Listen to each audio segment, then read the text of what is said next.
One.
Good morning, all. It's 29 minutes past 9. We are ready to start the day's proceedings. Please make sure that your cell phones are on silent or they are off. Thank you.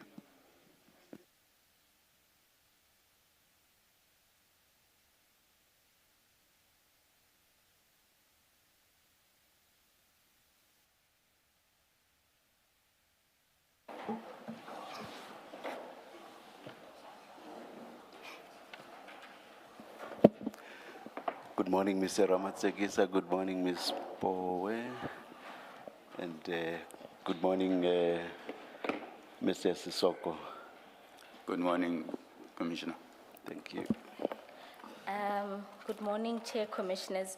The witness this morning is Matthew Sisoko, and the witness is ready to be sworn in. Thank you. Is Matthew Sisoko, are those your full names, or do you want to state your full names?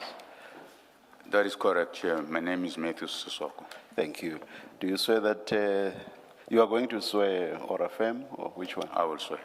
Do you swear that the evidence you are going to give is the truth, the whole truth, nothing but the truth? If so, please raise your right hand and say, "So help me God." So help me God. Thank you.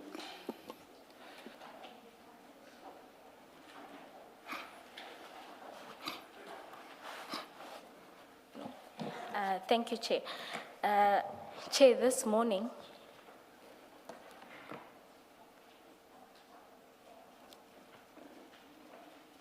Chair, you will, just one housekeeping issue. Yesterday, the commissioners were furnished with the statement and annexures of the witness. At that time, the witness was still commissioning the affidavit, but because we wanted to make sure that the commissioners are furnished with the statement, we did make it available unsigned. Later in the evening, we received the signed version, and there is no difference but for in paragraph 26 of the statement, and that relates to a date. I'm doing this in case you made notes in the old one. So the only difference is if you go to page 12.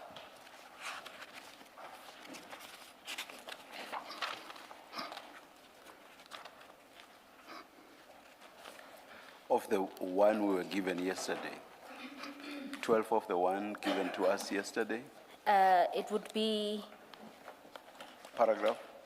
paragraph 26. So it will be page 11. Yes. Paragraph 26. So the old one, the last sentence, the second last sentence, reads, the Operations Manual version 2.0 was signed by me as Head of Investigations and Operations and by the ID on 16 October 2024, and it was shared with every employee at IDEC. It is in substance and in the manner of its adoption a policy of the unit. The new one inserts the date on which it was shared with all of the employees. And so it says, and it was shared with every employee of IDEC on the 22nd of October 2024 at 11:31. So that's the inclusion.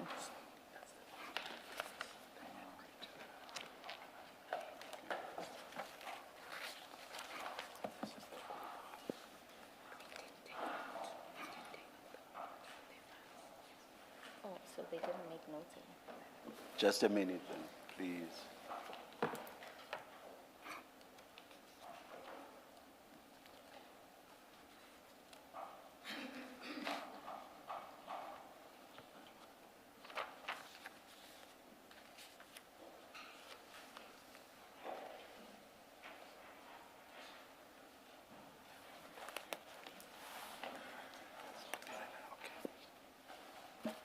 Yes, we are ready. Thank All right, you. thank you. And so whether or not you look at the signed or unsigned, that is really the difference between the two. For this morning, Chair, I can't guarantee for about this afternoon, but certainly this morning we'll be using one file, and that's the statement file with they have two files. Oh, I have one file, but I'm advised you have two files, Yes, one yes. containing the statement and the other containing the annexures. Yes. Mr. Sissoko, you also would have two files in front of you, one containing your statement and the other containing your annexures. Can we then go on to just confirm your statement? If you look at the statement file, the first document should be your statement. Can you confirm that this is a statement that you have prepared for purposes of giving your testimony before the commission? That is correct. And if you can go to page 25, is that your signature? That is correct.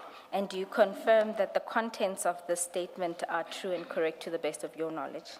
That is correct. All right, thank you.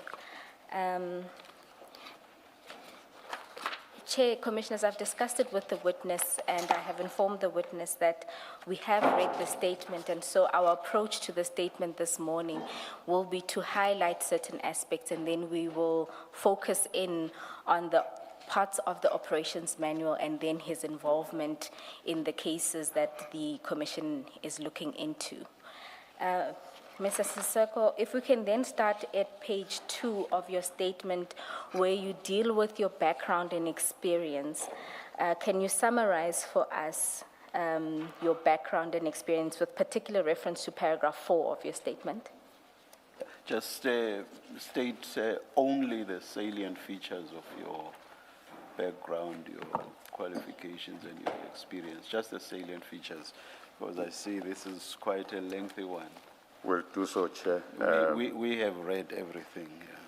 Yeah. I'll do so, Chair.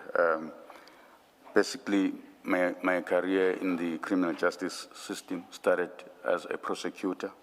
Sorry, maybe before you go there, your current position at IDEC and then move to the All right. other. All right. My current position at IDEC is the National Head of Investigation and Operations. I assumed that position in October of 2021 as a seconded employee from IPID and then formally transferred to the NPA in 2022 December. Before then, I was the head of investigations at IPID, and then I had an illustrious career within IPID and its predecessor, ICD,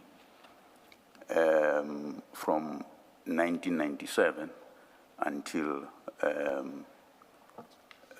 2021.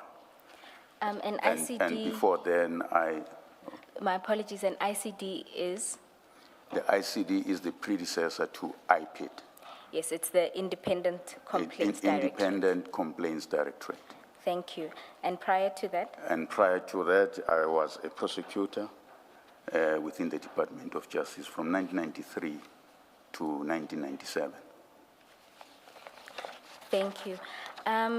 You then say in your statement, after you deal with the various trainings you've attended, that there are 2 features of your background that will be relevant to what we will be discussing at paragraph 7 of your statement. Can you deal with those 2 aspects?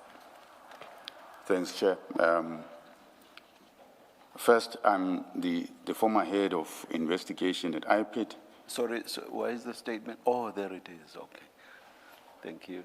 No, I wanted to ask why it's not being flighted. I see it's on screen now. All right. And together with the former IPID Executive Director, Mr. McBride, I testified before the Zondo Commission about police corruption.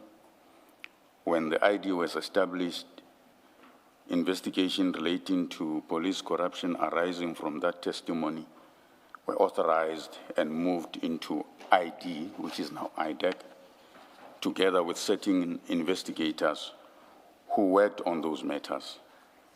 That is how investigators such as Mr. Mansara Peso, Mr. Timani Binang, Mr. Anthony Sihas, and Mr. Stanton Govender came into the IDEC.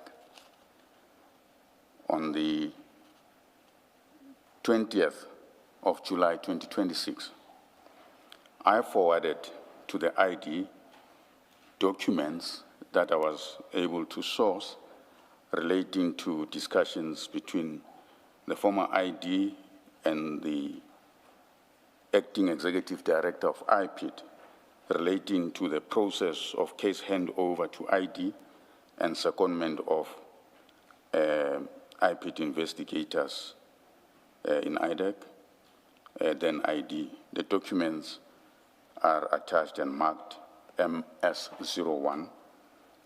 The bundle of document is a memo from the former ID, Advocate Cronje, and has annexures A to H. Annexure G of the attached document is a list of cases that were requested from IPID.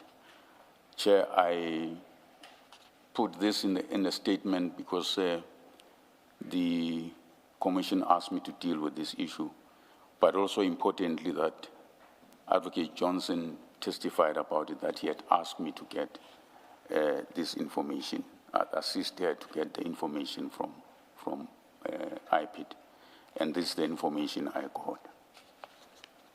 Mr. Soko, just out of interest, good morning. Are you an attorney or an advocate? No, I'm not either.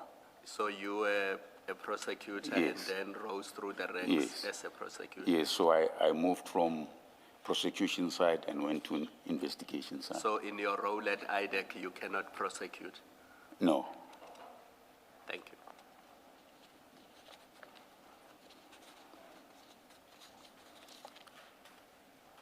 Secondly, my own history at IPID informs the approach I took to the matters described below, as I explained under the heading why I did not insert myself into these matters.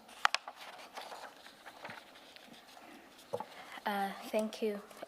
Chair, you'll recall that during Advocate Johnson's testimony, the Commission wanted to know which cases were transferred from IPID to IDEC, and that's contained at page 47 of the bundle of documents that is included as annexure MS01. It then also includes requests for deviations for members, some of the members to be transferred. And those are the documents that follow annexure G.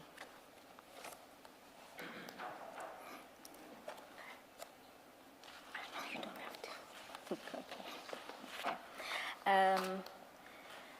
The second aspect of your statement that I'd like us to turn to is in the mandate of IDEC. Now, a number of witnesses have explained the mandate of IDEC. So if you can, at a snapshot, what exactly is the mandate of IDEC? You don't need to explain at length. So, Chair, the mandate of IDEC is to investigate complex corruption commercial crimes, high-profile commercial crimes, and financial crimes. And those investigations should be looked at within the context of other statutory offenses and common law offenses. But the primary issue is that there must be complex, high-profile corruption, commercial, and financial. And is it that when it's a corruption case, it must have the features of being serious, high profile, and complex, or is it or each one of those three, serious, high profile, and complex? Yes, so it must be either of those. But it should be, there should be complexity to these matters, because otherwise you've got other law enforcement agencies like DPCI that deals with similar corruption matters. So at IDEC would then concentrate more on the complex high-profile ones and those commercial ones that are high-value matters. Okay, thank you. And then we can then move to the operations, or the operations model of IDEC. And you deal there with it at paragraph 10 of your statement. And I think the DDPP Advocate Sirunye dealt with in some detail on the principle of prosecution-led investigations and what their roles are. But can you, in summary, deal with, at its core, how do you operate within IDEC? So, how we operate at IDEC, Chair, the prosecution-led investigation presupposes that it is a multidisciplinary team that is led by the DDPP. It will have a lead prosecutor, a lead investigator, a lead criminal investigator, a lead financial investigator. Then there will be also other lower-ranking investigators and lower-ranking financial investigators. You'll also have a data analyst as part of the team.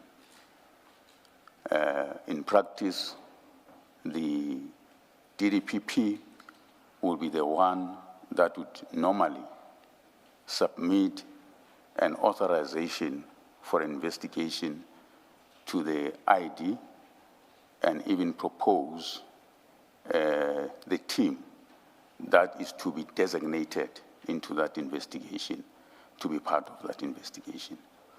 Once the ID approves that authorization, then the project manager who is designated to that project will then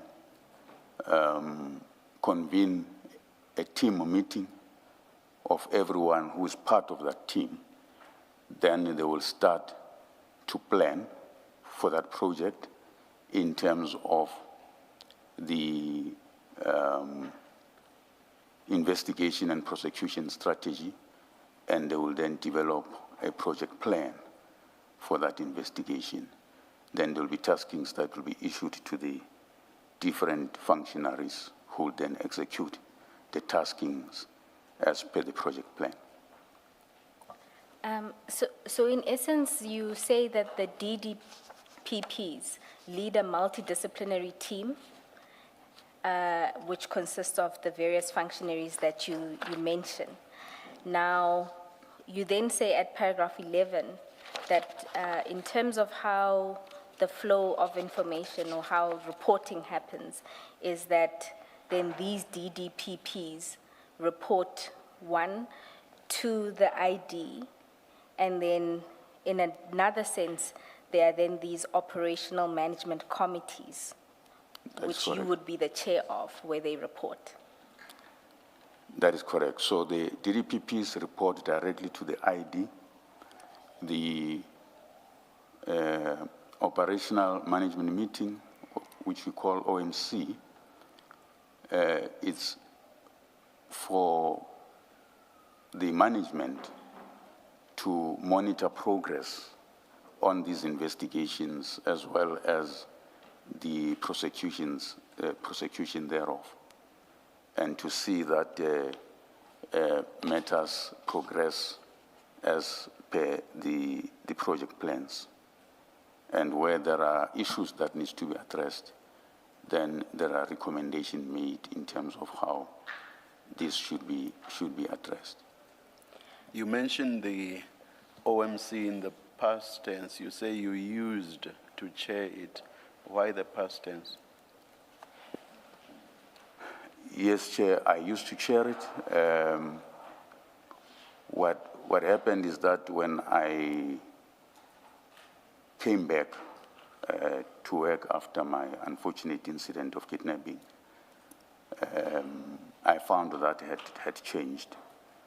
A decision was made that the DDPPs would now chair that committee. Would they rotate because there's what, 4 of them? Or Yes, yes, they would rotate. Not? All right. When did you come back to work for this, to find this new arrangement? I think it was the 13th of January, 2026.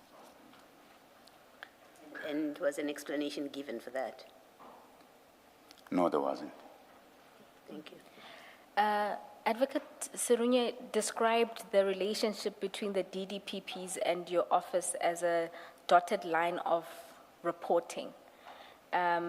Would this new arrangement then change that, or is there any reporting anymore that's done to you?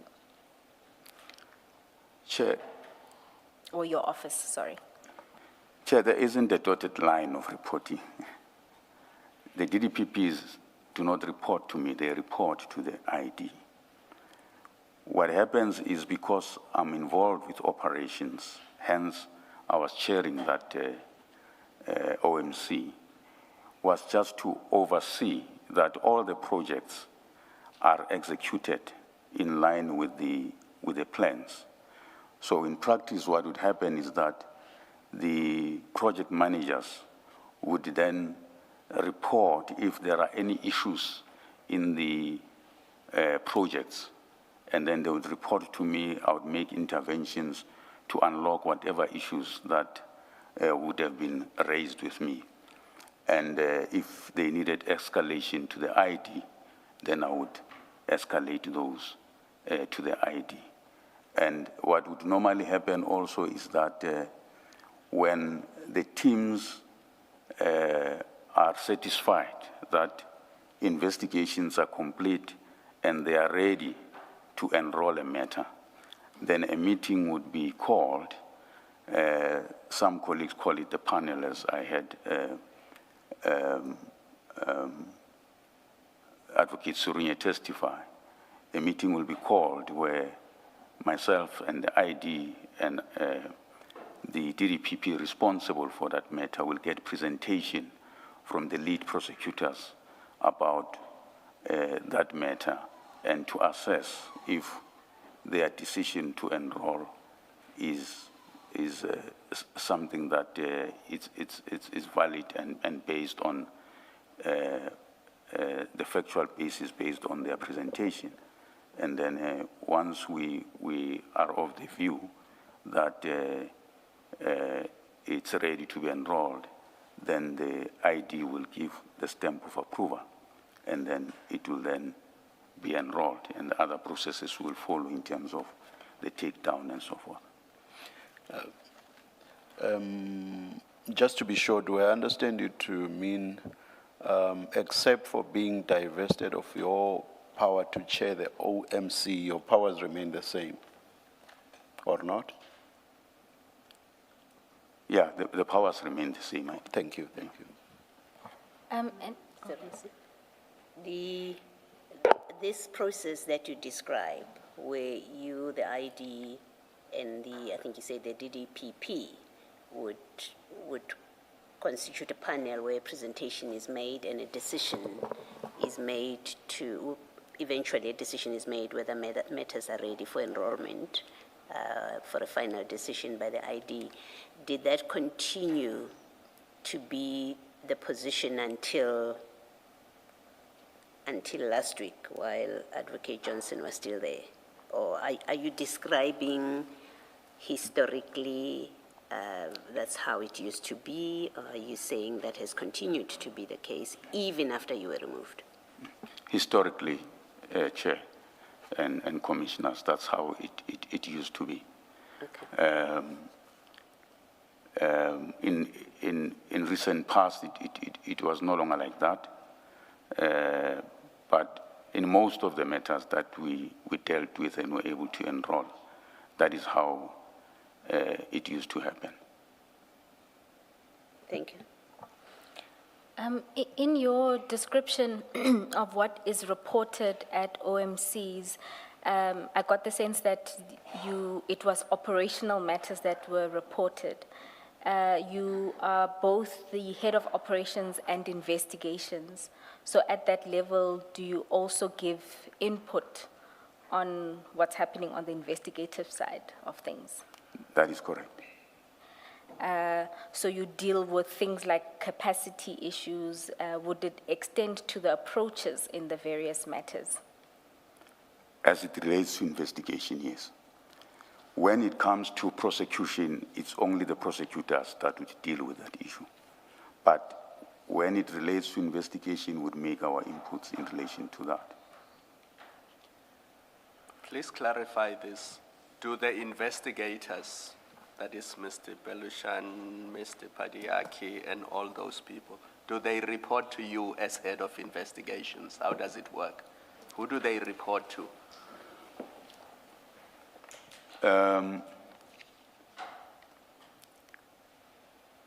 Only Mr. Dylan Perumal and Chief Boy reported to me as chiefs. Perumal and who? Boy. Boy. Chief Boy, yes. Nico Boy. So how the structure used to look like, all personnel who are under investigation will fall under my command, to use that word.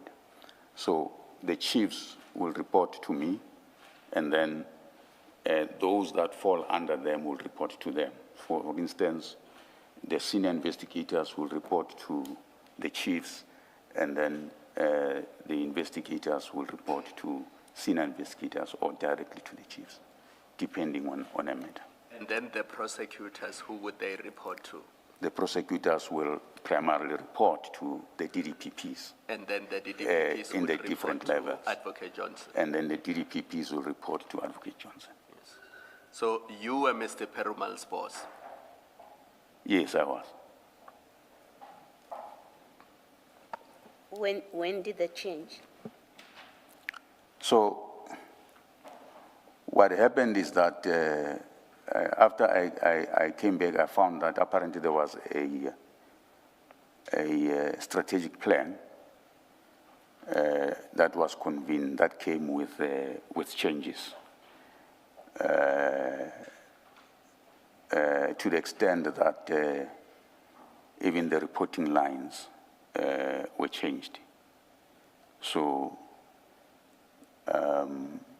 Chief Boy, Chief Perumal signed their performance agreement with Advocate Johnson, and not with me, as it were previously. So since that plan, they have been reporting directly to the ID, Advocate Johnson? Yes, with their new performance agreement. even though administratively I would sign off on their, which is the letter that the ID issued with me after I raised the issue with her, and then she issued me a delegation letter, basically to deal with administrative issues relating to their work, like leave, travel, and so forth. So you were divested of more than just the power to chair the MOC. Remember, I asked you whether the only power you were divested of was chairing the OMC, and you said yes. So You know, that's my mistake, Chair. Yeah. I didn't think about this one at the time. Yes. Yeah. No, thank you. No problem. Sorry, just lastly, how long were you away from work? You say you came back in January 2026, having been away since when? The incident happened on the 6th or 7th of November. So I was away from work from then until... For about 2 months? About 2 months, yes. Thank you. So just to be clear, prior to this, the roundabout, I think you said in your statement, the 8th of November, Chief Peramore and Chief Boy reported to you? Yes, they did. Okay, thank you. And then at paragraph 12, we deal with that, the teams don't share the details of each team's matters. And that has been explained. But one thing that I was particularly interested in is what you say about reporting of the ID's matters at OMC. Can you explain what you say there in paragraph 12? So, Chair, there were matters that would come directly to the ID's office. And colloquially in the office, they would call them ID matters. Because the ID would have taken decision on those matters. And in the OMC, they wouldn't be discussed. All other matters will be discussed except for those, because of it was indicated there were sensitive matters. So the CI matters would be one of those where there wasn't discussion really about them, except in those teams where they were dealing with them. Outside of the CI matters, what other matters existed that were deemed ID matters?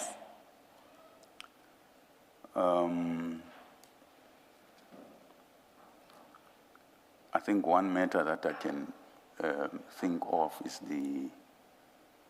the speaker matter.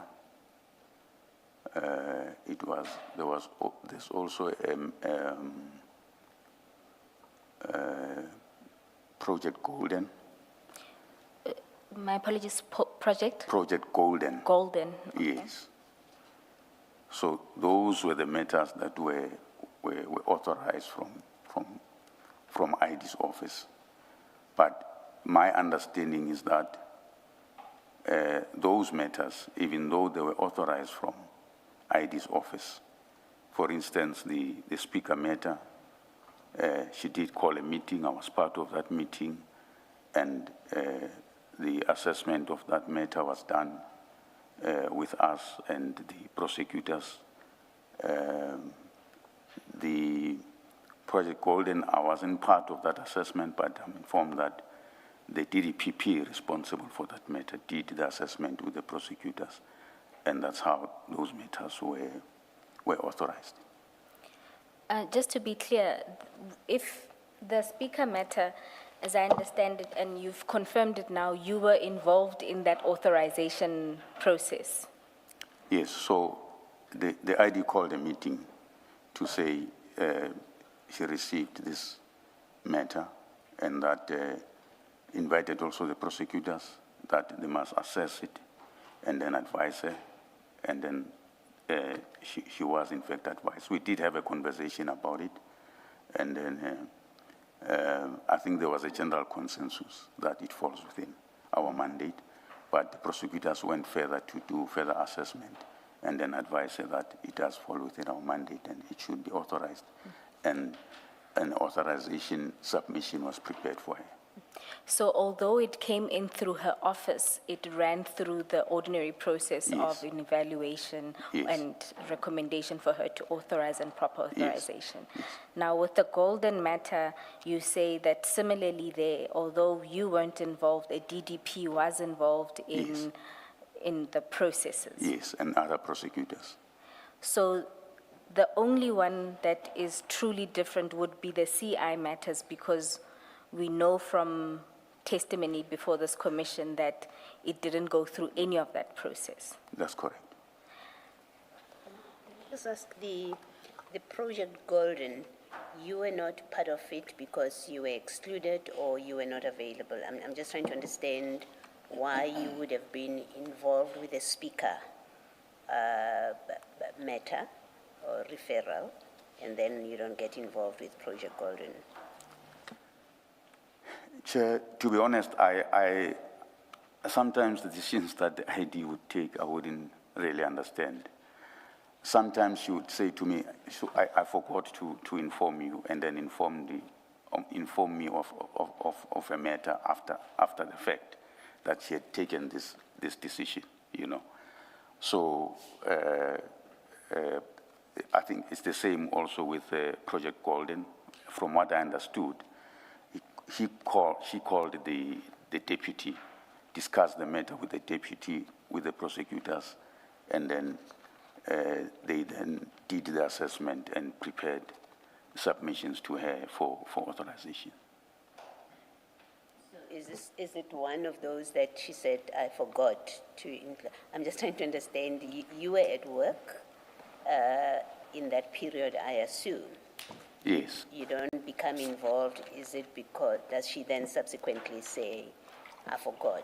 Or she says nothing, the project just continues to run and you're not involved with it? Yeah, I only got to know about it when I was discussing with the project managers. Then I found out that there is this authorization on Project Golden. When I inquired further with the deputy, then the deputy explained to me. The deputy explained to me how it came about.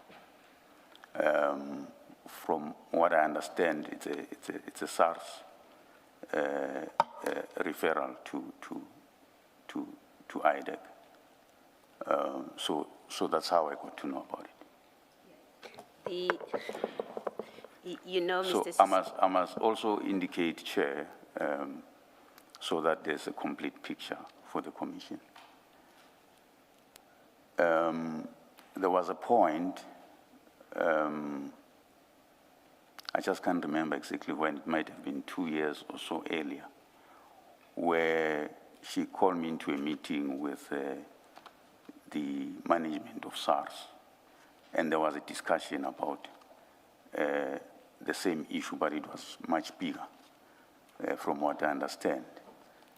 But the conclusion of that meeting was that because the matter is already with DPCI, and because of how huge the investigation is, we didn't have enough resources to deal with it. And it was agreed that it will be left with DPCI. So I only learned, it must have been a year later or so, that now it's been authorized. But it's only some part of that, not the entire investigation.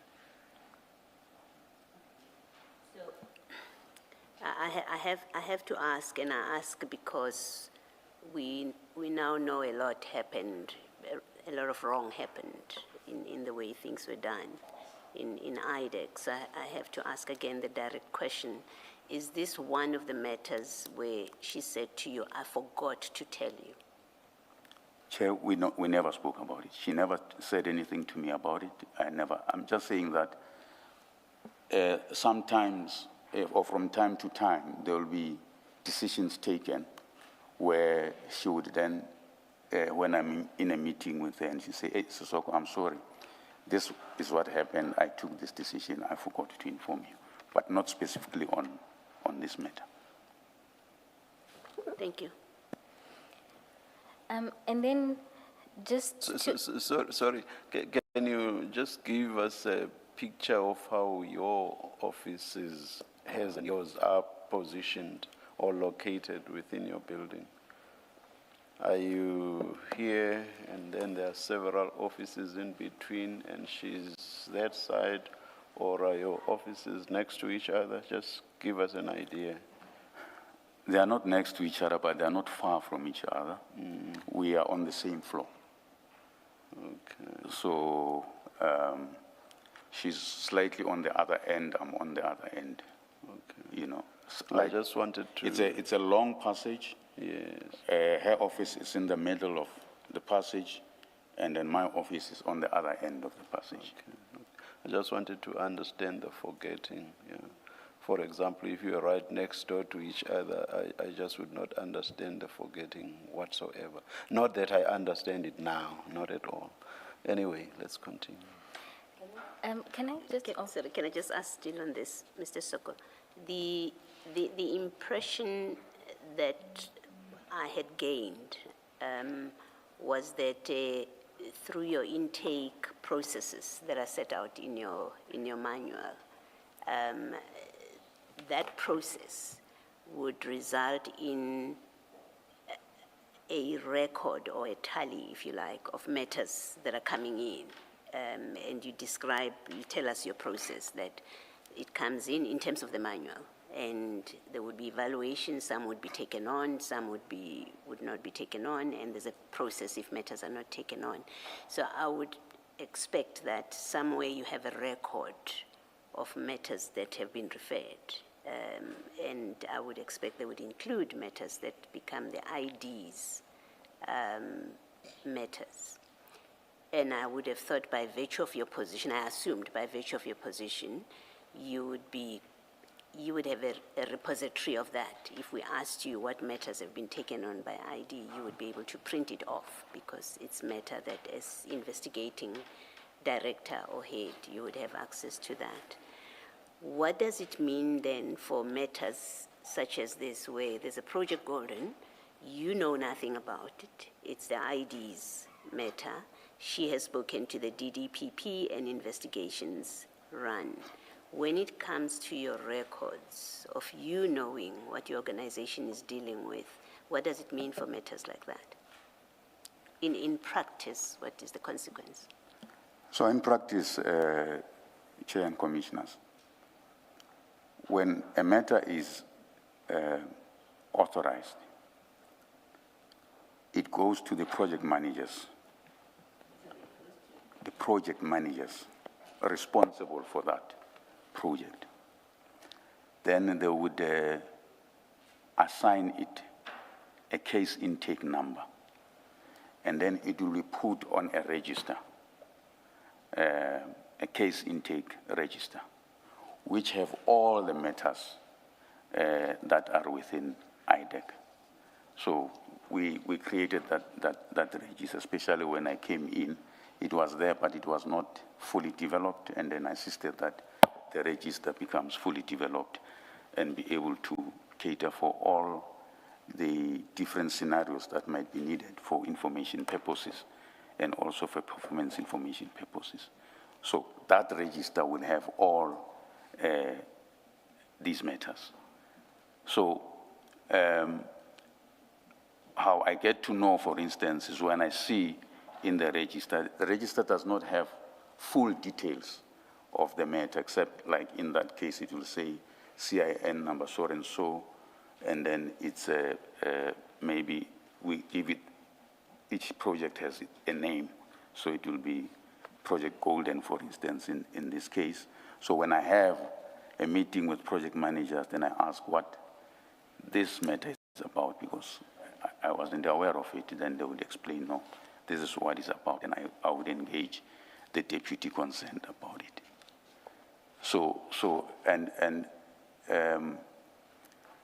The thing is, that is how we've been operating. And when I came back from leave, I find that also that register is no longer made available to everyone, as it were. And hence later I talked to a matter that I became aware of, which was authorized in my absence, which I found also concerning. Thank you.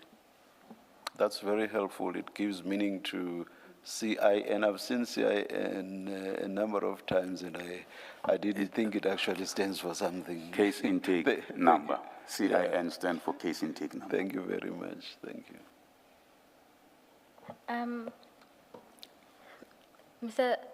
Sisoko, what I wanted to know, just one more aspect in relation to the 3 cases that were sort of deemed ID matters. The first one, Speaker, if I'm not mistaken, was in 2023. Yes, I think it was. Correct. Now, when you sit at OM, and this ran through the processes we know, and you were involved in the process. When you then sit at OMC and you no longer get reports about this, was this then raised with the ID?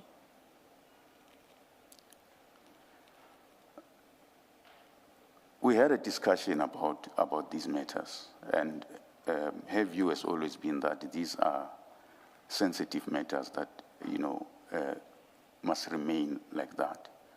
However, when a matter has been enrolled, then we then talk about its processes, even at OMC, whether it's postponed for trial or whatever the case may be. But at the stage when there is still investigation on it, they weren't discussed. There was resistance, you say? They weren't discussed at the OMC. They weren't discussed. Okay, thank you. I just understand how it is explained. I accept that when people are working, that you have a system where one team that's working in the matter, they will keep it within the team. And it's easy to think about a need-to-know principle, that, well, people don't need to know, and that's how you manage information. But the idea that matters are sensitive, therefore, they will not be discussed with you, for example. When you hold a particular position, you're head of investigations, you have taken oath, you are bound to the same principles or the same rules as your ID for confidentiality, and if you disclose, you've broken the law. It applies equally to her. How does it get explained, and how do you reconcile with, well, you can't know certain things. A DPP, another DDPP will know, but you can't know, as if you're not subject to the same rules. Can you just explain to us how it is explained in the office and how that is reconcilable with the position you hold? Commissioners, some of those sensitive matters, as it were, like I indicated, like your speaker matter, they were discussed with me.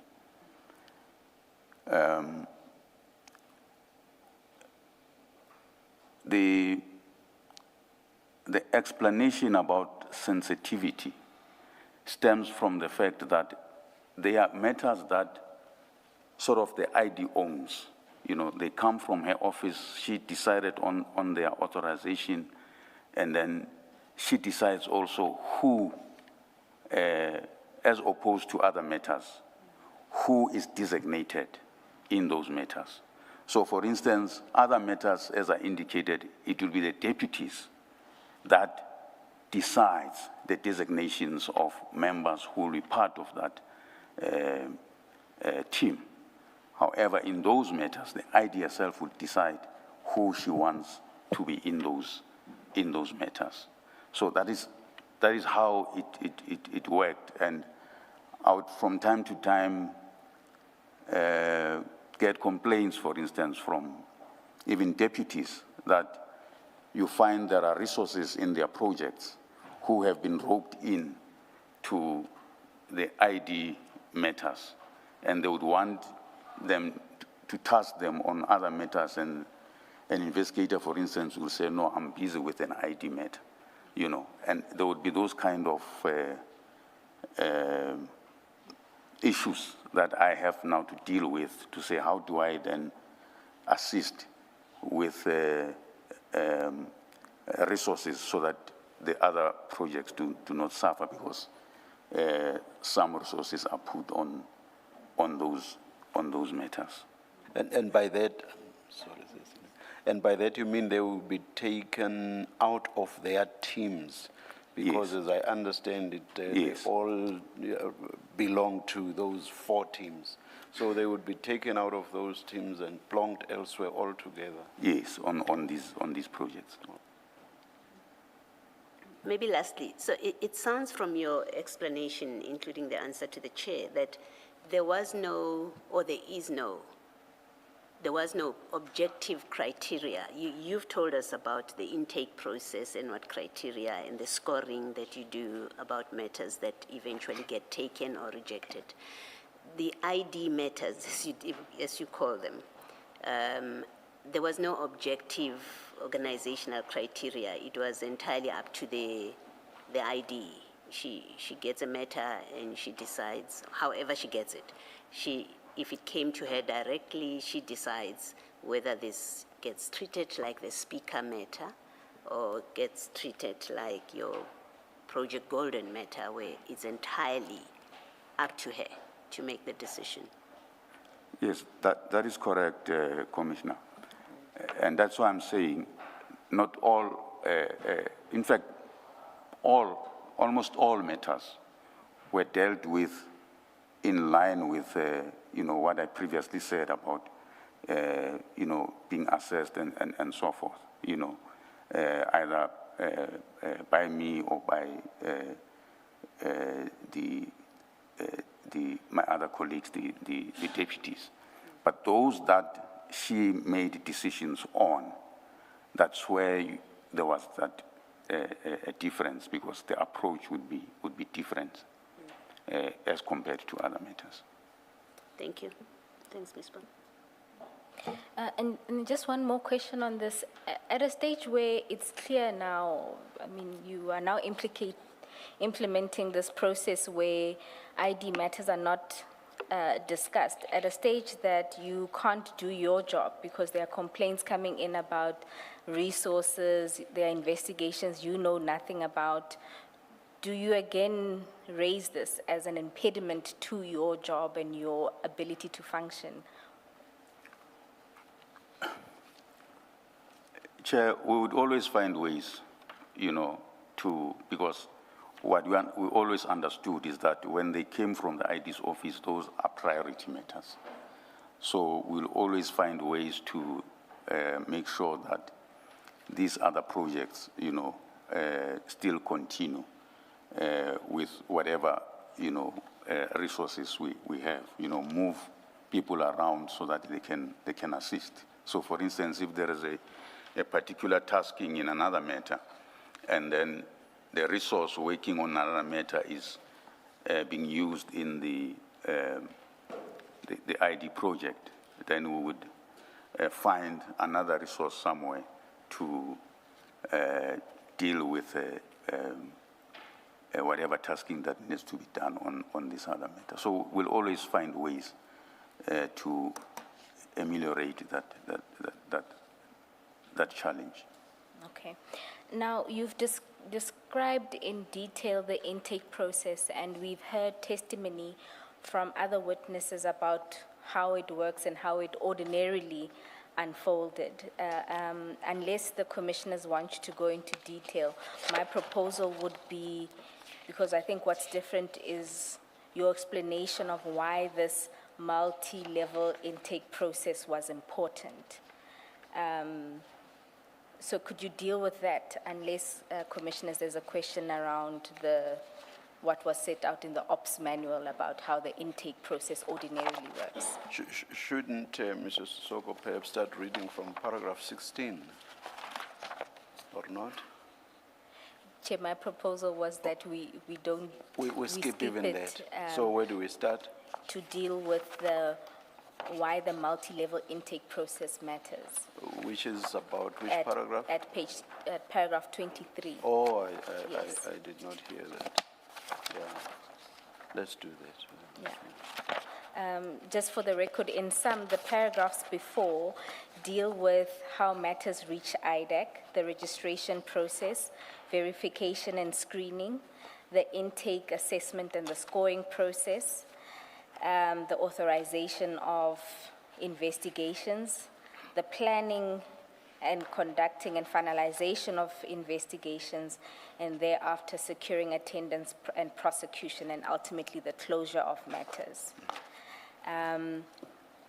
What's different about your statement is you deal with why this process is important. Can we then go to paragraph 23 of your statement? Thanks, Chair. Maybe before I deal with that quickly, so I don't want the Commission to be left with a wrong impression.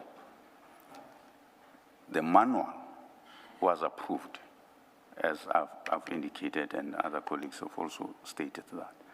It was shared with all the colleagues in IDEC, and when new people come, you know, those responsible DPPs will always workshop it to them.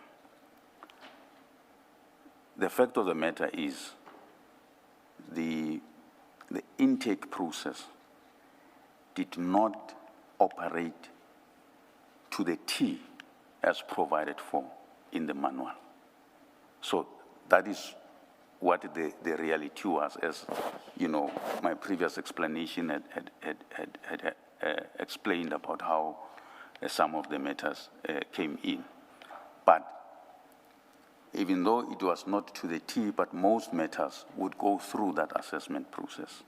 And later in my affidavit will show that, in fact, most of the matters that we did in IDEC are matters that came from the commissions, which came in as a result of the presidential proclamation, and therefore did not go through this process, but rather as a result of the presidential proclamation, and the former ID would have authorized them because of that presidential proclamation, and wrote to law enforcement agencies like IPID and DPCI and requested all those matters to come to the ID then for them to be investigated.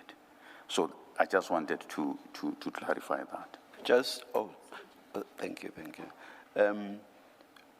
Advocate Johnson said, for example, about Mr. Adams's referral. She said she did not discuss that with you because it was a simple matter, and she was of the view that she could handle it all by herself without involving you. Are you aware of any instances, or rather, how should I put it? Are you aware that the fact that a matter was simple, whatever that means, that was a factor or a criterion that could be used not to involve other people at the initial stages of a matter or of an intake? I'm not aware of any except for that specific matter. And that's not an issue that was ever discussed within IDEC? No.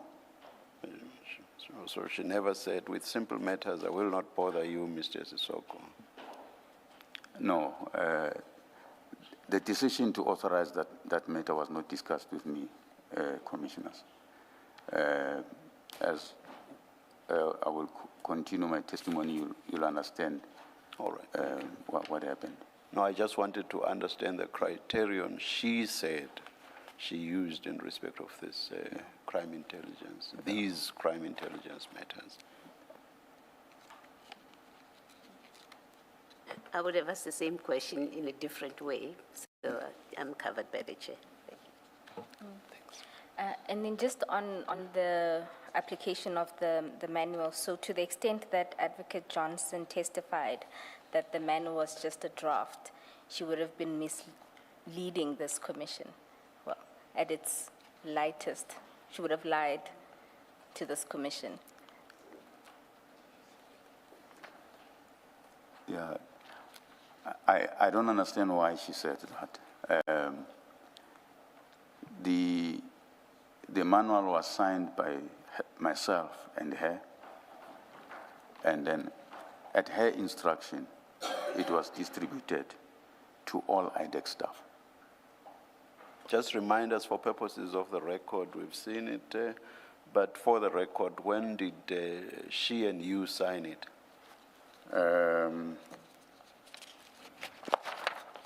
I have a date somewhere. I can't remember the paragraph now. But I do indicate that in my affidavit.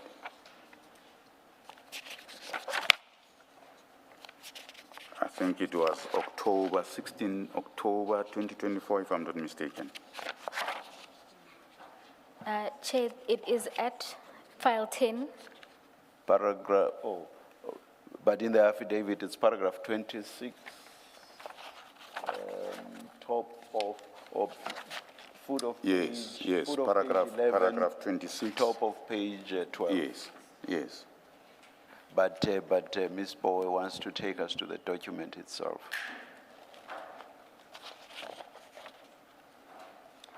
At page 10 of page 10 of file 10.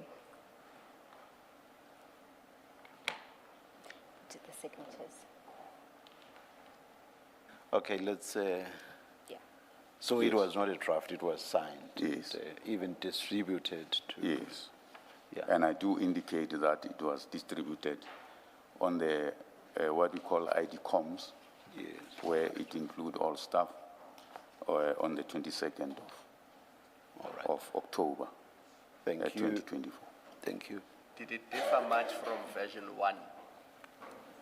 Sorry, Just look at your screen. Do you see that there's amendment history, the heading, and version 1 yes, was signed on 18 December 2023, and then the current version, 16 October 2024. So did the current version differ much from version 1? so Commissioners, version 1 was never signed. Was never signed. It was a discussion document. As you'll see from my affidavit, I indicated that it was a consultative process. So we had consultants that were assisting us with this document, and then they would send a draft. So the version 1 is the draft that was first sent. We had to engage with it and then make changes on it. And when everyone was satisfied that the version 2 it's the product of what we agreed on, then that's when it was signed off. And the way things work at IDEC, you know, in other organizations, a document gets signed and then it will have an effective date. And sometimes the effective date will be sometime in the future. Mm-hmm. So with this manual, what was the effective date? Did it take effect from the moment the two of you signed and authorized it? Yes.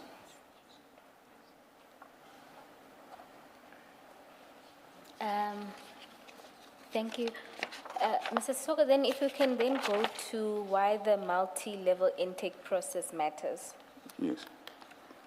So I emphasize the intake and case selection process, case selection stage of the process, because it is deliberately multi-layered and collective its stated objective is that case selection is transparent, objective, auditable, and defensible, and that it cannot be manipulated. There is, however, a further and equally important object: to insulate the ID from any allegation that IDEC is targeting particular persons or picking or declining cases without proper basis. If a matter is received, assessed, and scored and recommended by a team and a committee before it reaches the ID for authorization, the ID decision rests on a documented, defensible foundation, and the ID is protected against the very allegations that are now being made. I was closely involved in creating this framework. I drafted the case intake process that became a case selection criteria, Annexure A to the manual, in August 2022, and I'm a signatory to it. The purpose of that process, as recorded in the document itself, was to establish a case intake and selection process that is impervious to undue external influence and that ensures IDEC is not manipulated to select cases furthering a personal or political agenda. It provided for case intake to assess matters and advise the ID. In 2024, IDEC embarked on an inclusive process involving members across the department to produce the operational manual, which sets out processes in detail and incorporates the intake criteria. The operational manual version 2 was signed by me as head of investigation and operation and by the ID on the 16th of October 2024, and it was shared with every staff of IDEC on the 22nd of October 2024 at 11:31. It is, in substance and in the manner of its adoption, a policy of the unit. The framework contemplated a single designated intake point together with the case intake committee. It motivated for a dedicated post to fulfill this function. I think you say here I, not it. So I motivated. Oh, sorry, I motivated for a dedicated post to fulfill this function. A person who would receive all incoming complaints, conduct the first assessment of whether the matter falls within the mandate, refer qualifying matters to the case intake committee, and act as its secretary to that committee. The object, again, was to ensure that the ID does not take intake decisions alone, and that she is insulated from allegations of targeting particular person or having an interest in particular investigation. The job description for that post records these functions expressly, including that the incumbent is to receive and register all incoming cases, evaluate whether they are within mandate, refer out-of-mandate matters, convene the case intake committee, and act as its secretariat. See the attached job description marked MS1. I initially designated the post investigating coordinator. Through the organizational development and job evaluation process, it was retitled Deputy Director, IDEC Operations Support, and graded. The post was placed before the job evaluation panel on the 25th of November 2025. The recommendations were approved by the Minister on the 31st January 2026. The post was graded at level 12, and feedback on the outcome was provided on the 5th of March 2026. I attached the confirmation of the job grading marked MS2. The process to create and fill that post was, however, not carried through. When I followed up with the organizational development unit, I was informed that they had been instructed to stop the process on the basis that the post would not exist and that the responsibilities would not lie with it, pending a restructuring. The outcome was not communicated to me at the time. I only learned of it on the 27th of July, 2026. You say this in the passive voice. You say you were informed that they had been instructed to stop the process. And who had instructed them? The ID. Thank you.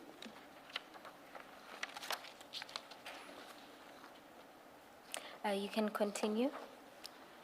The consequence is that the single intake point and the case intake committee were never fully operationalized. In practice, matters continued to be received directly, mainly through the IDEC spokesperson, including by the ID herself and me, and were not always routed through the collective assessment that the manual and the case intake criteria contemplates. It is against this background that I raise a concern of general application and not as a comment on the guilt or innocence of any person. Where a multi-level intake process is bypassed and a matter is received, assessed, and authorized by ID alone, the very protection that the process was designed to provide objectively, auditably, and the insulation of the ID from allegations of targeting falls away. That, in my respectful view, is the significance of the process for the Commission work. I'm aware that the operational manual has been described before the Commission as a draft. I record that the manual was signed by the ID and me and was distributed to staff, to every employee of IDEC as an operational manual. A review of the manual was subsequently undertaken by a single person, which is different from the inclusive consultative process by which the manual was originally made. In my experience in government, a policy of this kind is developed and reviewed through a consultative process and remains applicable until any review is completed. I have not seen the reviewed manual. Was there an actual review? Yes, I've learned that there was the actual review. Have you seen a document? I have not seen the document. How did you get to know that there was a review?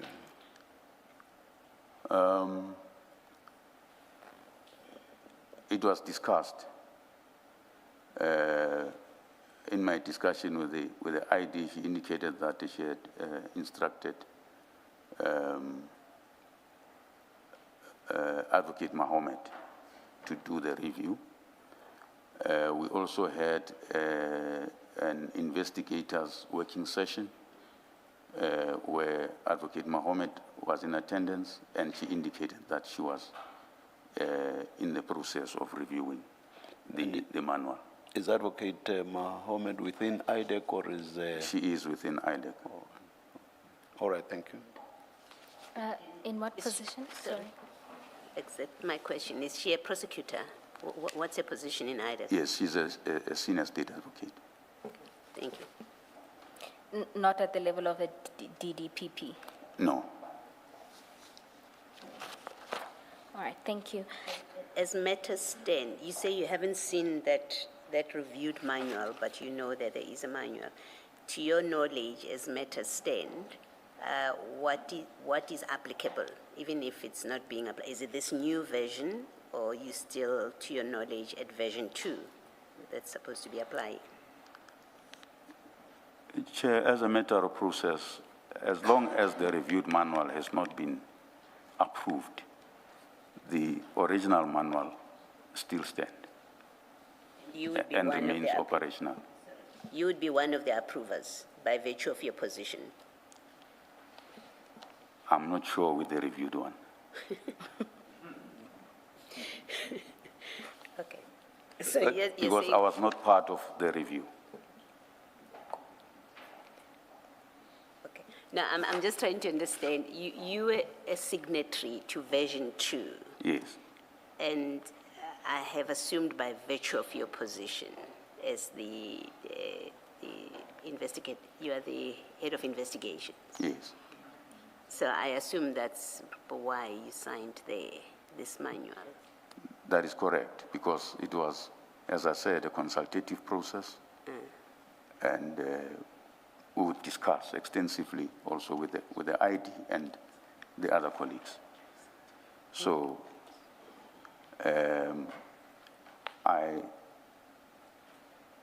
after that consultative process, and I presented it to her, we agreed that it's ripe for approval, and then that's why I signed off on it. The review process, as I said, I wasn't part of it, so I cannot say to the commissioners now that I was going to sign or not, because I'm not sure. Okay, thank you. Did this? What does the manual say about consequences for failure to follow its processes? Does it say anything at all? Yes, So say, for example, a case comes in, the case assessment report is not there, that CIS process that you mentioned, I hope I'm saying it correctly, if all of those processes are not followed, what does the manual say will be the consequence? I think the manual does allude to the fact that failure to comply may lead to a disciplinary process. But the ID can discipline herself, so if she's the one who's flouting the manual, does the investigation continue even if the processes set out in the manual are not followed? That's really what I'm getting at. Commissioner, obviously, if the ID herself flouts the manual, then the person that she reports to would have the responsibility to take that action. So that would be the DPP. The NDPP. Does the manual say it applies to her or only those below her? Can we just clarify that? Does it apply to everyone at IDEC or only those below the ID? It applies to everyone. Including the ID? Yes. Let me ask a related question. Are exceptions provided for? There is exceptions not to follow the process strictly. Are there provisions for exceptions? Chair, on the top of my head, I can't remember if there were exceptions. But can you? My understanding of the architecture of the NPA Amendment Act is such that the investigating director has got all the powers to decide on anything, including deviating. So, for instance, even with authorization, that she can, Meromutu, decide on an authorization.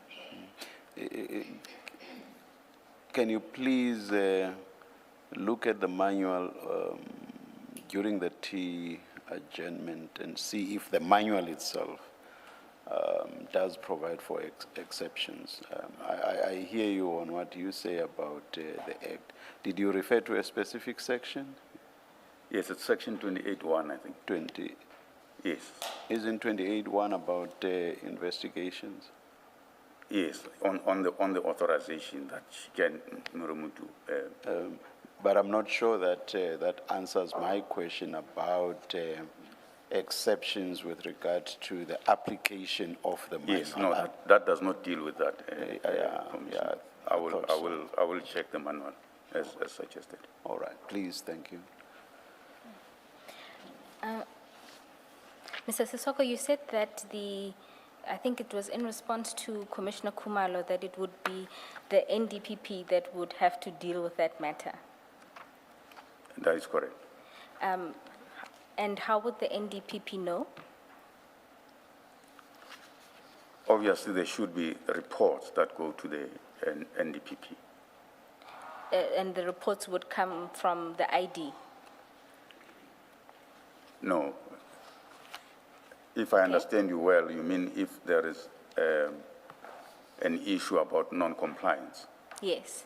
Yes, so if there's an issue about non-compliance, it means employees who become aware of the non-compliance, who reports it to the NDPP would have to take action about it. So essentially, employees would have to report to the NDPP. Yes.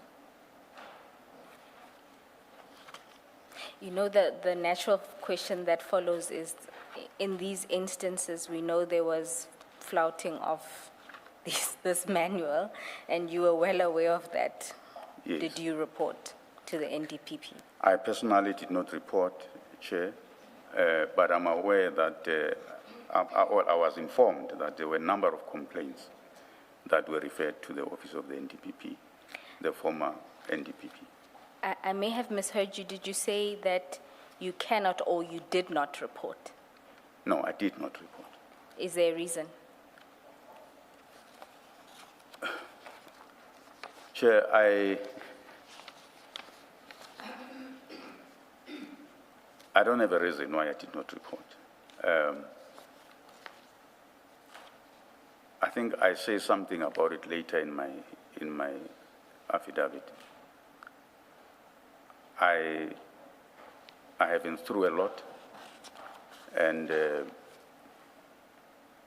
when some of these things happen and you hear that, you know, there were reports that were reported to the former NDPP, and there was nothing that happened, you know, I just felt that it won't assist me anyway. Now it looks like you were part of the problem. Two of your colleagues came to this commission and they could show us emails that they wrote in 2024, 2025, raising serious concerns. Although nothing was done, it's clear from their emails and their communication that they raised concerns about how things were done. You now have to account to us, and you did not do anything. And Yeah. because you did not do anything, it looks like you were part of the problem. You were part of the reason why the manual was not followed to the letter. Chair, I will take responsibility for that, but I had my own personal reasons. The fact of the matter is, these issues, as they were raised, and you would have seen in the emails, the colleagues were sending these emails to the ID herself, and I'm copied in those emails. And in bilateral meetings with the ID, we would discuss these issues, and she would indicate, for instance, his displeasure about the colleagues on how they raise these issues or raising these matters, because she believed that there was nothing wrong in how they were approaching that case. So I left it at that. You mentioned in your response that you were copied. In some of those emails, they were sent directly to you. And particularly, I know one of the witnesses, Mr. Rapesu, you would have been also his supervisor, because that would have come out in the investigation side of things. So, and you say that in then discussions with the ID, she would raise displeasure about them raising these issues. And in response to that, then nothing is done. And as it relates to Mr. Rapesu's issues that she raised with me, I took them up with Chief Peruma. And in those discussions, Chief Perumal would make it look like there's a difference of opinion in the investigative approaches. So part of what I would want to do is to try and get the team to be coherent. So I tried to sort of mediate whatever conflict they have about a specific issue and how an issue is dealt with. So that's how I approached it. But I'm sure you could tell that there's a difference between what you call a sort of a difference in approach, or when Chief Perumal says to you, it's more of a difference in approach, that there's a difference between that and blatant disregard of rules, the law. When you are then dealing with those issues and that occurs to you that that's happening, Yeah. surely there's more to be done than just building coherence in the team. So, as far as I can recall, the issues that Rapeso raised with me was in relation to the process of the dockets and the issue relating to one specific witness and how that had been approached, and the instruction from Chief Perumal, which he was uncomfortable with, which, as I said, was discussed with them. But not long after that, that is when he was removed from the investigation.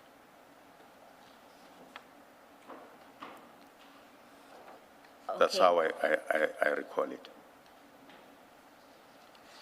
It's fine. I think we will, in the sections dealing with your involvement, deal with some of the issues that were raised. And I think the records will show that it's more than just a difference in approach. There was Okay. actual disregard of both your internal operations manual and, I would say, the law as well.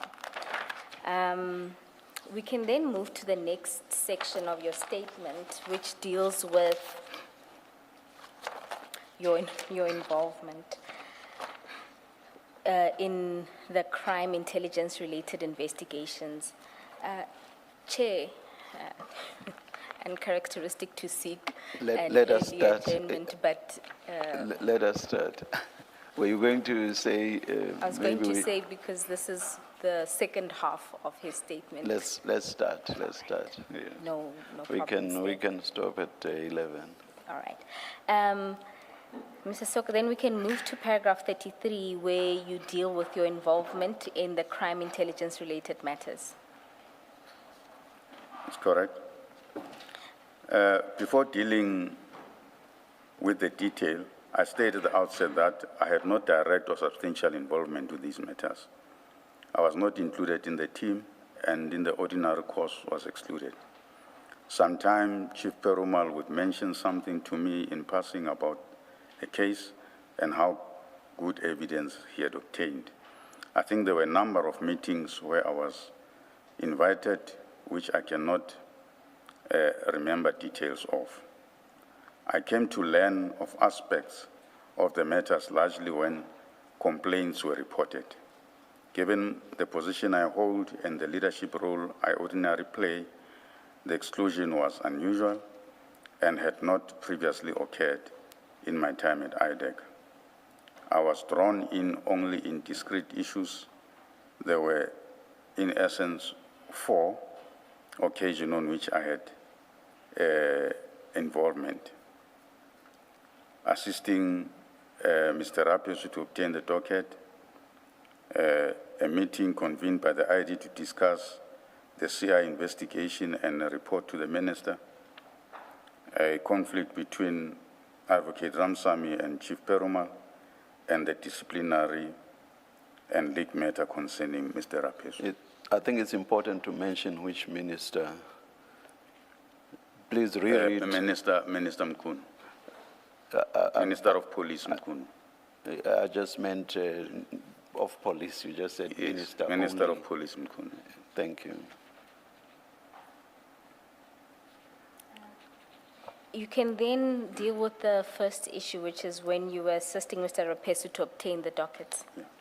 On or about the 6th December, Friday, I received a call from an IDEC investigator, Mr. Rapeso, who informed me that he had been instructed by Chief Dylan Perumal to fetch the dockets containing the allegations against the CI officials from the station, and that he had been told the dockets were held by the inspectorate with General Jacobs.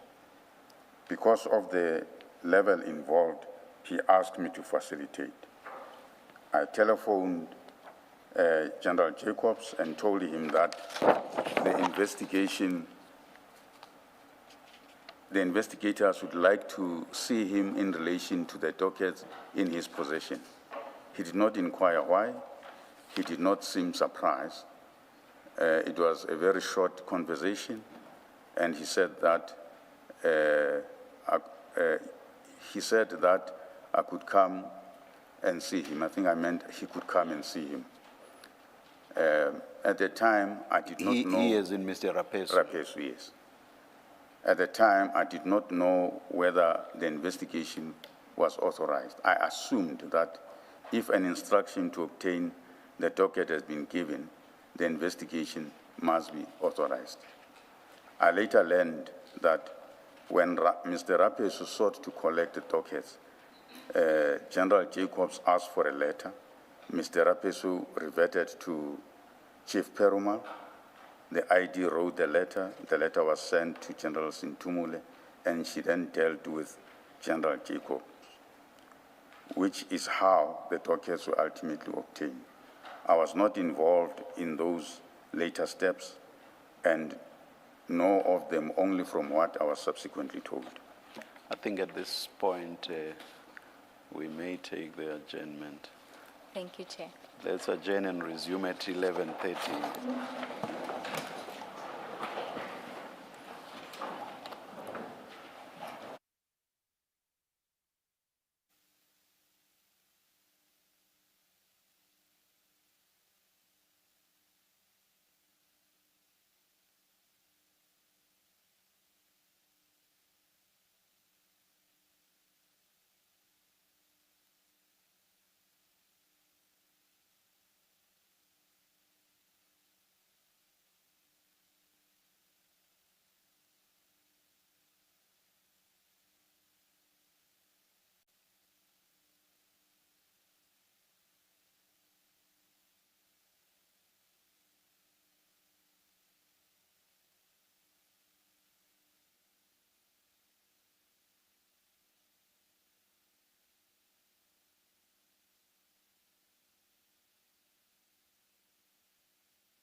Good morning again. It's 29 minutes past. We are ready to resume. Please make sure that your cell phones are on silent.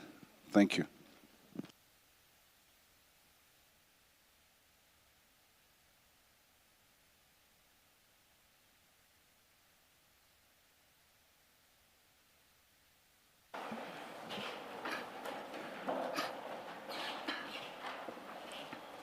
Yes, Ms. Bowe.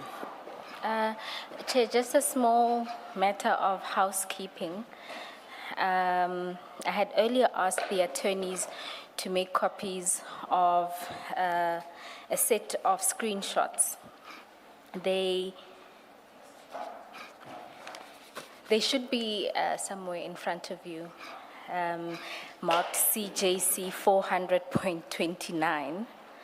They'll be added to the next exhibit file. Essentially, they are screenshots of email correspondence involving the CI matters, and these come from Advocate Ramsamy. They are not on the record. They will form part of her upcoming testimony, but I would like to make reference to the fact of her sending the emails at some point during the testimony, so I just thought to provide everyone with it. But it's not for use now.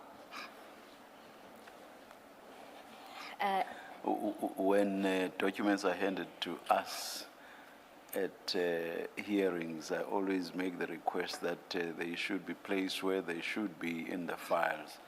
I noticed, I think yesterday, that some documents are in the pockets, file pockets on the inside covers, and that this is not always done. This is a request I've always directed at our attorneys, the Commission's attorneys. So it seems we have not always been assisted in this regard. Chair, I'll ensure they not have lunch until they've inserted them properly in your files. Before the tea adjournment, Commissioners, before we return to the statement, Chair had asked the witness to have regard to the operations manual. Perhaps we can start there. Please assist Mr. Sissoko. Thanks, Chair. I think the two issues Chair wanted me to address was the issue of applicability. That issue is addressed in the manual, page 18 of the manual, where it talks to scope and applicability. It reads, the manual is designed to provide comprehensive guidance and standardization within IDEC and encompasses all aspects of the IDEC's function. The manual is intended for use by all personnel working within IDEC, including investigators, prosecutors, support staff, management. It is applicable to all levels of the IDEC. So that is the applicability part of it. However, in relation to consequence for failure, it's not provided for. And I think I'd also asked a question about whether it provides for exceptions.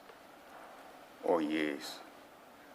I couldn't find anything relating to exception in the manual.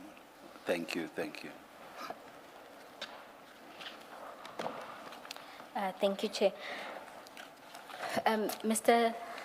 Sissoko, if we can then return to the section that you dealt with before the tea adjournment, and that relates to assisting Mr. Rapesu with the docket. Am I correct to understand that this would have been the first time you learn of the CI matters? That is correct, Chair. The call I received was already after hours.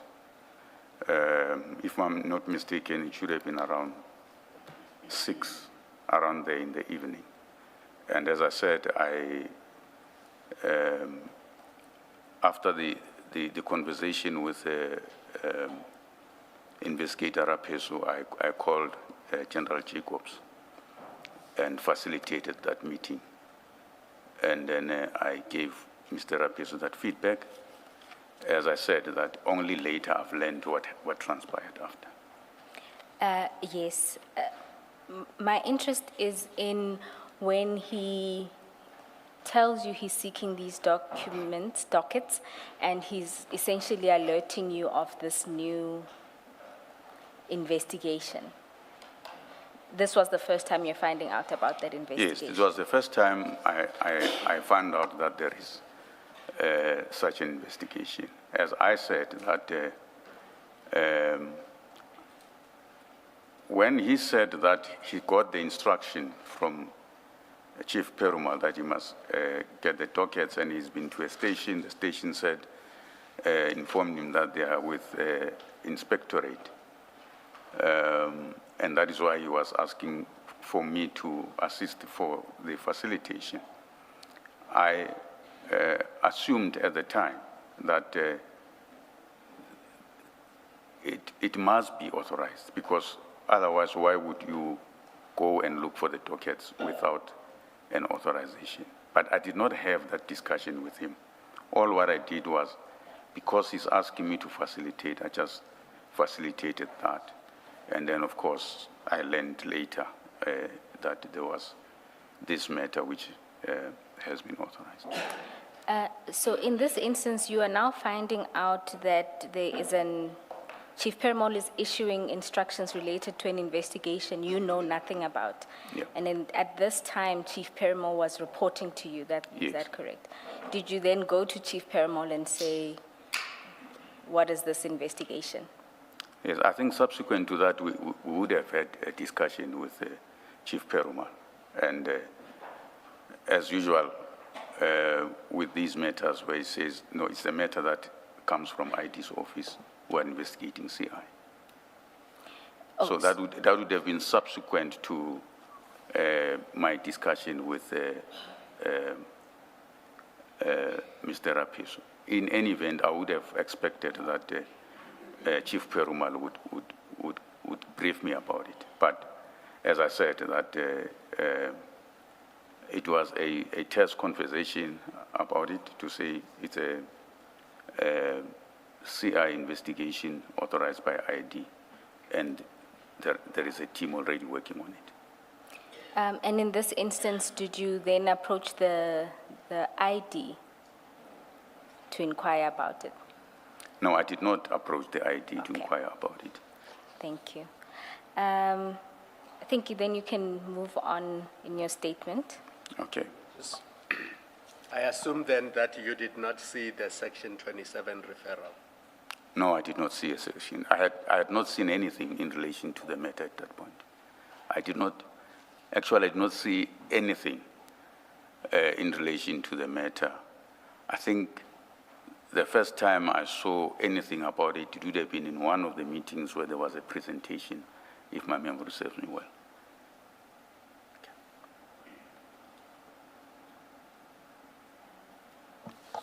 We can then proceed with the second instance of your involvement in these matters. It's the meeting convened by the ID and the report to the Minister of Police, that is Yeah. paragraph 36 of your statement.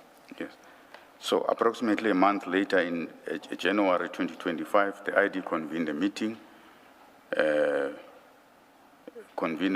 which, I don't know what I was trying to say here. To which I was called, yes.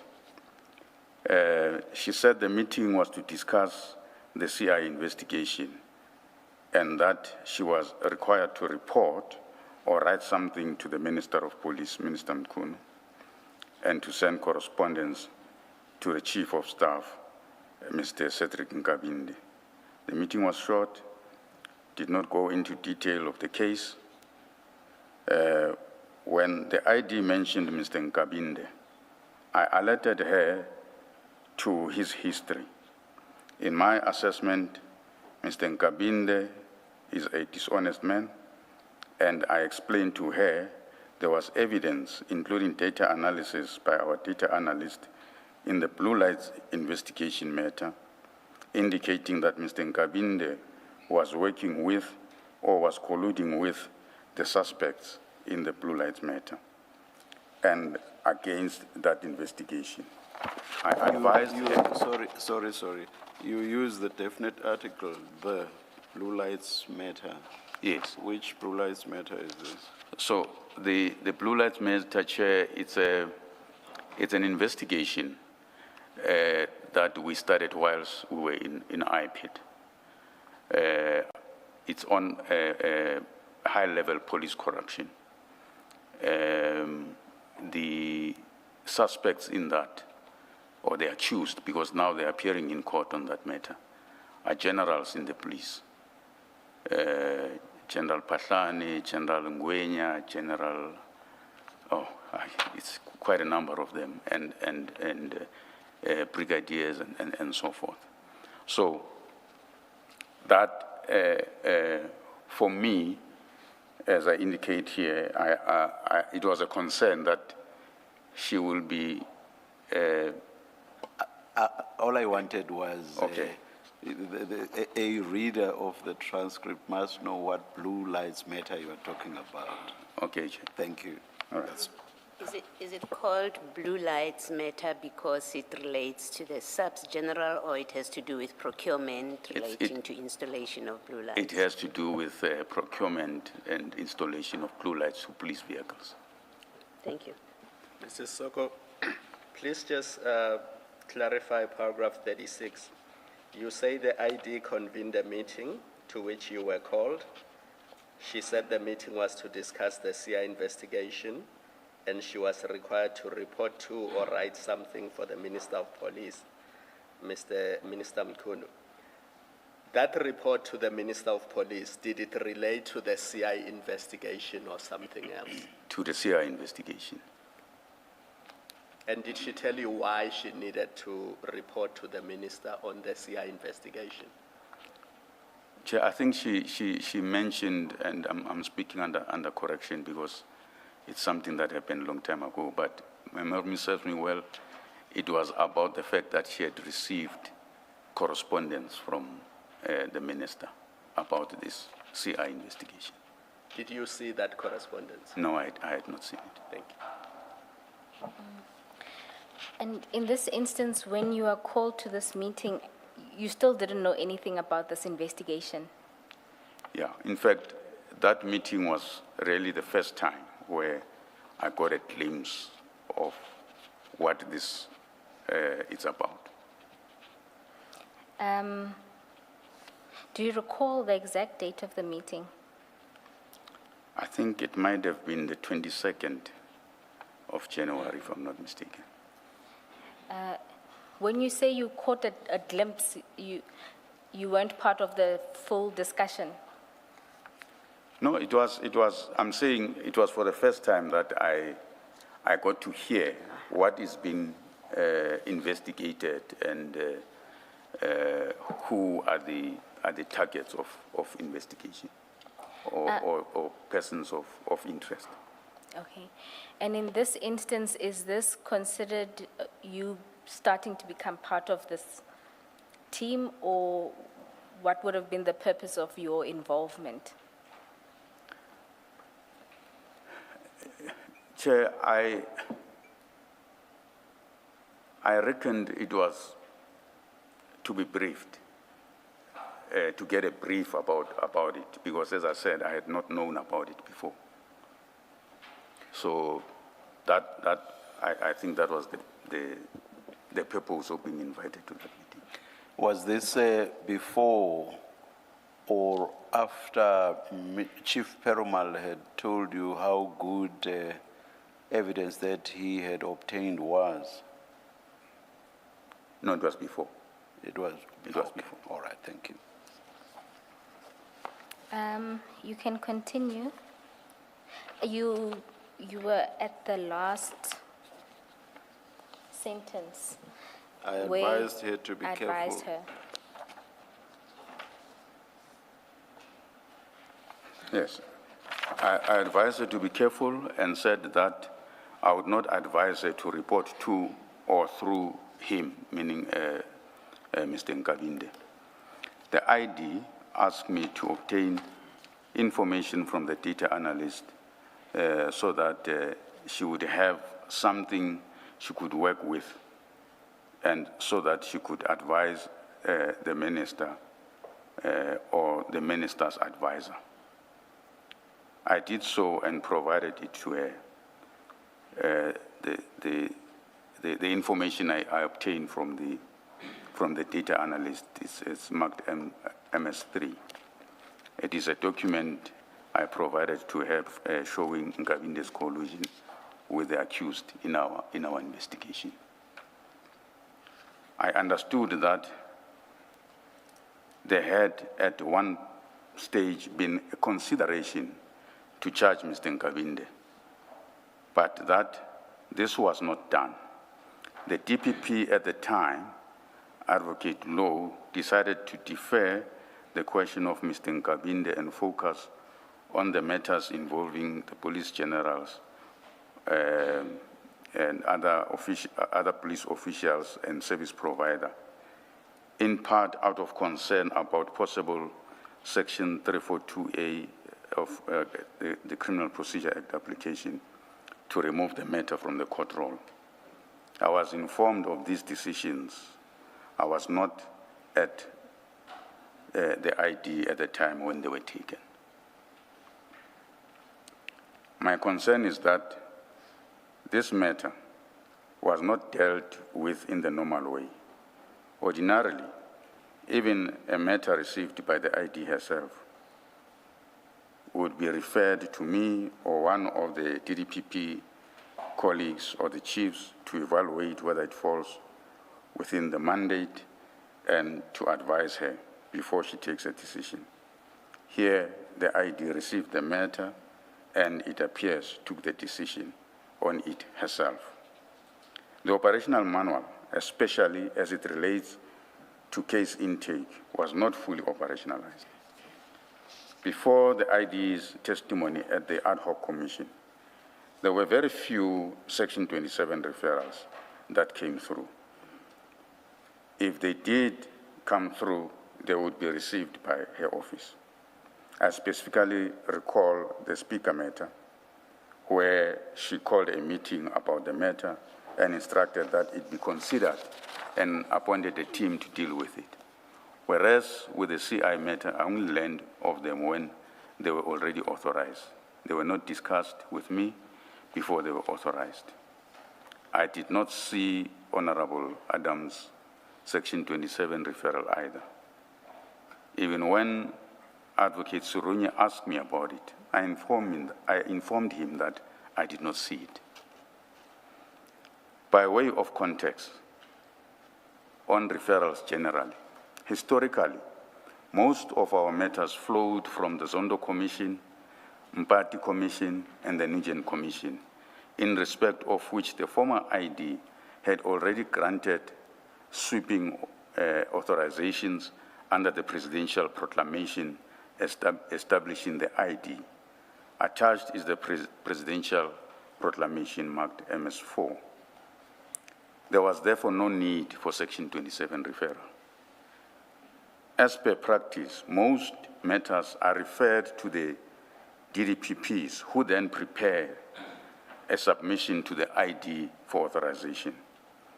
Most matters in IDEC space were authorized as a result of the presidential proclamation. The table below illustrates this point. So the table shows that the security cluster and commission matters are 137 in number, which represent 88% of matters that are within IDEC. And the other IDEC mandate, those are the matters that would have come either from other law enforcement agencies or through Section 27 referral. They are 18 in number, representing only 12% of the matters that came to IDEC. Mr. Sisi. A matter, sorry, Ms. Bolt. We now know that IDEC received a Medicare 24 referral. Where does it fall in your table? It will fall under the IDEC matters, IDEC mandate matters. Mr. Sisoko, You say that very few Section 27 referrals from previous witnesses. What we heard was that there was only one other referral prior to this. Is that your recollection? And that would have been the speaker matter. And that the one that comes under Medicare would have been the third. No, as I said, I'm working from our register. This statistical information comes from the register. As I said, that these IDEC mandate matters, which are 18, would be matters that either come from law enforcement, which they refer to us, or they come as a result of Section 27 referral. The ones that are Section 27 referral that I can think of right away is like your speaker matter, your Project Golden, and which one am I missing now? Yes, the Medicare one. Does the register delineate with that number of 18 which ones were Section 27 referrals and which ones emanated from other law enforcement agencies? No, the register will show that these matters are the matters that came after those presidential proclamation matters, which are mainly from the Zondo Commission, the Mpati, and Nugent Commission. So in essence, the 18 is just matters that came after Yes. the commission matters? Yes. So they wouldn't have been authorized in terms of that proclamation. They would have been authorized in terms of your protocol, well, Yes. except for Project Golden and Yes. the speaker matter. Yes, and of course the CI matters. Excuse me? And the CI Oh, matter. CI yes, of course. All right, thank you. You can proceed with paragraph 44. After the ID gave public testimony at the ad hoc committee, the volume of complaints increased. My own practice on receiving a complaint, whether a Section 27 referral or an email from the spokesperson, Mr. Henry Matumani, is to assess whether it falls within mandate. If it plainly does not, I respond or refer it out if the position is unclear. If the position is unclear, I meet the complainant to establish whether it falls within the mandate. And if it does not, I refer it to the appropriate agency. This would be done by way of a memo to the ID with recommendations. Of the matters I have received, I recommended only one for authorization. Attached MS5 is the register of matters that went through my office or I became aware of. Of the 27 matters that were recorded in the register, 13 of them were received by me. I only recommended one for authorization. Chief Boy received 5 matters, and Chief Perumal received 10 matters. At the time when the CI matters were authorized, I was on duty and no one was acting in my position. I went on sick leave on the 10th of November after I was kidnapped. Then Chief Perumal was appointed to act in my position until I returned to work on the 13th of January, 2026. Just to understand, the matters that Chief Boy authorized, when would that have been?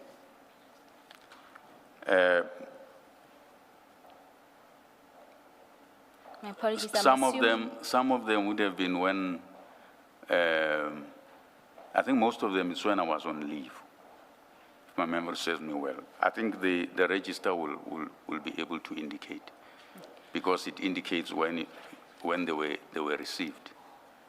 The MS5 would show when they were received either by me or Chief Perumal or Chief Boy, and what was done with those matters.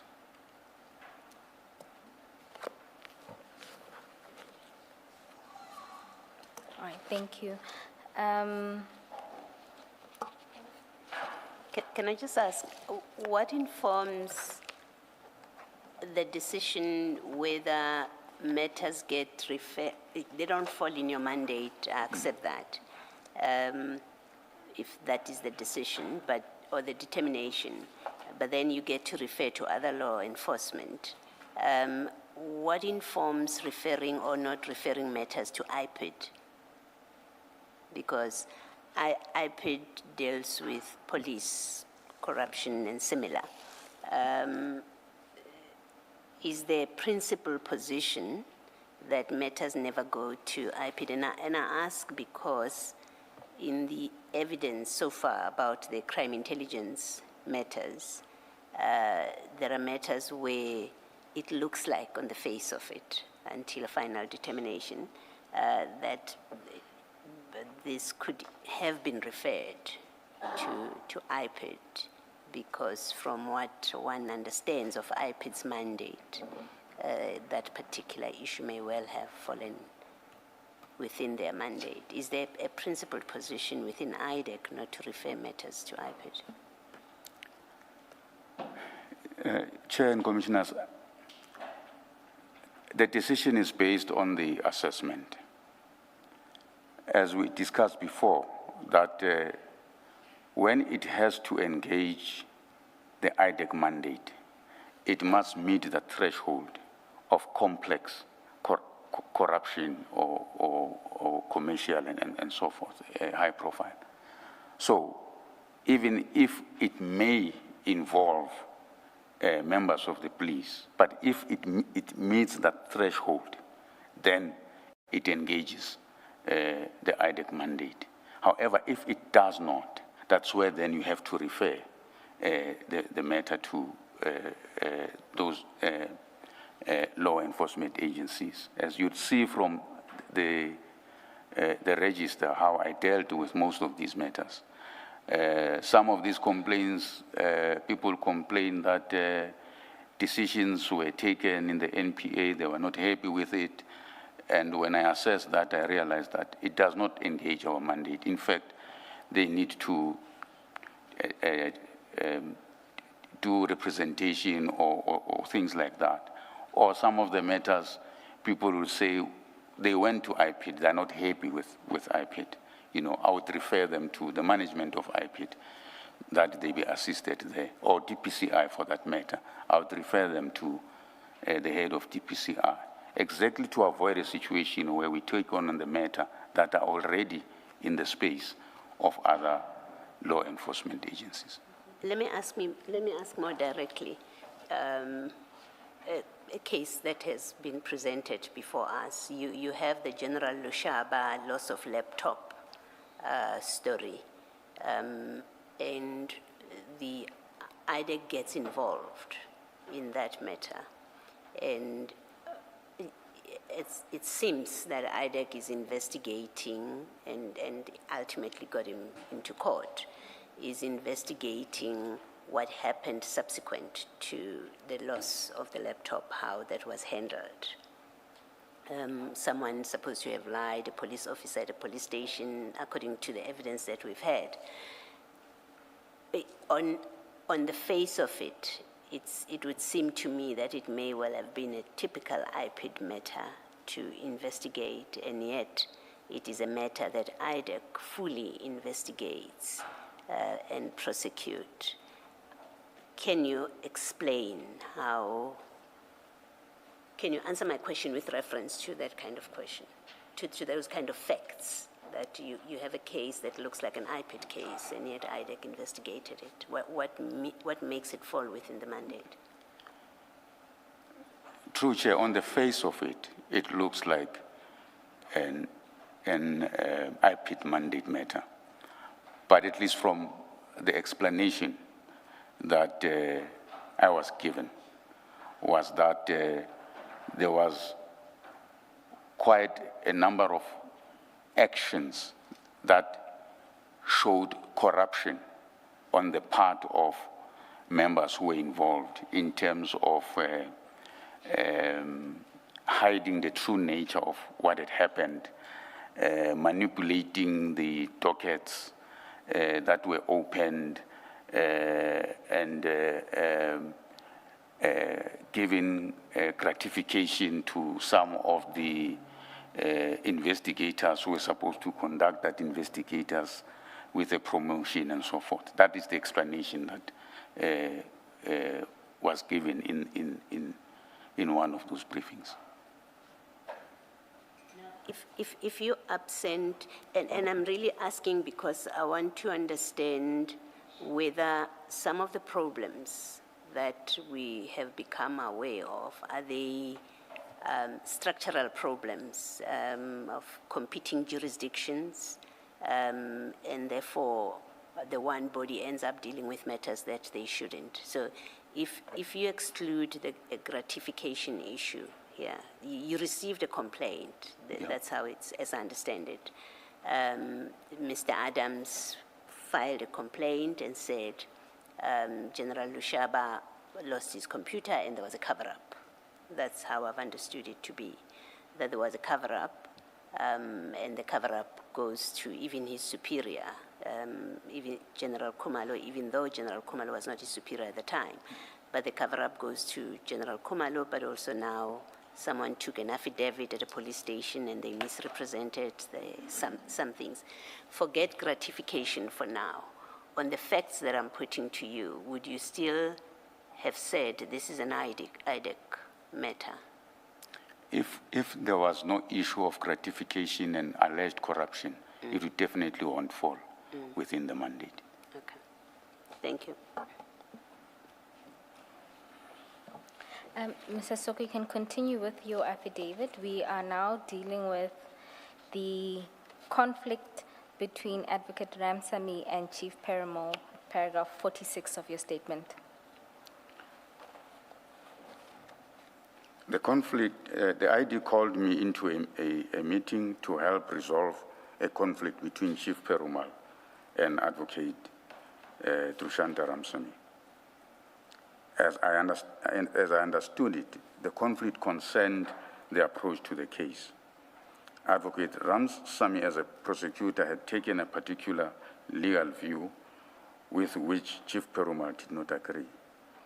The meeting was resolved on the basis that the parties should listen to one another, consistent with IDEC prosecutor-led model, and that the prosecutor is ultimately the person who must take the decision on the matter. This is how the issue was resolved. I must, however, indicate that in subsequent meetings where I was called into or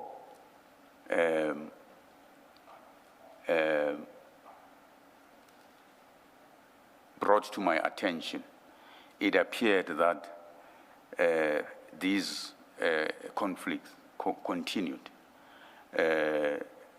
And Advocate Ramsamy was concerned that as a prosecutor, her views seemed to be overruled by those of Chief Perumal, and that the ID seemed to take more the side of Chief Perumal than her side.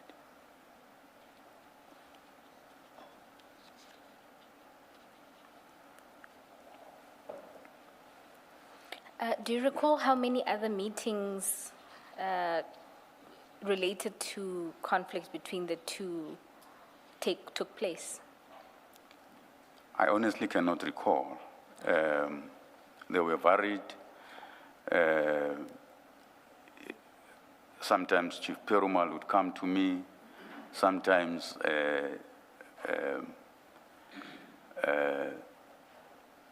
Advocate Ramsamy would come to me, would have a discussion with the ID, you know, so they were varied. I think because of that and the fact that Chief Perumal was not happy with Advocate Ramsamy, ultimately she was also removed from the matters. Did you not supervise Chief Perumal's work? I mean, if there was conflict between him and the lead prosecutor in the matter, because he reported to you, was that not an opportunity to then look at what he has done and supervise him and provide guidance? Chair, we would have a discussion about these conflicts, as I said. And in the nature of how our project works, and it's also in the manual, that all the discussions in relation to the project must actually happen at the level of the team, so that even when there are these disputes, the matters would be dealt with at the team level. So where you would have opinions of the entire team in terms of how the matter should be progressed, what needs to be done, what not needs to be done. And the deputy responsible for the matter would then take the ultimate decision if there is no amicable solution within the team. In this situation, unfortunately, the lead, instead of the DDPP, was the ID. So she would then take the ultimate decision on how the matter would proceed. So she would then overrule the opinions of junior prosecutors like Advocate Ramsamy to say this is how I want it to go. You know, I agree with Chief Perumal or whatever the case may be. So that is how, in this specific matter, it turned out. So the head of investigations is excluded from all of that. You don't play a part at all. That decision-making is that of the ID. I would not be included in that decision-making.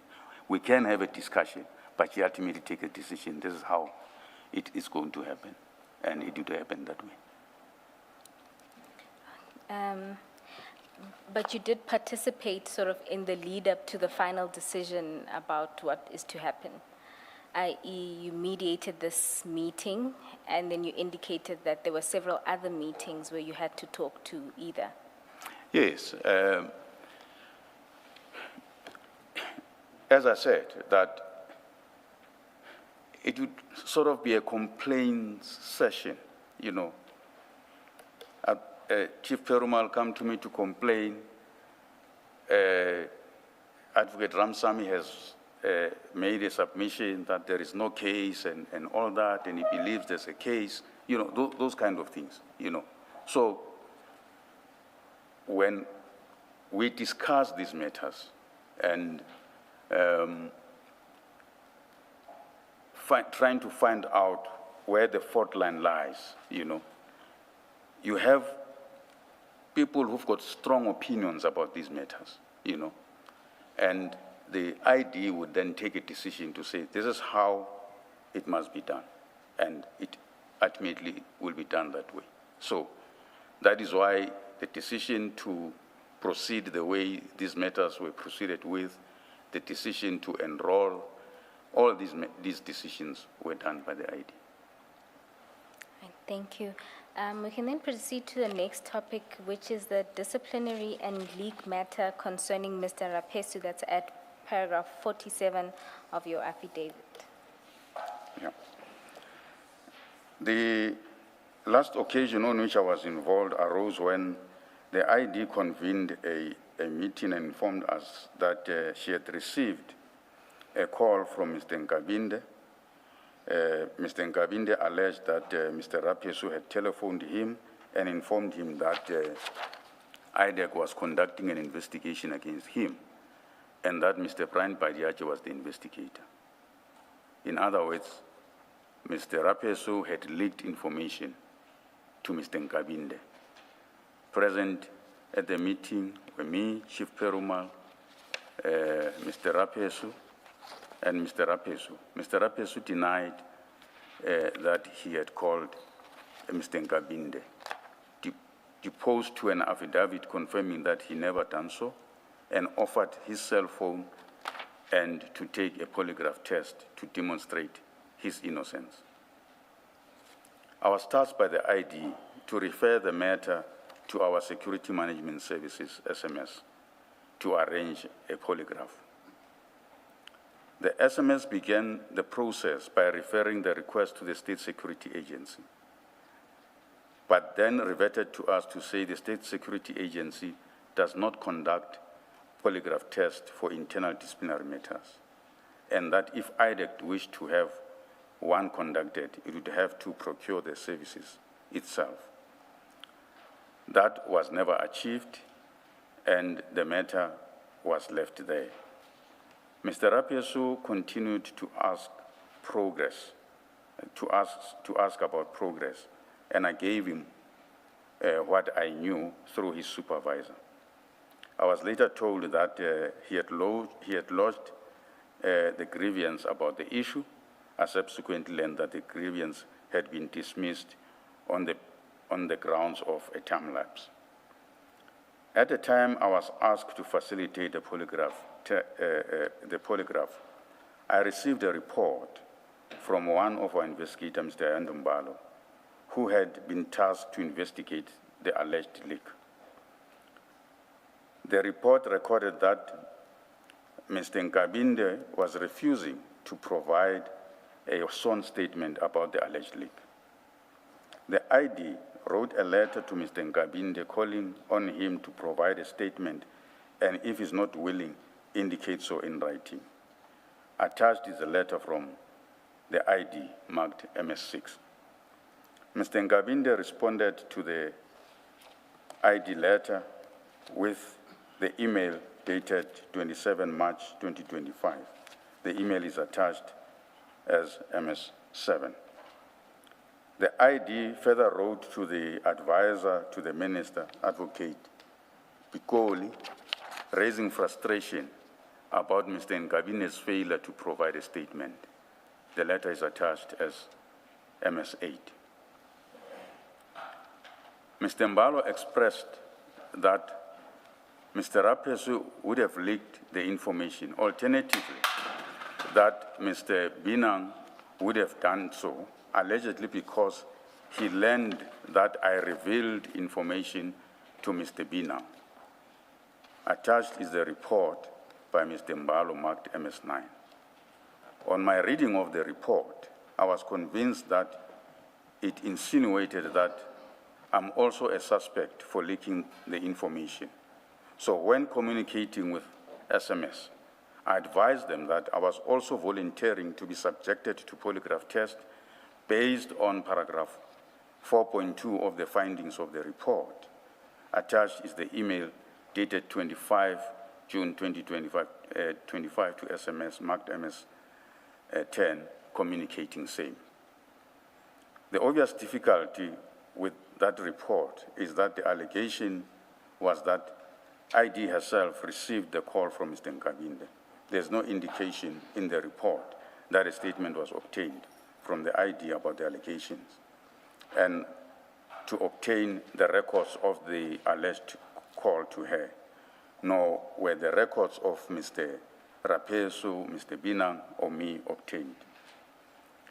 I recently learned a further step that I regard as irregular.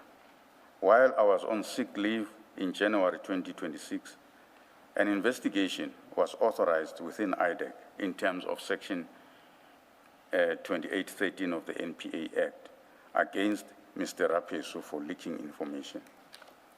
The authorization was for the contravention of Section 41(6) of the NPA Act.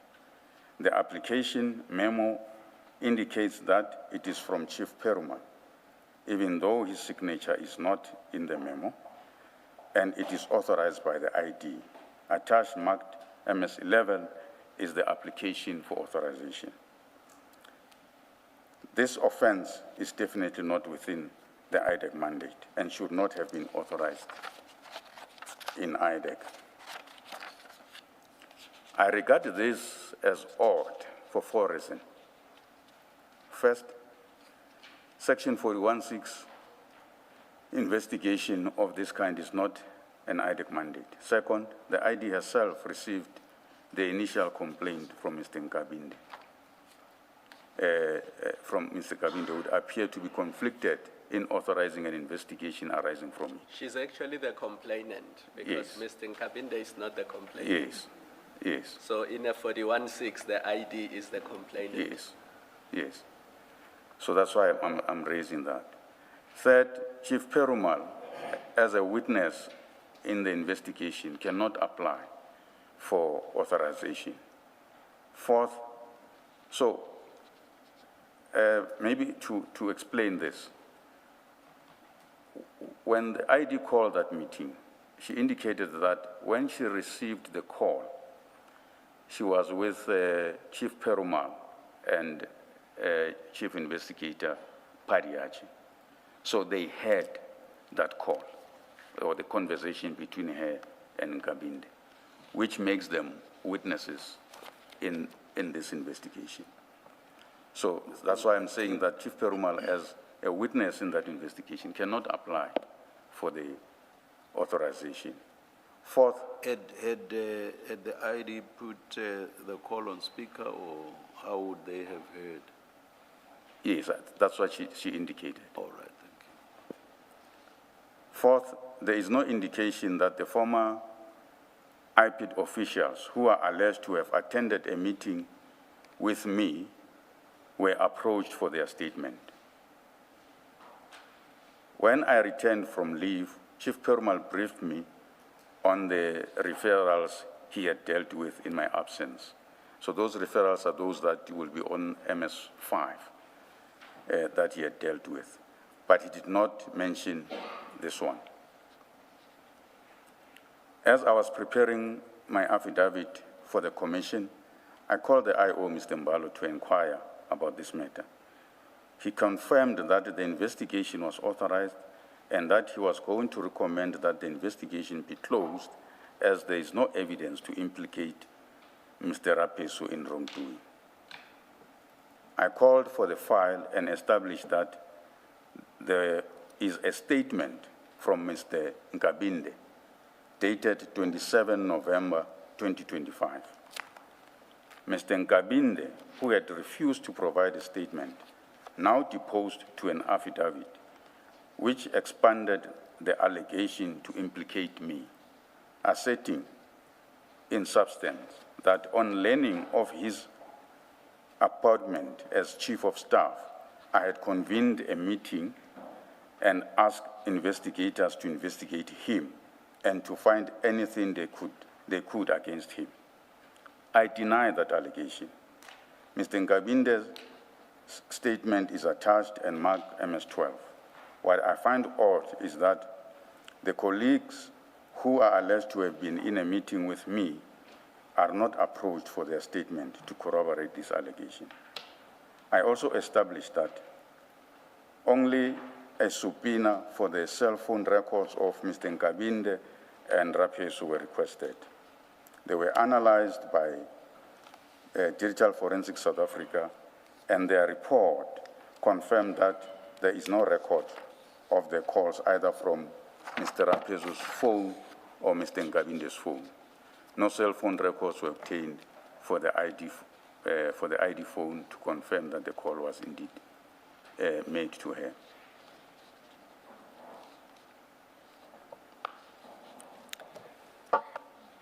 Thank you. I think we can then move on to the next section. Why I did not impose myself into these matters.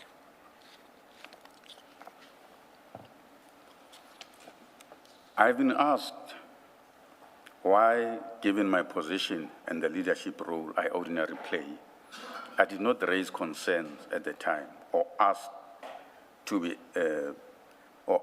be included in these matters.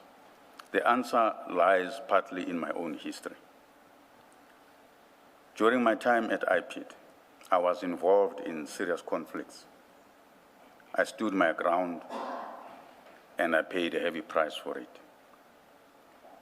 I was suspended in 2015 and subjected to a disciplinary process and criminally charged, which I regarded as unlawful. The charges related to IPID report concerning the rendition of Zimbabwean nationals. In August 2016, I was dismissed in absentia after being found guilty of gross misconduct at a time when I was hospitalized for depression.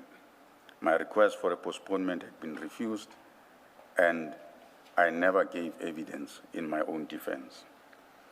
Following the Constitutional Court finding that the suspension of the then Executive Director, Mr. McBride, was unlawful, he was reinstated to his position. I also challenged my dismissal through the Bargaining Council and was reinstated. I was suspended again in March 2020 by an incoming acting head of IPID, and again had approached the Bargaining Council. I was then reinstated. I testified before the Zondo Commission about police corruption and about political interference that I believe lay behind my suspension. These experiences were costly to me, personally and financially, and to my family.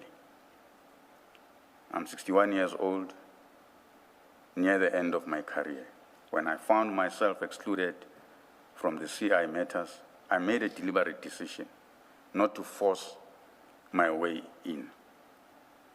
I took the view that if the ID did not involve me, it was not because he did not want me involved. No, it was because he did not want me involved, and I respected that. There is, in any event, a practice at IDEC that if one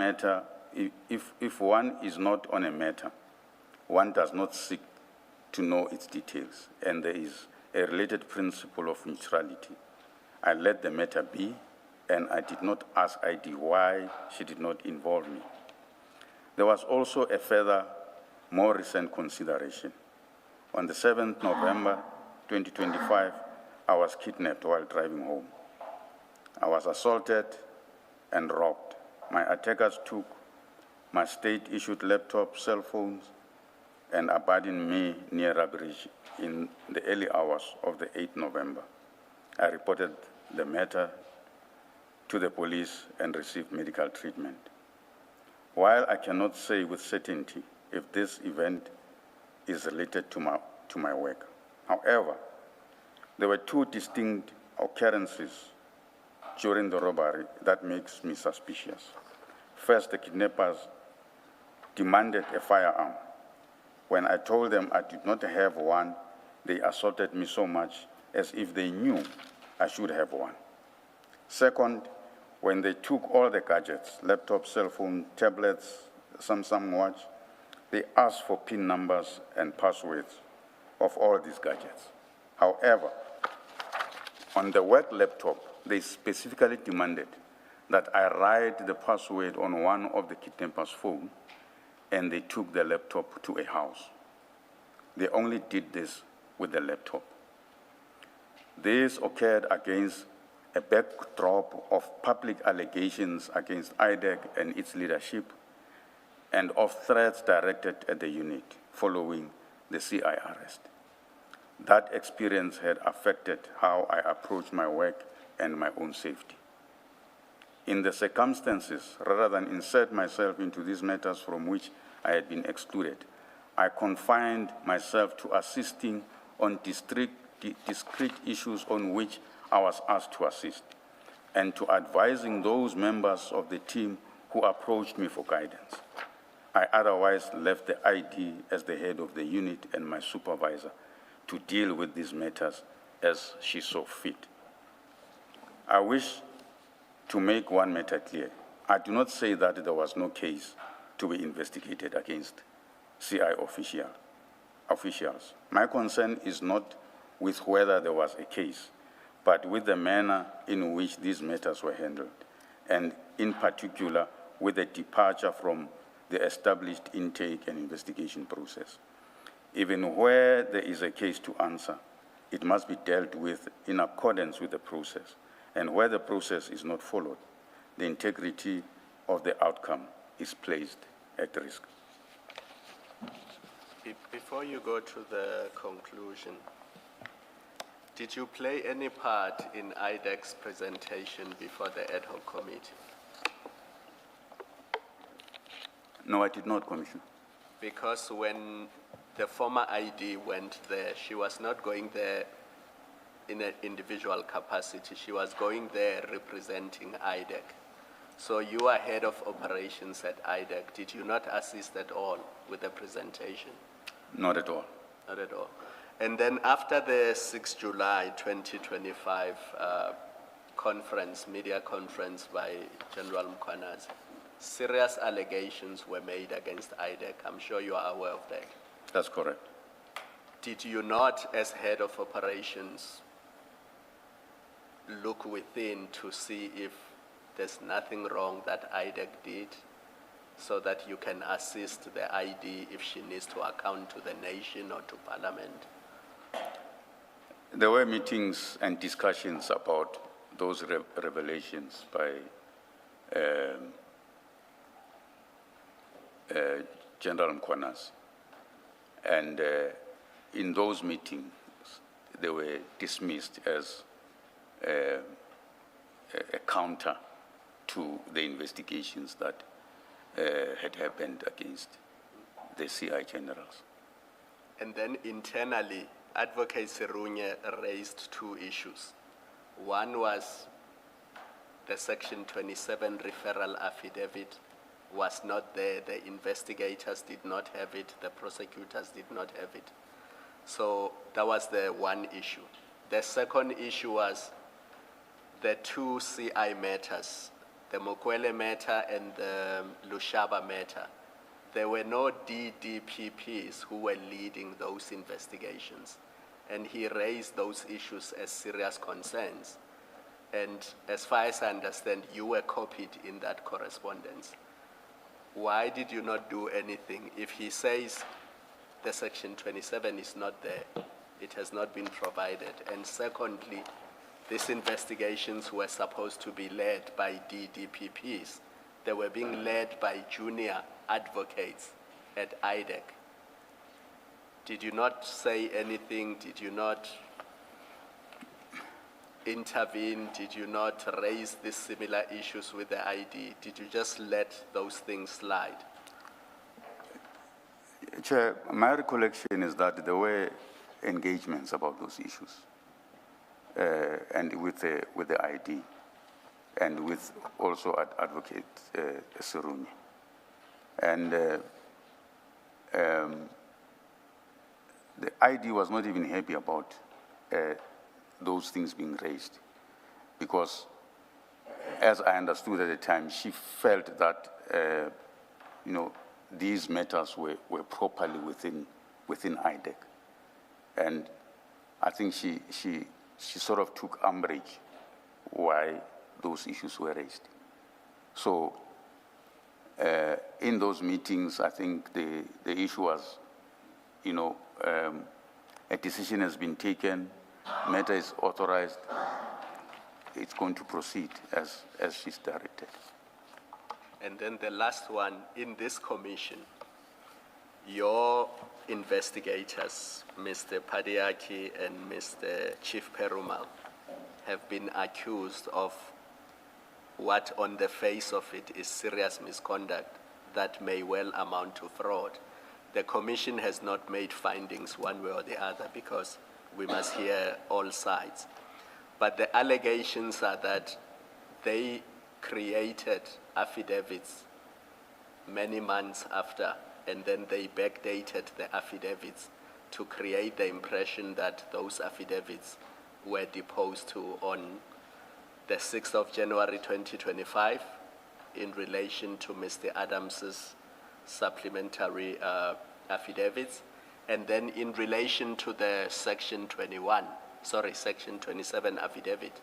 The allegation is that the affidavit that has been provided to the commission and the one that we as commissioners have been looking at was only created after October 2025, and it could not have existed in November 2024 when Mr. Adams made the referral to IDEC. Now you as head of operations and head of investigations, when you hear allegations like those, did you make inquiries internally to find out what the position is? And if the commission has been misled and has been provided fraudulent documents? Chair, my recollection is I heard of these allegations when these matters were ventilated here at the commission. I think Mr. Rapesu would have indicated that he suspects there is something wrong that would have happened with the Section 27.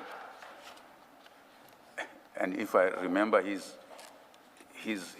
words was, but the truth will come out. So,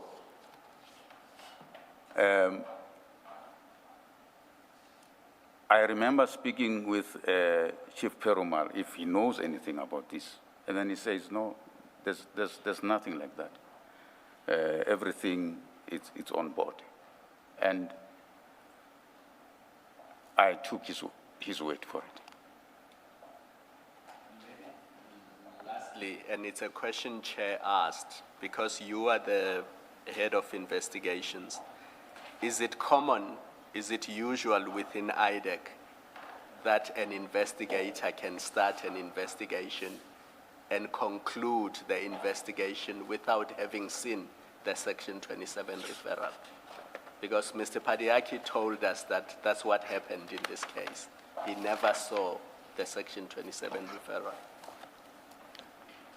Chair, in terms of our processes, and the manual also speaks to that,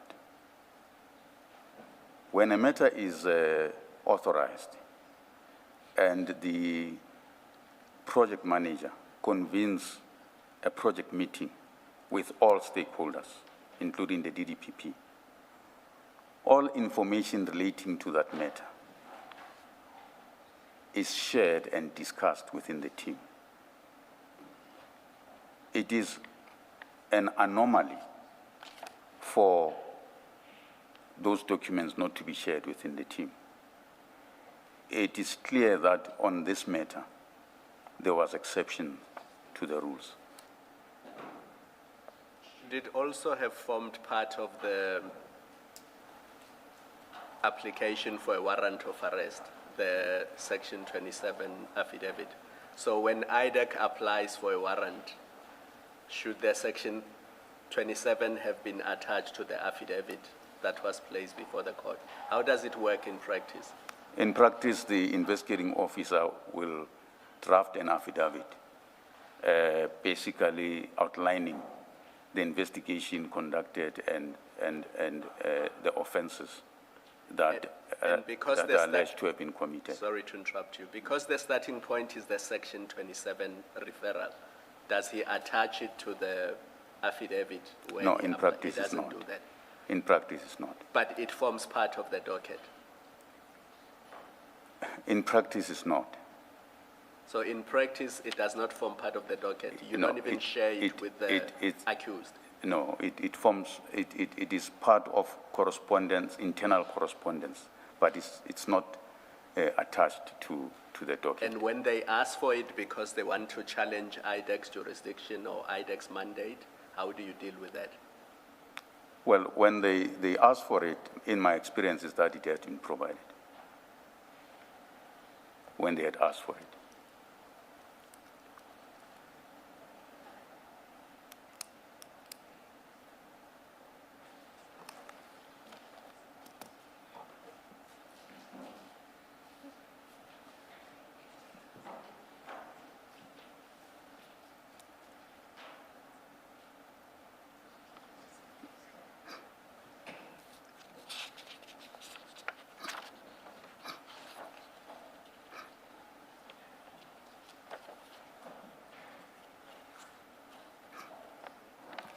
So, Mr. Sisoko, when a docket is opened or when an inquiry is opened,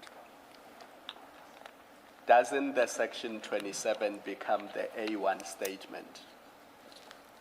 And then it can be supplemented if there's anything further to add to the affidavit. How does it work at the start of the investigation?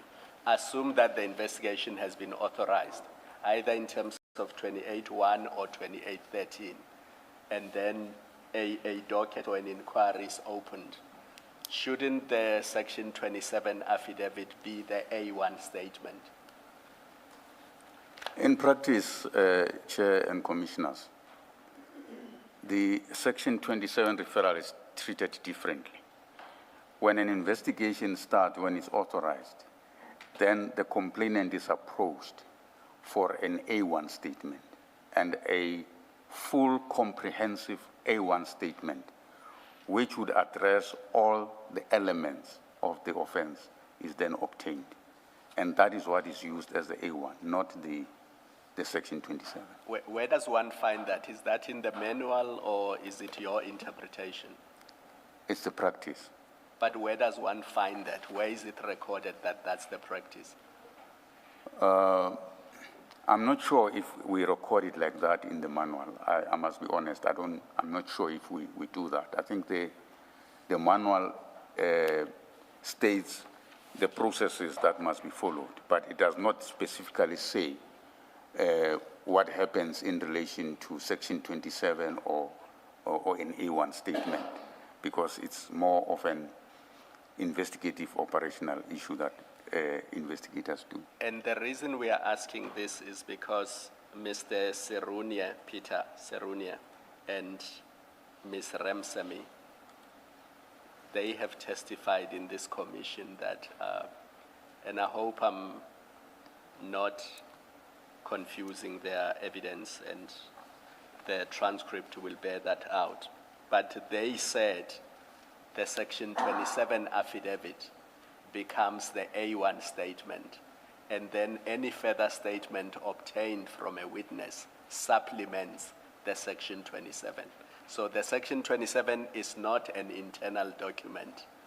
It is the genesis of the investigation. It is the affidavit that must set out what offense is being reported and what offense must be investigated, so that what the investigator looks at and what guides the investigating officer is in fact that affidavit.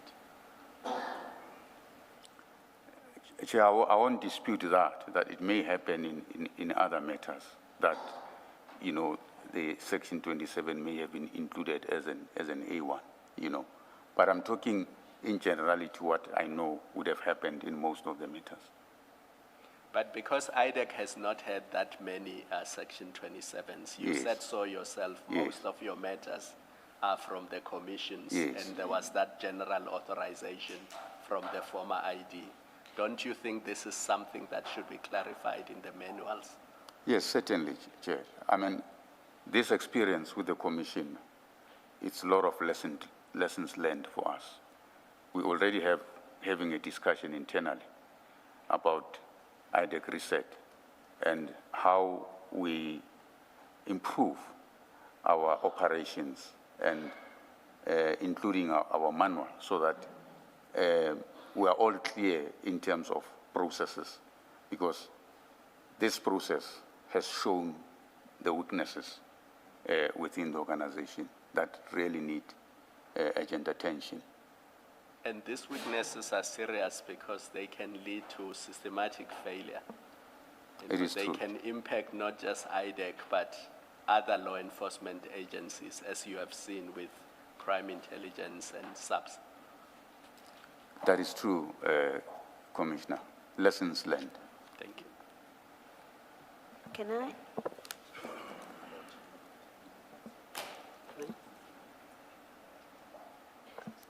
Can I just check? You say in paragraph 59 that there is a practice in IDEC that if you are not involved in a matter, you don't seek to know its details, and this relates to the principle of being neutral. But surely that position in practice does not apply to the ID. She Yes, it does not, Commissioner, because she's the ultimate person that takes decision on all these matters. A matter cannot be enrolled without her approving that.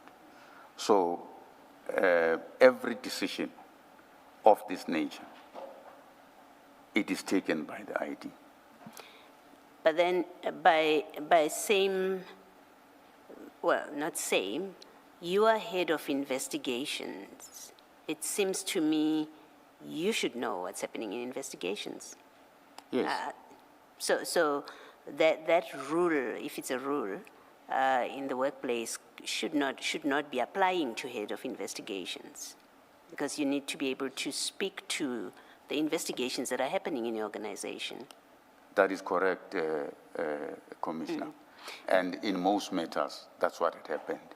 Yes. As I said, this was an exception. So in a properly working IDEC, a person in your position who is head of investigations is supposed to know and be involved with investigation. When I say involved, I don't mean you run and do the investigations, Yes. but you, because you are the overseer Yes. of all the investigators and of investigation, so you should know this. That is correct, Commissioner. Okay. Therefore, it must mean I'm trying to determine whether is this a person problem that you ended up in this position where you don't know about investigations that are happening because they're being directed by the ID and who chooses Mr. Perumal, Mr. Pariachi, and others. Is it a problem that a different head of investigation would have said, would have been correct to say, I'm head of investigations and I will not be excluded from investigations? Or it's a misunderstanding of your role by both you and the ID that you are also subject to that rule of practice, that you don't need to know what's happening in matters. I think, put simply, is this a structural problem? Is it well, we happen to have the wrong people in the positions. We had the wrong ID in the form of Ms. Johnson, who did things the way that she did and excluded you, or we had or we had a wrong head of investigations who didn't assert his role and position when he gets excluded. Can you just say which one it is? And the question is important because, at least from where I'm sitting, because among the things that we have the Commission is required to do is to make recommendations, including recommendations about what improvements, changes need to be done to the organization. So we are going to have to grapple with how did IDEC land where it is today? Is it a structural problem? Is it that whoever employed Ms. Johnson just made a bad decision? Whoever employed Mr. Sissoko made a bad decision? You understand what I'm saying? What I'm asking you. Can you just comment to that? Chair, the fact of the matter is, in this particular instance, rules were not followed. And I took a decision at that point in time, as I explained in my affidavit, based on my personal history. I take full responsibility that I should have acted differently. But at the time, for me, it was the right decision to take, given the considerations that I've said to the Commission. I understand, and thank you for that answer. It's trying to understand whether, what's behind my question, whether in terms of your contract of employment, which sets out what your job is, you could have asserted to the ID, even if she didn't like it, you could have said, there is no investigation that will happen that I don't know anything about. Does your contract, the terms of your contract, give you that kind of standing, or it's a problem in the contract because maybe she still gets to make decisions finally about investigations? I'm trying to understand that. So I'm trying not to make it personal to you, but to understand what are the limitations other than your personal circumstances. Another head of investigations, will they not find themselves in exactly the same position for different reasons? Chair and Commissioners. Perhaps to add to that, besides the contract of employment itself, or in addition to rather, in addition to that contract, there are the annual performance, what do you call them, which you sign with your boss, undertaking that you are going to perform in accordance with, and then, as I understand it, there's itemization of all, of everything that you undertake, you are going to do during that year. Am I correct that there is such a thing? What is it called? That is correct. The performance agreement. Yes. Now, I'm adding to what Commissioner Baloyi says, which is a reference to the employment contract itself, and I'm saying there's also this performance agreement.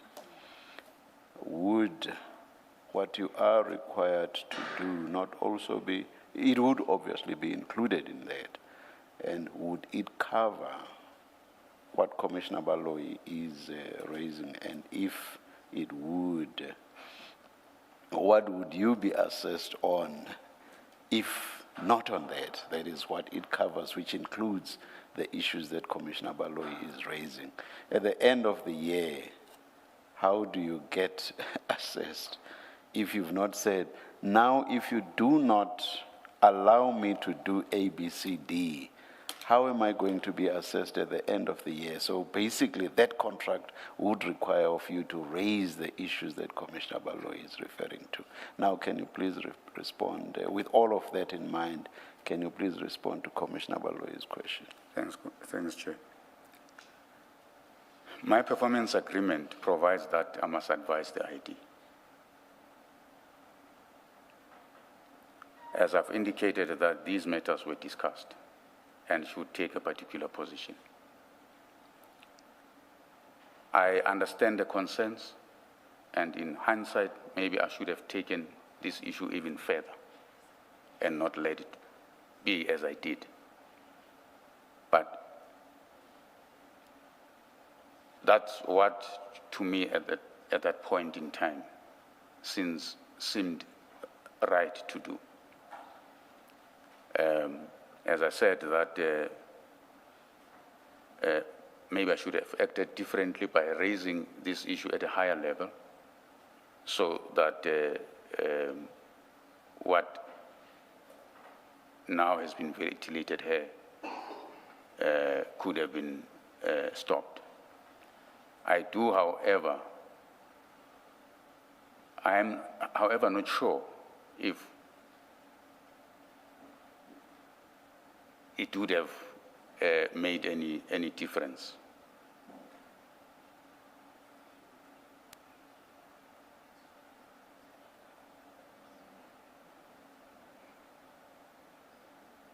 Sorry, you may carry on. No, I was saying that I'm not sure, however, if it would have made any difference.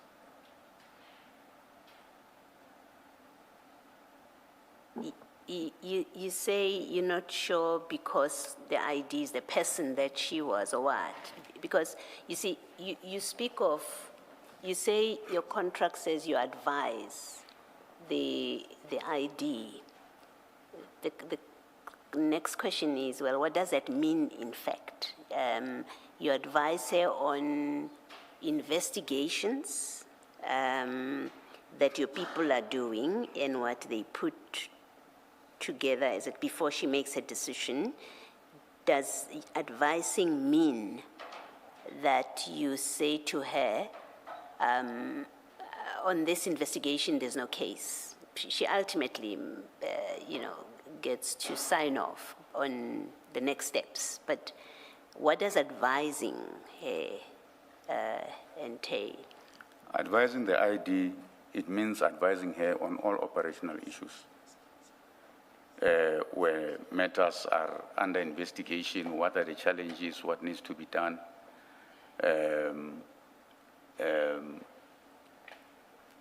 Most of the time, what happens in practice is that decisions like enrollment and so forth would happen when there has been a meeting of all stakeholders to discuss that matter, and when there is a consensus that the matter must be enrolled. But my advisory role is where there are issues of that affect the project, so that we can discuss how we overcome those issues.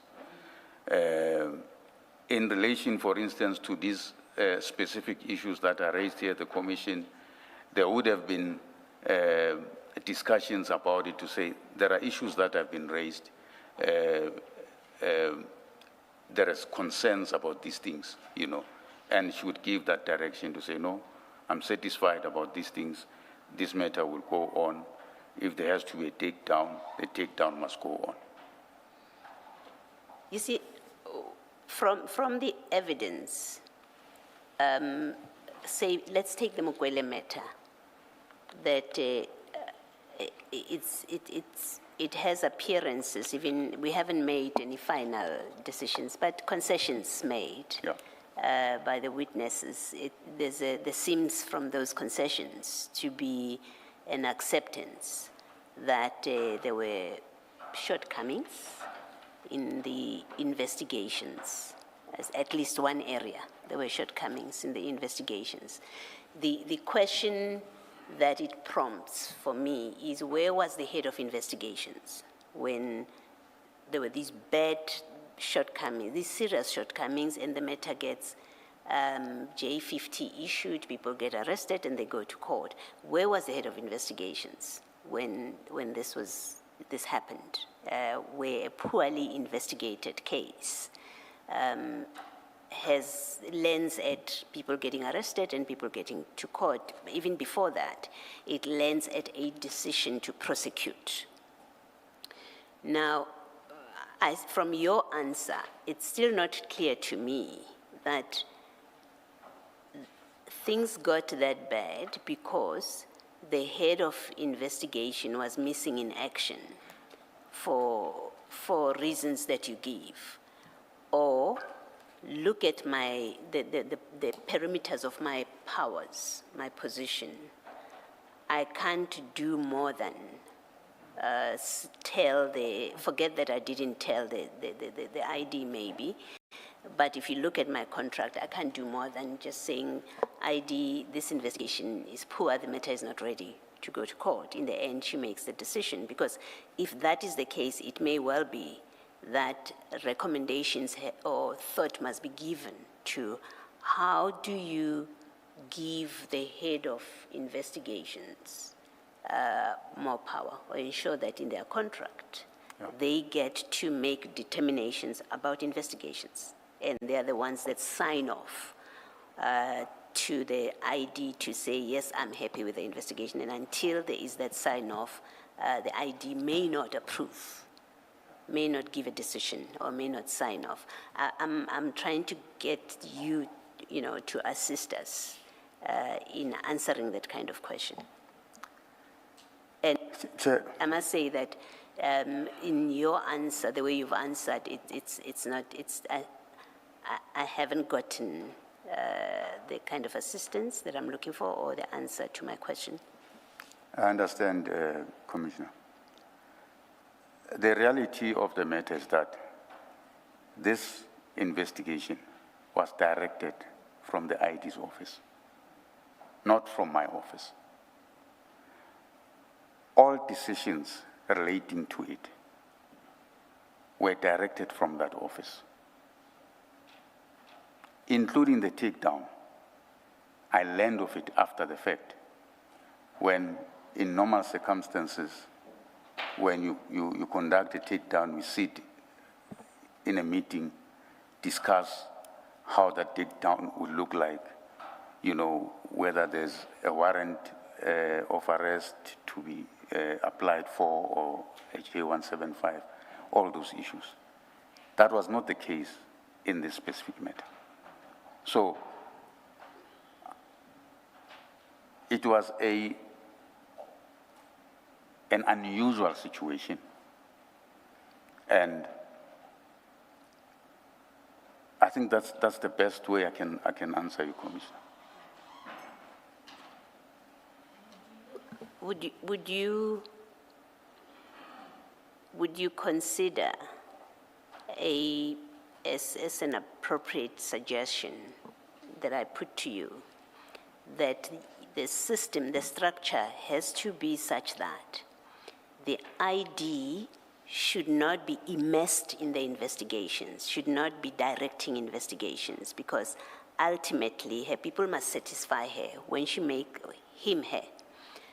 When they make the decision now, as they're empowered to do, starting with the 2813, right? 2813. The ID should be sitting as a neutral party, so to speak, where others come and persuade her, we need a 2013, and then she can interrogate what they're doing at that point. And then they go and do their work. Now she must authorize an investigation. She should not have been involved in the process of directing, go find this, go find that, because ultimately when they come to her for the, to her in this case, because it was a her, for a 28-1, she must look at it with a fresh eye, with an unbiased eye, if you like. The same for all the various stages that she must authorize. Would you consider it an appropriate suggestion that the ID should in fact be insulated from all of that, so that by the time she's required to exercise the statutory powers of being the ultimate decision maker on the different steps, she looks at things with a new eye and an unaffected eye? Commissioner, I agree totally. In fact, most of our matters, that's how they have been conducted. She would come at the very tail end. And as I said, that when those meetings happen to discuss where now the team says the matter, the investigation is complete, now we're ready to enroll. And that's how in most matters it would have happened, except for this one. Maybe the exception suggests that it should be an entrenched position in Yes. respect of which no ID has an option to deviate, and there's no exceptional matters, because all matters that come to IDEC must meet the criteria, so they cannot be exceptional and sensitive matters that only the ID should look at. That is correct, Commissioner, and that's what motivated me to create the case intake criteria. Okay. Part of the concern you have raised, or an explanation that you have given for not escalating things to the NDPP, you shrugged your shoulders, and we've had evidence as well that where matters have been escalated to the then NDPP, there was no good outcome out of it, and people seem to have ended up in worse positions than they were before they lodged the complaint. How do you suggest to fix for that kind of problem? Is it again a matter of, well, it's about the integrity of the people that you appoint, or it's a problem in this scheme that we have, where you have IDEC falling under the NPA, and ultimately the NDPP is the one that people must escalate things, but the NDPP has a working relationship with the ID because they all belong to the same organization. Is that the problem, and does, in your view, the appointment of the judge, IDEC judge, and whatever his terms of reference are, create a different playing field than what you had when it was just ID and NDPP? Yeah. Commissioners, I think, unfortunately, the issue of the judge came much later, even though it was provided for in the legislation. I think it took time to be implemented. I would venture to say that had it been in place much earlier, some of these issues would have been raised with the office of the judge, and maybe there would have been interventions much earlier.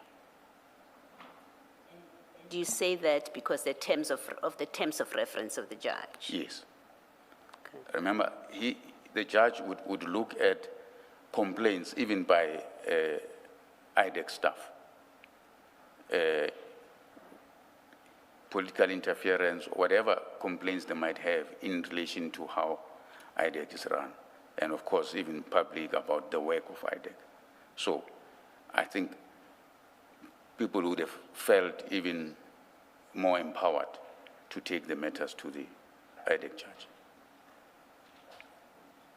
Thank you.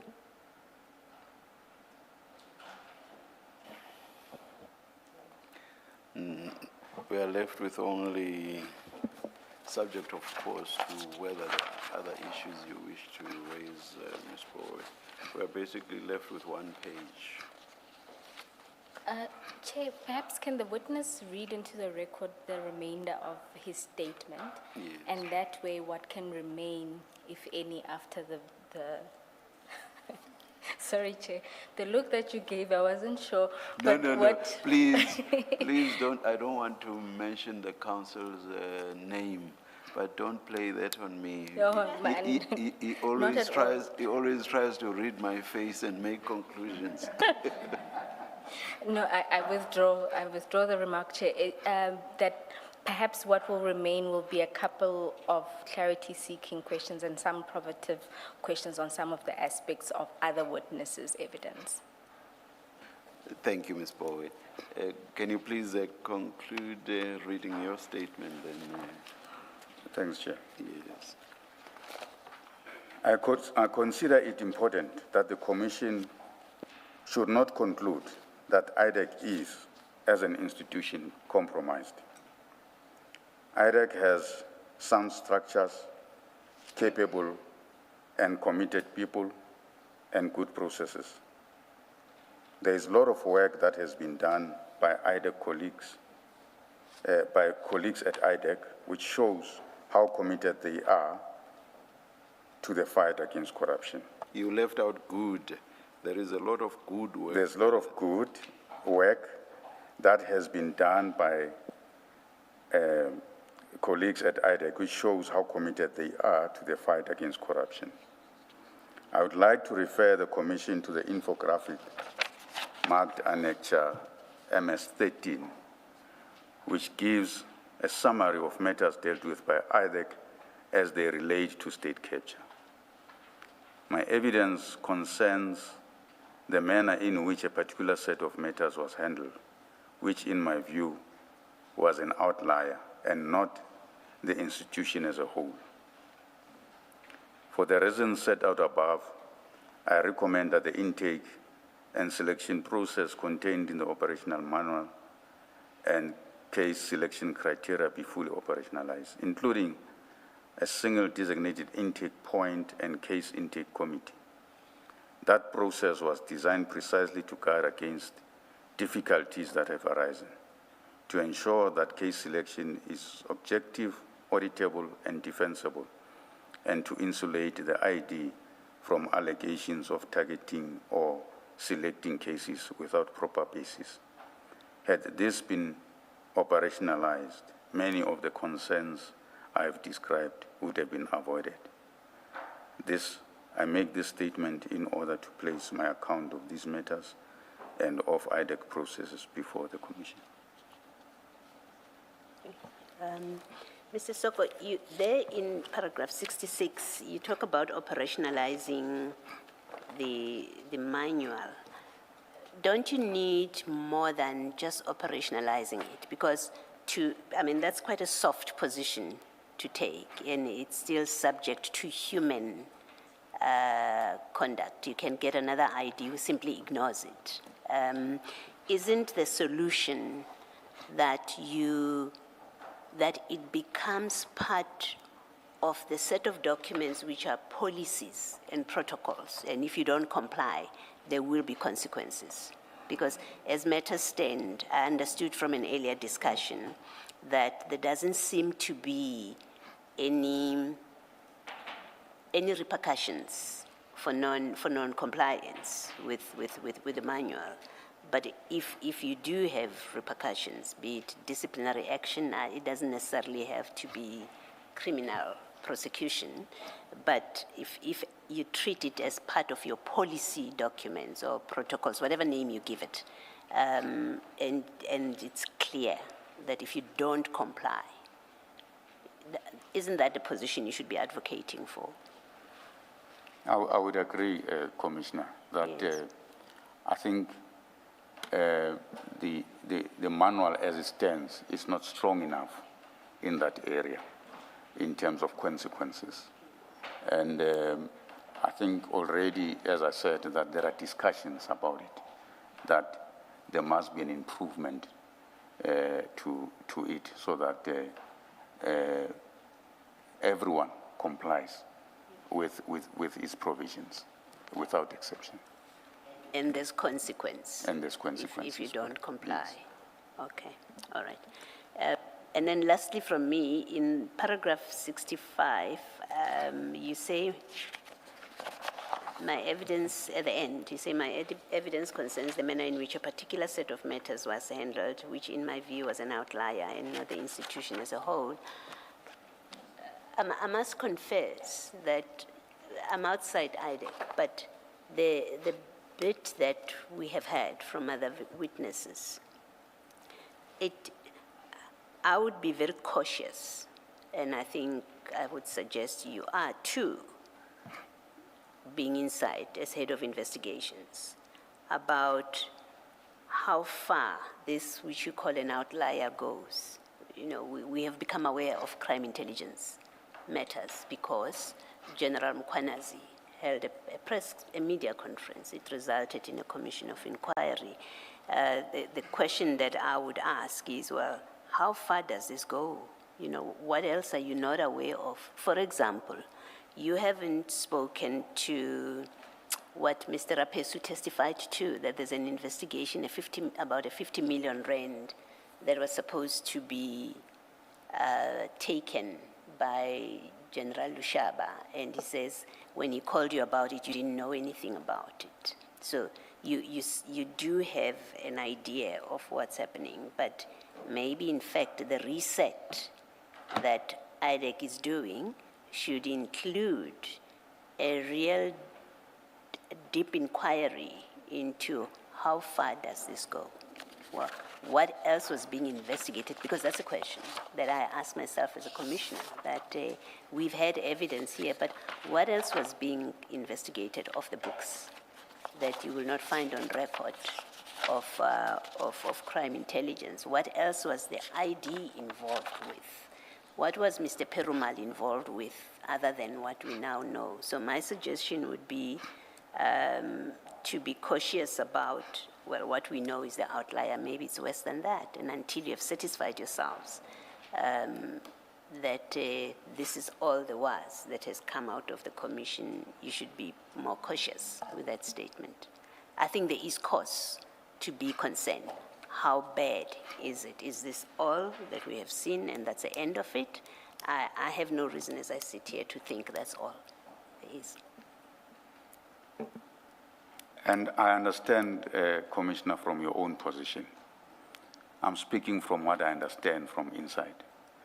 As I said, that there are 137 matters representing 88% of our work, which I believe may not be tainted by these issues. So my statement of an outlier stems from that. It doesn't take away the fact that we have to review. There's an agreement within the organization that we have to review all our matters and be sure that there is nothing that we've missed. And if there's injustice that would have happened, it's corrected. That's the position of the NDPP, that's the position of the leadership. Thank you. Thank you, Chair.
Mr.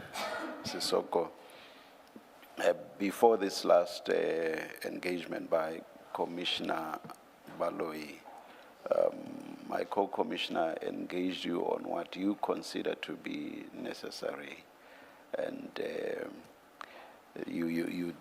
was a discussion on policies and how strong the wording of that is, in particular with regard to consequences. I just want your comment on this. I have no idea what we will recommend in the end. It may either be a continuation of an institution called IDEC, or it may be a totally different institution. I do not know. Or the killing of any such institution altogether. But on the assumption that something similar to IDEC, where depending on the acceptance of our recommendations to continue to exist, don't you think it would be better if the processes would actually get legal force from an act, whether it's the NPA Act or whatever other act? So the act itself specifically provides that such a process document should be created, and having its force from an act of Parliament, it would be less likely that it would be flouted at whim or at will by whoever the head will be.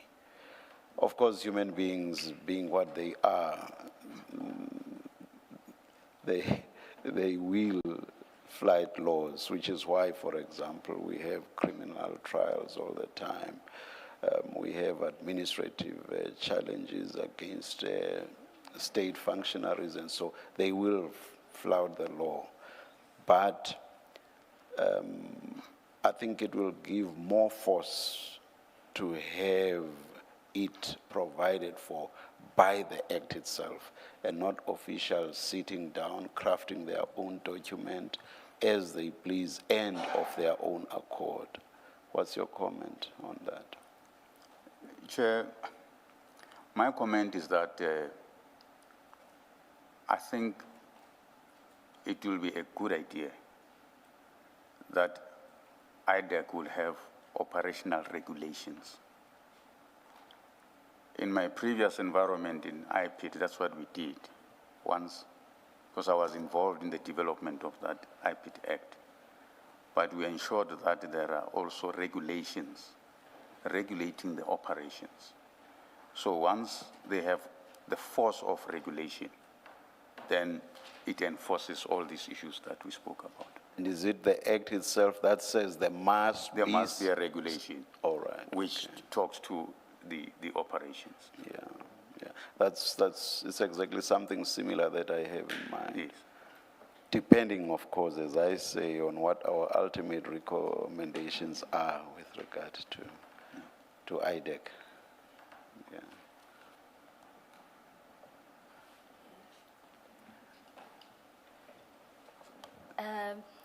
Chair, I assume we agreed that, The lunch that we adjournment. take the lunch adjournment. All right. And let's adjourn and come back at 2:15. Let's adjourn.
1-2.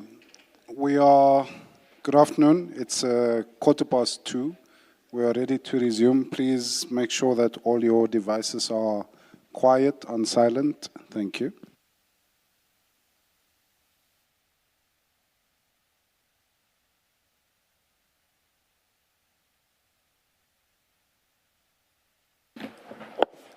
Yes, Ms. Bowe. Thank you, Chair. Mr. Sisoko, there's a couple of issues that I wanted us to go back to in your statement, and I'll try to do so thematically so we can move quickly. The first is short, and it relates to your annexure MS01. Just to note, Commissioners, that there was a mistake with the labeling of the annexures. And there I take full responsibility. You'll see it starts with MS01, and then the next is MS1. But we propose to leave it like that. Alternatively, we'll go 1.1. But for now, if we can turn to MS01. And it's just a clarity-seeking question regarding this document.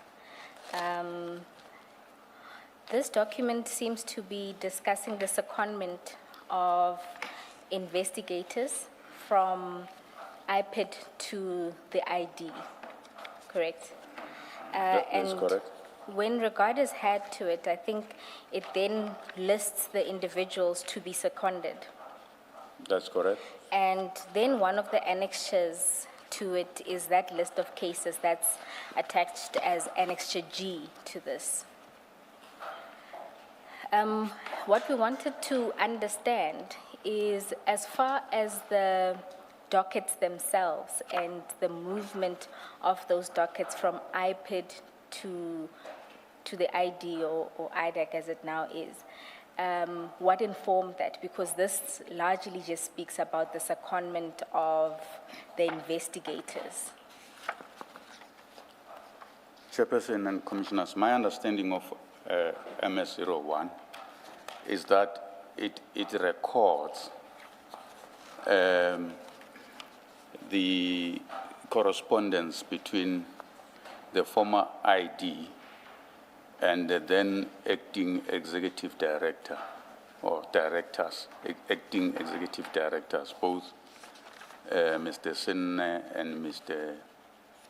Sitsedi. But it records all other discussions that happened, including the issue of the handover of the dockets.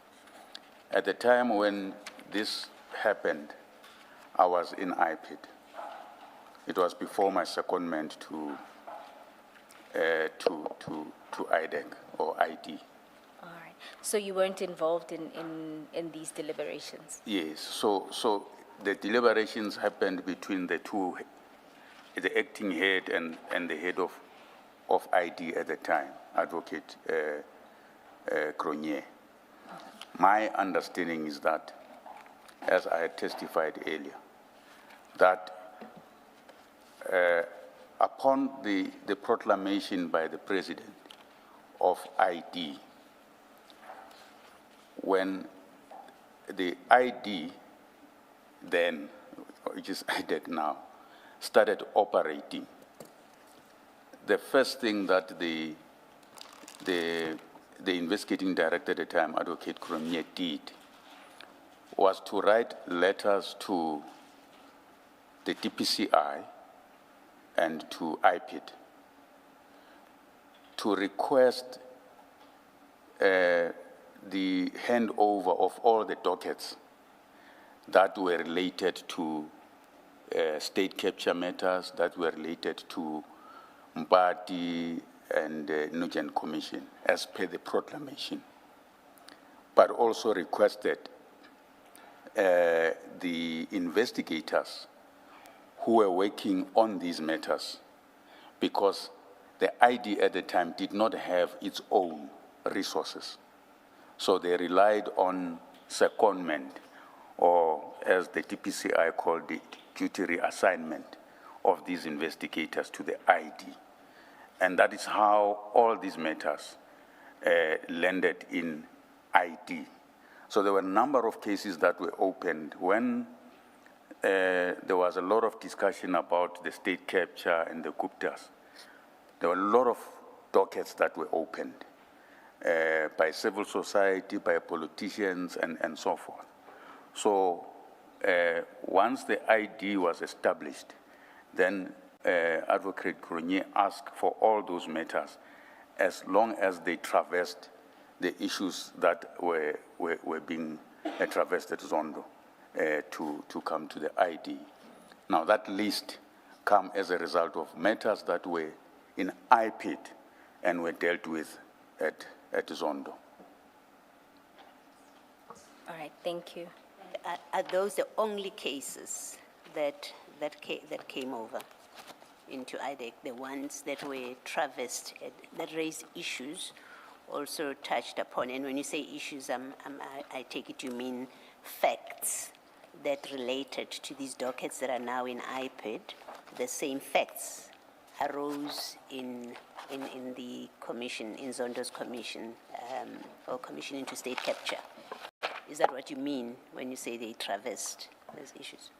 Yes, Commissioner. So, as I understand it, the investigating director at the time, Advocate Grunier, authorized in relation to what they called security sector at that time, matters, authorized all matters that related to the testimony of Robert McBride at the Zondo Commission, but as well as all procurement, alleged procurement corruption that is alleged to have happened within the SAPS and CI and the state security. So it was sort of an all-encompassing authorization.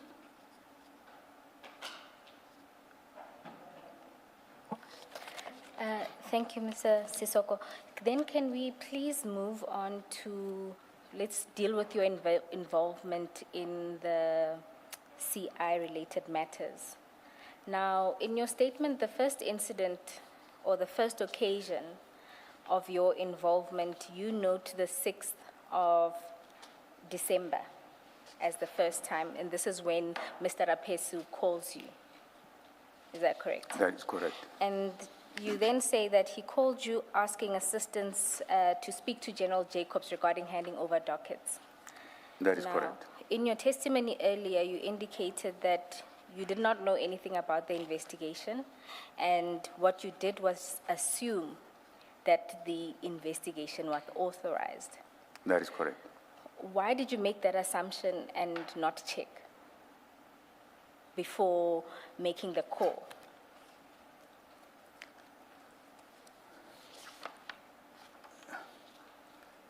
Chairperson, I think, as I said earlier, that I wouldn't expect an investigator to ask for Chief Perumal to instruct someone to ask for a docket from the SAPS if a matter is not authorized in IDEC. So that is why I had assumed that it must have been authorized. On your testimony, you had indicated that there had been sort of 2 occasions where investigations were authorized in the ID's office, and you then find out about them, you know, as a by the way, or after the fact.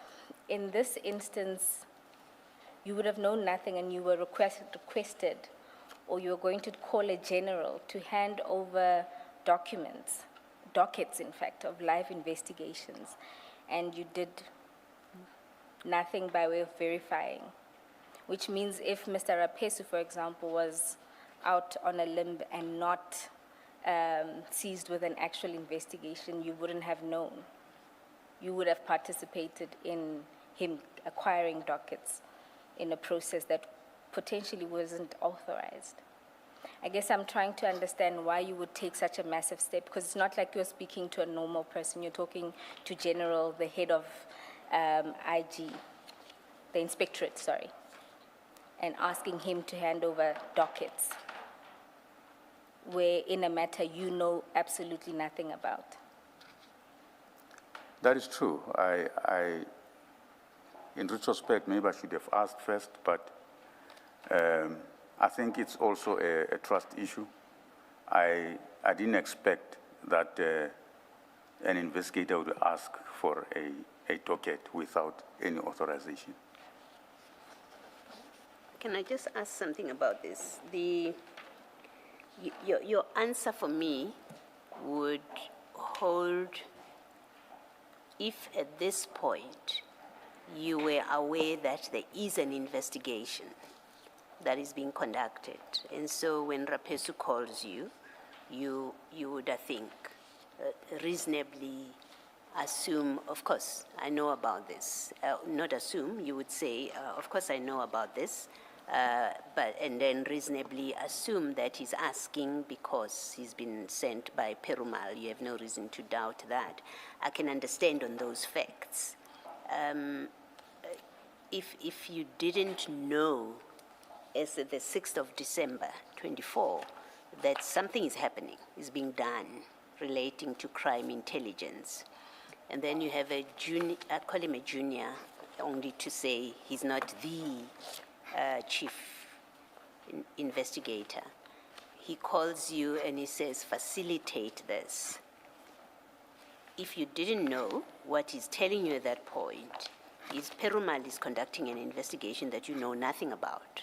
And at this point, Chief Perumal reports to you at this point. So if you didn't know, it doesn't make sense. It is curious in the absence of an explanation that you don't call Perumal and say, what is this that I hear about before I do anything to get dockets released?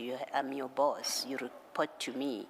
And then have Perumal tell you it's in the ID's office. And then maybe at that point you say, oh well, in that case, I will not interfere. That would make sense. As I say, the alternative is you knew something was happening, and that's why, and that you've been excluded from it, and that's why you respond the way you do to Rapesu. Can you just explain that? Yeah. Commissioners, I think my actions at the time were mainly based also on my discussion with Rapesu, and in terms of how the instruction came and so forth. But I also took a view that I will take it up with Chief Perumal, which I subsequently did. But at that point in time, I must admit I did not call him immediately. I'm not quite sure, commissioners, because it's quite a while. I think we might have spoken much later on that day with Chief Perumal. But you would probably have actioned already. If you're speaking later in the day, the question really is, before you act on something like this, and we've had evidence that says, actually on the 6th it was very busy. People were very busy. That's the day that I think a section 2813 was issued. Yes. There was clearly lots of activity in the office. And unless you were not in the office, it's difficult to understand that you would not have been aware, even if you are not closely involved, but that you were completely unaware that this is brewing, this is happening. And then, firstly, as a fact, that you were not aware at all. You're the second in command. People report to you. And then Rapesu calls you, and you deal with it so compliantly on your statement. Obviously, he calls you because he thinks you know something about this, you're involved with this, you're the head of investigations. And then you are compliant, you facilitate without asking any questions. I don't understand that. And what makes sense to me, and let me put it to you so that you can comment, what makes sense to me is at the 6th of December when Rapesu calls you, you had an idea. You must have had an idea of what you may have disapproved. You may have decided to distance yourself from it for the reasons that you have given and any other reason. But the picture that this creates is you must have been aware that something about crime intelligence investigations was going on. And I'll just do what they ask me to do, and I don't want any part to it. What do you say to that? Commissioner, if that was the case, I would have considered to it. As I said, and I think even Mr. Rapes would have testified to the fact that when he spoke to me, he realized that I wasn't aware of it. So I wasn't aware of it. Yes, I did facilitate, and in fact, if my memory serves me well, at the time when I spoke with General Jacobs, because that date was on a Friday, and General Jacobs would have indicated that he must come on a Monday, Mr. Rapesu. So my thinking at the time was that I will then follow up with Chief Perumal about this matter. Thank you. And if we can then move on chronologically about what happened next. You then speak about the meeting that was convened by the ID and the report to the Minister of Police. To deal with that one, I'm going to ask that we look at file 10 at page 251.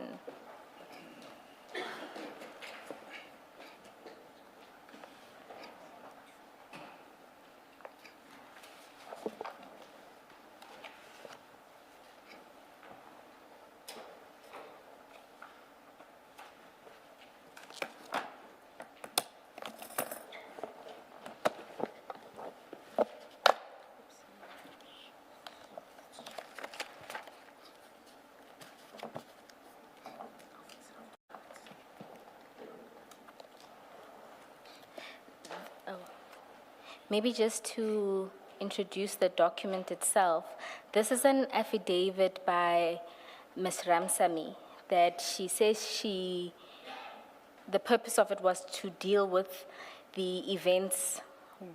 This is around when Mr. Rapesu was being charged with having leaked information. And so she did an affidavit about what she knew surrounding those events. And it was commissioned, I think, on the 3rd of March. Just need to double check. Oh, my apologies. It's dated 1 April 2025. You know why? It's because of this. Oh. Now, if we can then go to paragraph 6.18. You'll see there, I don't propose to read the entire paragraph, but if you look at the last sentence,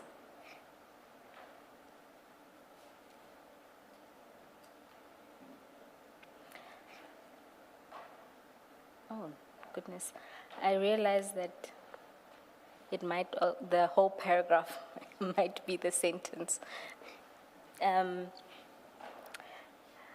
So it just says, on 16 January 2025, there was a scheduled meeting with a deputy director, senior investigator, Binang, and myself in the ID's office on another matter. After that meeting was concluded, I asked the ID if I may see her privately on another matter.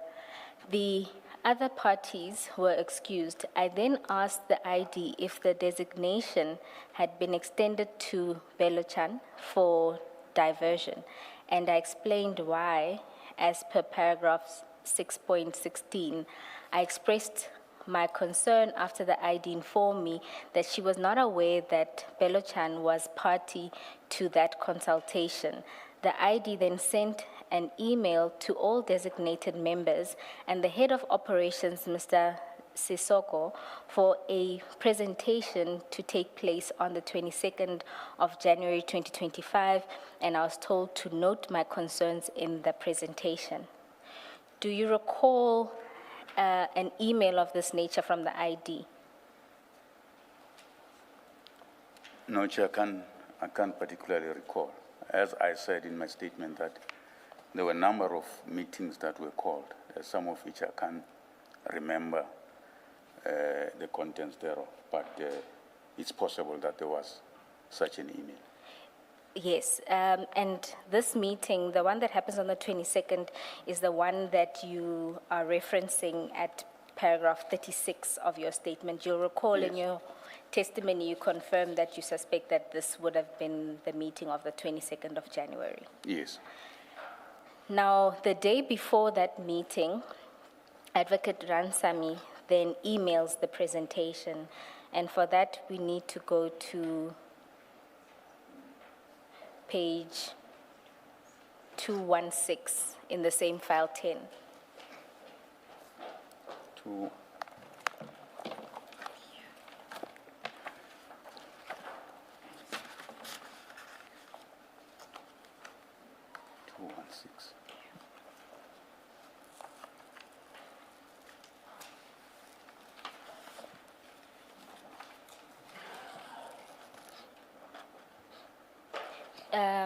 Do you have it?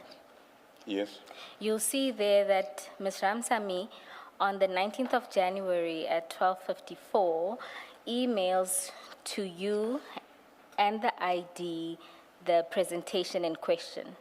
And in the body of her email, it says, "My apologies for emailing over the weekend. The presentation is due tomorrow, and the team are engaged in various tasks attached for your perusal."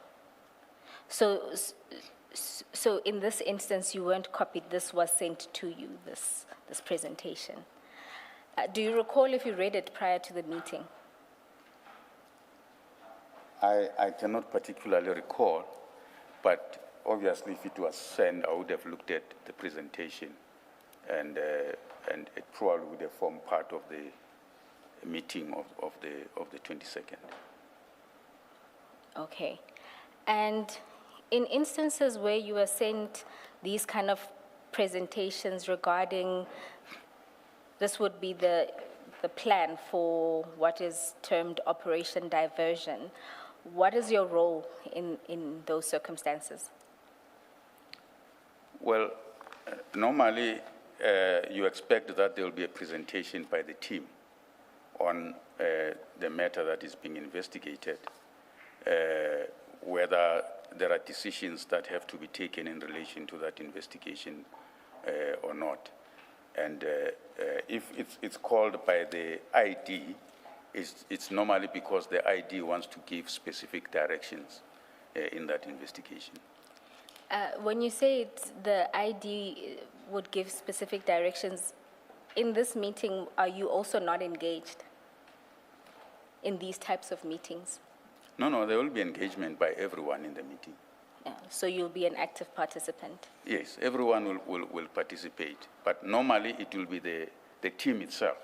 So the team will present and say what their views is about the case, where they are about the case, and if there are issues that we as management want to raise in relation to that, then we'll raise those issues. If there are issues of concern that are raised there, they will be discussed, and then there would be then a decision in terms of how to move forward with those matters.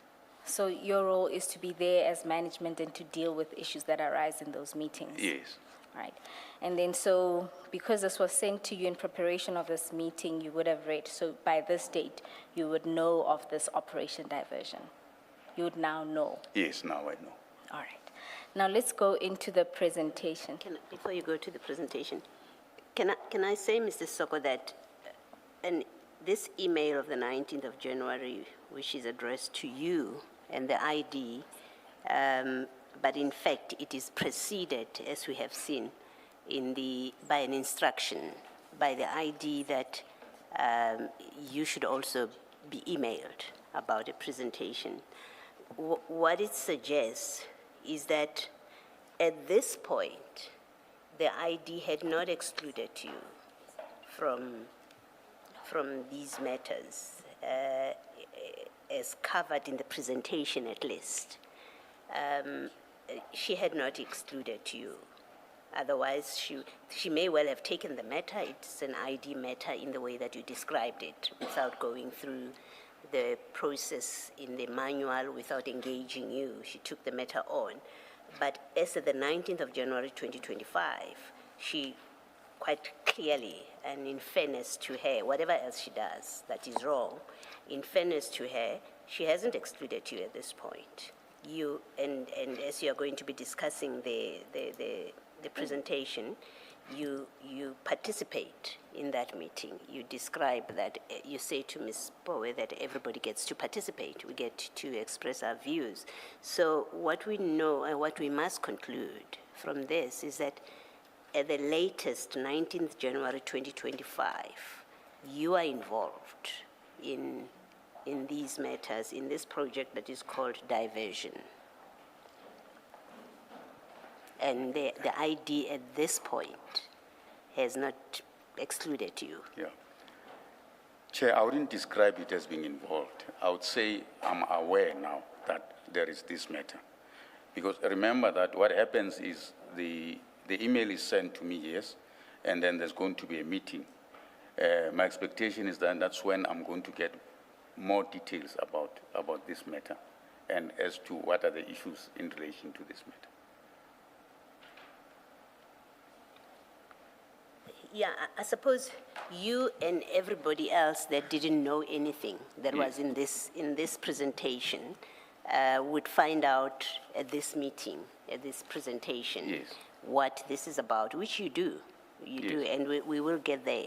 At this point, I'm making the simple point that after taking the matter from wherever she got it, when we've had a long debate about how this matter lands with the ID, but having taken that matter, on the 19th of January, but in fact earlier than that, when she gives an instruction that you should be invited, a presentation should be prepared and you should be invited, and then as at the 19th of January, you are part of this. However it plays out later, we are not yet at how it plays out. We are at, this tells us she hadn't excluded you. So Yes, you, at this and point, you yes. do receive the presentation. I concede You to do look at it.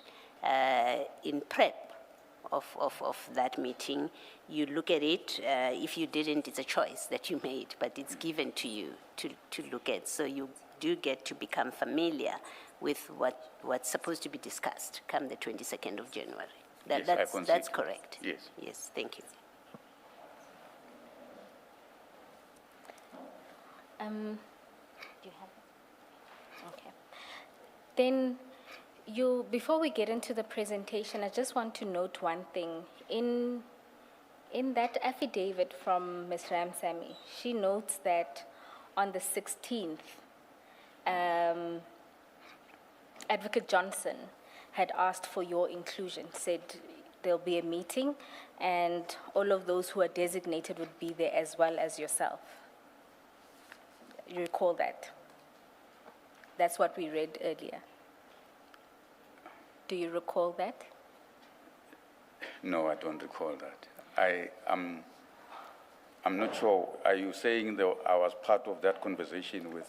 No, I'm not saying you're part of the conversation. I'm saying that, do you recall when we read that paragraph, that what Ms. Ramsamy was explaining was yes, that yes, on yes, the yes, 16th, Yes, Advocate Johnson was asking for your inclusion yes, yes. into this I've seen meeting that, yes. where this operation would be discussed. Yes, I've seen that, yes. Yes.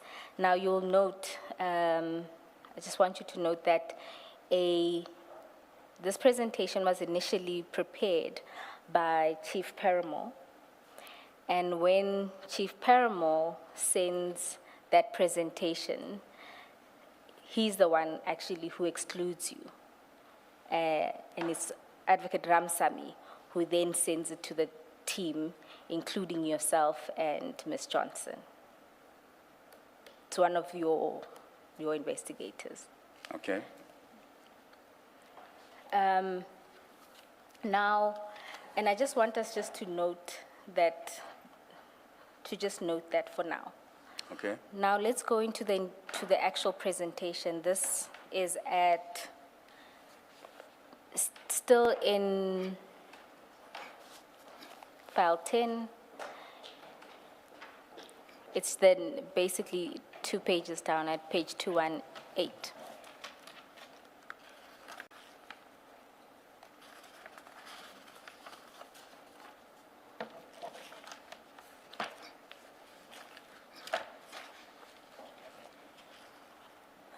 You'll see there's an introduction that deals with crime intelligence.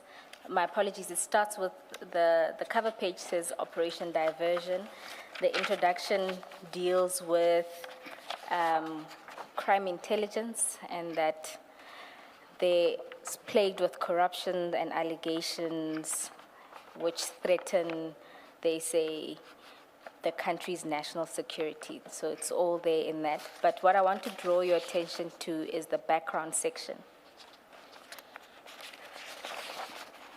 And in that section, you'll see that they detail the affidavit that was received in terms of Section 27. And then it notes the allegations that IDAC was to initiate investigations into. It's a fictitious housebreaking incident. And then there's the procurement of a forklift using CI COVID funds. There is promotions or appointment, in brackets, gratification to specific senior managers. And it goes on about abuse of COVID funds and then mentions the purchase of property, the PKTT, and the use of the funds to pay for hotels. Now, you would be reading this and then learning about the nature of the things that IDAC was to investigate. And on the face of it, some of them don't appear to fall under IDAC's mandate. I'll draw an example to the procurement of a forklift, for example. That's point 2 of the allegations. When you're reading those and you're seeing what appears to be things that on the face of it don't fall within the mandate, what goes through your mind? Commissioners, my view at the time, the presentation is not normally a detail. So the meeting would give a detail.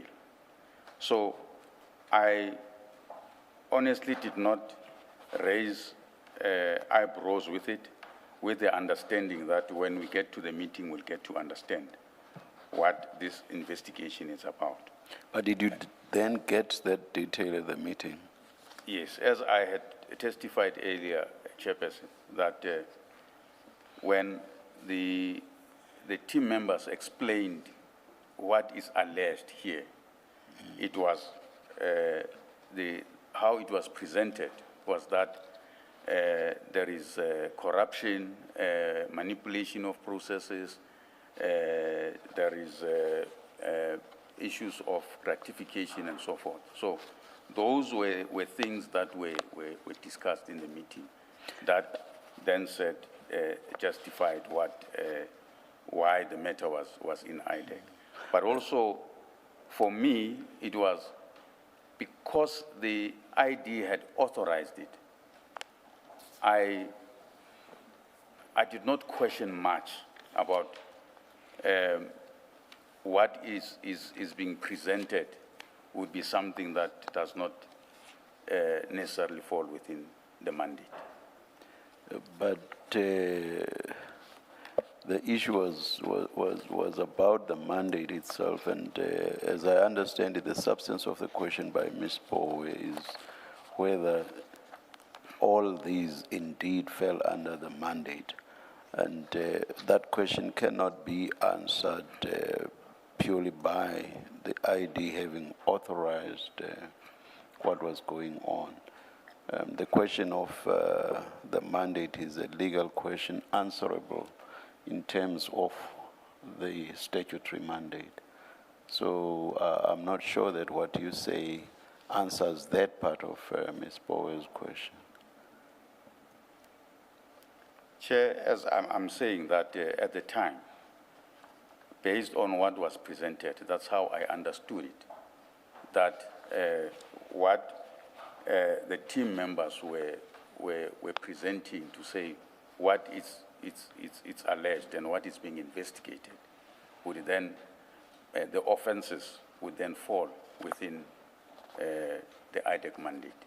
And Ms. Bower specifically refers to the procurement of a forklift, and she suggests to you that that could not possibly have fallen under IP's mandate. You say all the questions were answered. Was that question or that issue answered? That specific If issue? my memory serves me well, commissioners, If so, how? How? Because unless, for example, you are able to say there's fraud, there's corruption, or there's corruption insofar as the procurement was concerned, if there wasn't corruption in relation to that procurement, then it would have been an offense falling under IDEC's mandate insofar as there is provision for certain specified statutory offenses, but those, at least on our interpretation thus far, those should be additional related offenses, and we interpret the additional related to be additional and related to the other offenses specified as falling under IDEC's mandate. So Ms. Bowe is suggesting to you that the procurement of the forklift could not possibly have fallen under IP's mandate. commissioners, as I remember what was presented at the time, the issue of the forklifts, it was not one forklift, what I remember. It was a number of forklifts. And this irregular procurement was alleged to have cost the SAPS millions. So It's not the amount that would make an offense fall under IP's mandate. It's its nature in terms of what the Act provides for. It's not the magnitude of the amount involved. commissioners, my understanding, Or don't you agree? my understanding at the time was that Don't you agree? Don't you agree to the proposition I've just made? That it's not just the magnitude of the amount involved, because that's what you said in response to my last question. commissioners, how I understood it is that it falls within the mandate in the context of financial, a financial offense as provided for in the Act, and also the fact that the amounts involved also. So when I looked at it, or at least from what the presentation was made, I understood it in that context. And I didn't question why it is not in our mandate. And there were debates about it, but ultimately it was settled that it was within mandate. Am I mistaken? Why do I seem to recall that mention has been of a forklift singular? You are talking about many forklifts. I'm not aware that that's the evidence. Everybody has been talking about forklift singular. Yeah. Chair, even the presentation indicates it's a forklift. Yes. And even what's on evidence, it's a forklift, and it cost around about, I think it was about 200 and something thousand. Have a look at page 222. The very first bullet on that page, the procurement of a forklift. And indeed, that accords with my recollection of the evidence throughout this IDEX stream of testimony. So, you say a huge amount was involved because there were several forklifts. So your point about several forklifts and therefore a huge amount of money falls away is just one forklift. I see what is in the presentation, Commissioners, but Yeah. I'm talking about what was presented, as I recall it. But how can that be? How can it be that when the testimony of everybody, including Advocate Johnson and your other colleagues, everybody has been talking about one forklift? How could they at the presentation have spoken about many forklifts? I'm inclined not to believe that there ever was such a presentation, Mr. Sissoko. Chair, I may be mistaken, but that's how I recall it. If you are wrong, would there be a basis for having thought that this fell under IDEX mandate? No, it wouldn't be. Yes. Spoil. Thank you, Chair. I recall that when Commissioner Kumalo asked the Advocate Johnson, what does the procurement of a forklift that wasn't delivered have to do with IDEX mandate, she too couldn't explain. Now, while we're dealing with this meeting, let's leave aside the aspects of the 27 referral. One of the major things that happens in this meeting is, and you note that also in your affidavit, is the issue around reporting to the minister comes up. And in particular, the ID indicates that she would do so through the Office of the Chief of Staff, Mr. Nkabinde. Is that correct? That's correct.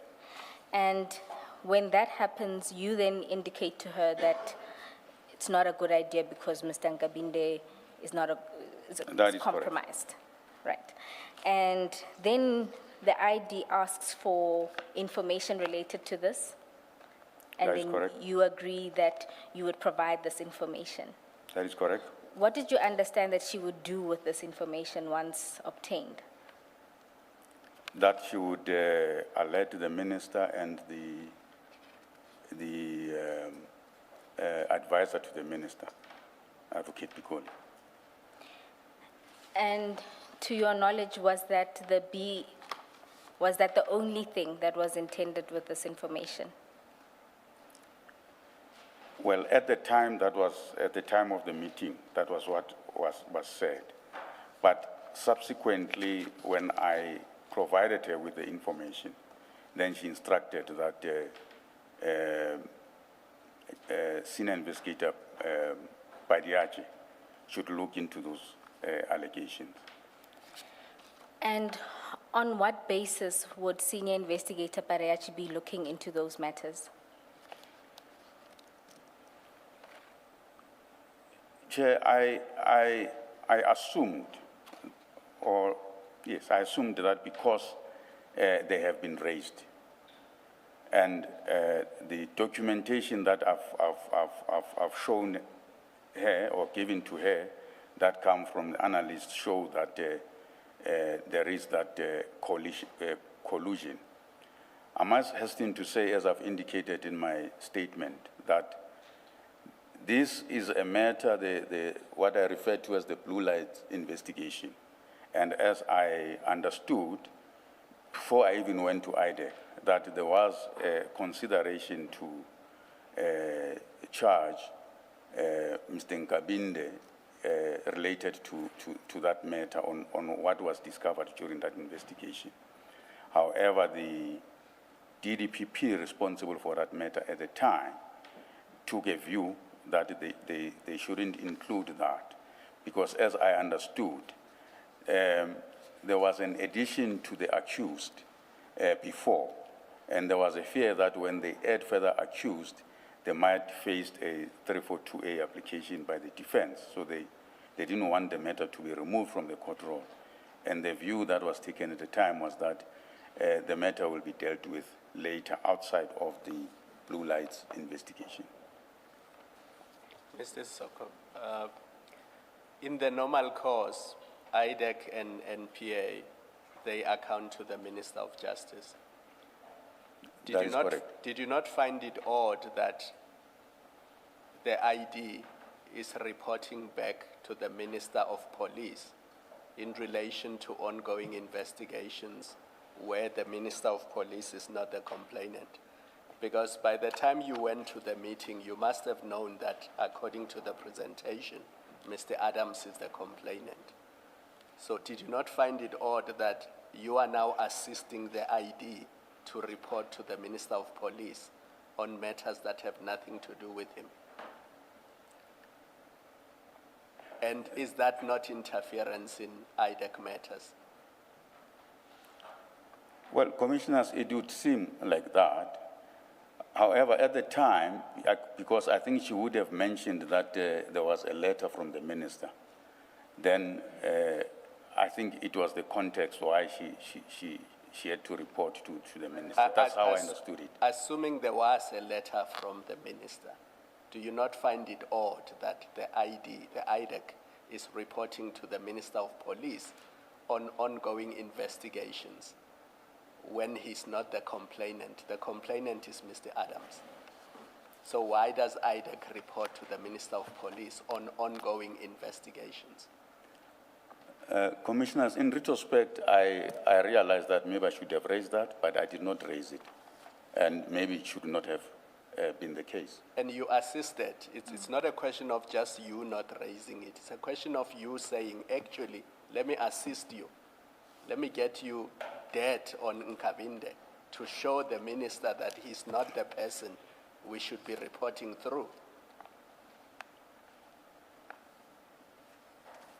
My view, Commissioners, at the time was that based on the history that I know of Nkabinde, I was worried about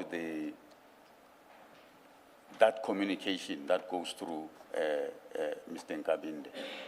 So that is how I looked at it. My issue is that your worry is misplaced. Your worry should have been, why are we reporting to the Minister of Police on ongoing IDEC investigations? I take the point. Forget who his secretary or whose chief of staff is.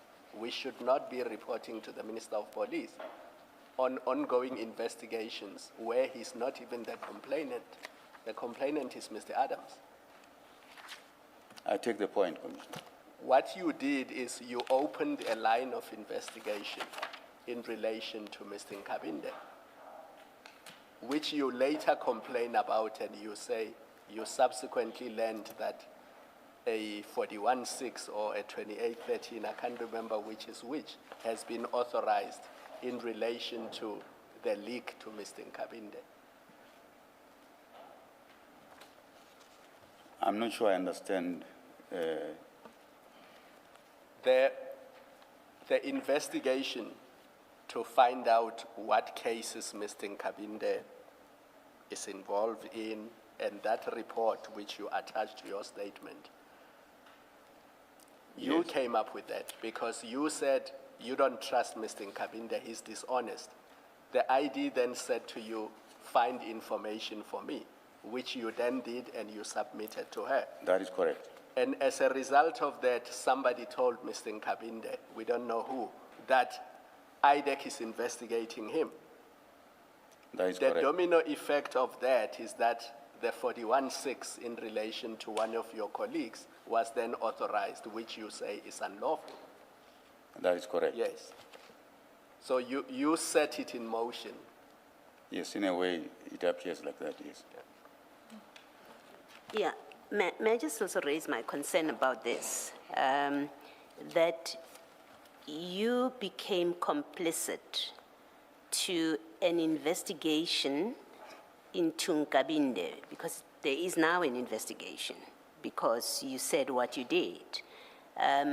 But you participate in that investigation because you go and find information on something that you volunteered. You're the one that volunteers it. And then there's an investigation, but that investigation is not founded on anything in the act. The investigation, there's no complaint, there's nothing. But you're all happy to investigate Mr. Nkabinde on the back of what you have said, and you don't have a problem with that. You're the second in charge. You don't say, hang on, I was just sharing for purposes of communication. Because if that's all you were doing, as a rule, the one who holds the rules and who should be holding your people, your investigators, to your manual and to your rules, you in fact become complicit in an investigation into Mr. Nkabinde. And from where I'm sitting, it's no different from what Mr. Perumal has been doing, which is conducting investigations or participating in investigations that do not comply with your manual, that actually do not have a basis in your act. Because this which you are now investigating about Mr. Nkabinde, it doesn't arise from the act. It doesn't. And in that way, you put yourself in a position where you are no better than what, in fact, Ms. Johnson does on this. You're just as liable, or should be just as liable on this. If it's a point of criticism that an investigation was conducted on Mr. Nkabinde, it applies equally to you. Do you want to comment? Yes, Commissioner. As I said earlier, that the issue of Mr. Nkabinde was part of the Blue Lights investigation. Now, at the time, as I've indicated, that the DPP that was responsible for matter had parked that issue. Now, the ID, when she instructed Mr. Padiachi that she must look into the matter, in my own understanding, would have been the extension of that investigation on the Blue Lights. But as it turned out, because of what happened in relation to the allegations of the leak, my understanding is that even that issue was never taken up. Can be that you believed that it is an extension of that investigation. The DDPP has taken a position how he's going to handle that matter. This investigation arises on your words, and I think Ms. Ramsame's words. It is the ID says, find me dead on this person. It's not, it's in fact an investigation for ulterior purposes, not for the original purpose of the Blue Lights. It has nothing to do with that. It has to do with, he gave the minister, the ID, heebie-jeebies. I can't think of another word, sorry. Ms. Ramsame said, that's what the ID said. I don't like this guy, he gave me the heebie-jeebies, and then you say, oh, don't actually send stuff to him because I don't trust him. And then she says, find me stuff about him. That has nothing to do with your Blue Lights investigation, and you must accept that. It is because the ID is looking for something on him that will enable, according to her, warn the minister that you do not trust him. So, I'm sorry, the answer is not, your explanation now that, well, it was a resuscitation, it's not, that's not what happened here. Can we please accept that? Commissioner, I would concede based on what you are saying to me now. But at the time, that's how I honestly looked at it. Maybe let me ask you a last question. At this point, what was the nature of your relationship with the ID that hopefully provides an explanation of your posture when she's doing clearly things that are wrong? Because it is wrong, this investigation. And that's not me saying there was no merit in the blue lights thing that you've decided to park against him. I'm talking about here what I say the motive had nothing to do with the blue lights, had with how she claims he made her feel, but also now she wants to warn the minister. For you not to say to the ID, no, that's wrong, we shouldn't be doing that, and you're the second in command at this point. Your investigators report to you. What's the nature of your relationship at this point? We've always had a good relationship with the ID. I cannot say that the relationship was strained or anything at that point in time. Nothing that precluded you saying to her, maybe we shouldn't do this. This investigation now that we are starting, I was being helpful only for purpose of communication, but now that you're speaking about investigating him, I think it's wrong, it doesn't comply with our law, it's not anticipated in our mandate. Nothing stopped you saying that to her? Nothing stopped me saying it, and I didn't say it. Okay, thank you. And then just on the last thing on this point, I just want us to go back to Ms. Ramsami's affidavit at page 252.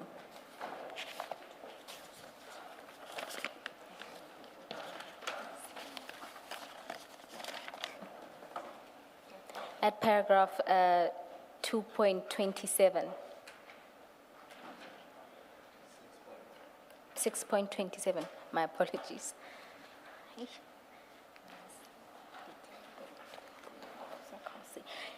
You will see there that Ms. Ramsamy gives a recollection of all the things that transpired and who then was assigned to do what in relation to this Nkabinde matter. You'll see she starts by saying that you began explaining the IPID history of Nkabinde and all the events leading to Nkabinde's resignation. Said Mr. Soko further indicated there was a case where transcripts were available from Nkabinde's time in IPID and asked Rapesu about this and to share it with all of us. He also asked Rapesu about a case, I cannot recall the exact acronym, KMP or KGP. Rapesu then replied that he would send same. And these are matters that were during your time at IPID. Is that correct? Yes, that's correct. And it seems unrelated to the blue lights. Yes. All right.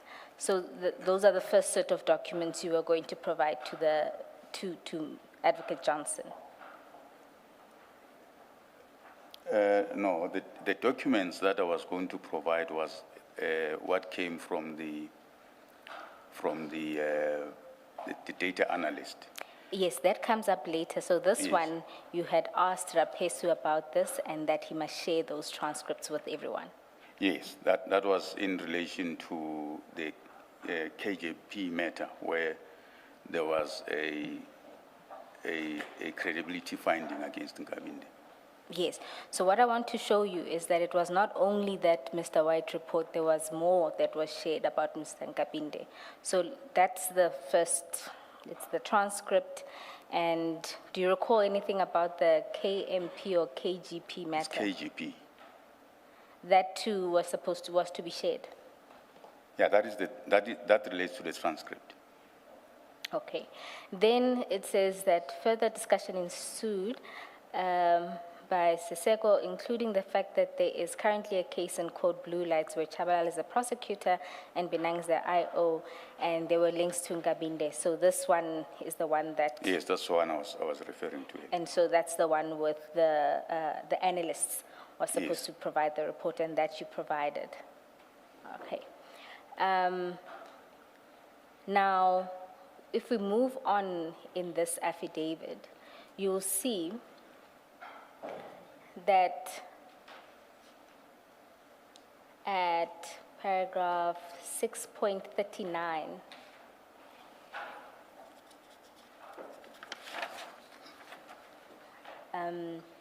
Ms. Ramsamy explains that on the same day, Sissoko contacted me telephonically indicating that he was on his way to the office and wanted to see me. When I went to his office, I found Binang and Chabalala. The discussion was about White's report. Chabalala indicated that a standalone prosecution case can ensue and Binang can start finalizing the investigation. Sissoko indicated that he did not want any of the IPID investigators to deal with this matter and that a neutral IDAC investigator should pursue the investigation. So if you consider the deliberation that you just had with the commissioners, it's clear that you were steeped into this investigation into Mr. Nkabinde. Yes, for And you me, were having meetings to see how you can then further it. yes, for me, was the issue of furthering what had been parked in relation to the Blue Lights Matter. But you are not furthering it because it was parked in the Blue Lights Matter. If that was the case, then it would have emanated from a discussion with the team, with the investigator Binang, Chabalala, whoever would have been the DDPP in that instance. This flows directly from your meeting with the ID where you had expressed suspicion about Mr. Nkabinde. Yes, it's true. It flowed from Yes, so that. you're not furthering that investigation. This is a completely different investigation that stems from the ID's office. I did not look at it that way. I looked at it as taking further that Blue Lights investigation.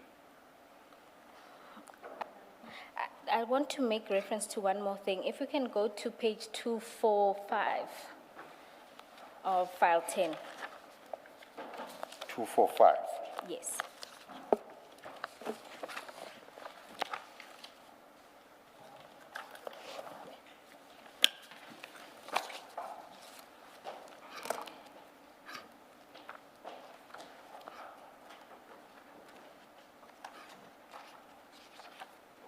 You will see there, it's WhatsApp exchanges.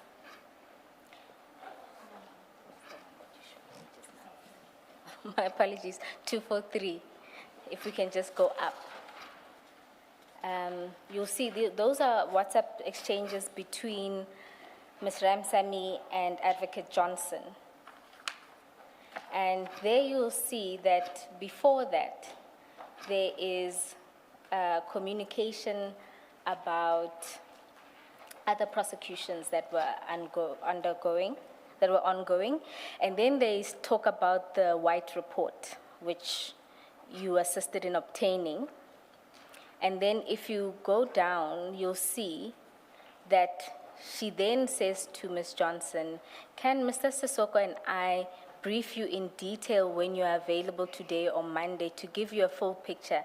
There is more than what we actually thought, and get direction, because he was supposed to be charged on these things in 2019. Now, when you consider what it seems like happened is that Ms. Johnson referred to Ms. Nkabinde. You may have, at the beginning, innocently indicated your concerns around Mr. Nkabinde. But what follows was an investigation, a full-blown investigation, and using investigations that were ongoing or matters that were ongoing in IDAC in order to deal with Mr. Nkabinde. Chair, I consider that there were these discussions. And as that WhatsApp message shows, remember, these issues were already part of that blue lights investigation. So the report was already there. So it was not like there was new thing that was to be started in terms of investigating, at least based on the report that was already there on the blue lights investigation. Ms. Boyce, 6.42 of the affidavit.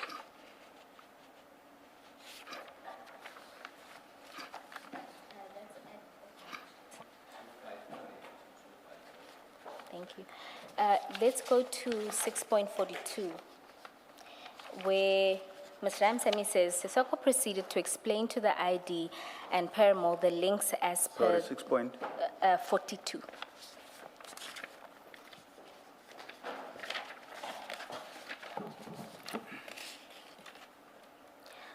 No, Commissioners, I was told that the witnesses file broke, and so this is why it takes slightly longer to get everything sorted. Yes, I'm there. It says, Sisoko proceeded to explain to the ID and Paramore the links as per the charts, I think means chats, provided by White. There were discussions about the investigation that needs to proceed. Paramore indicated that Belachan can continue with the investigation.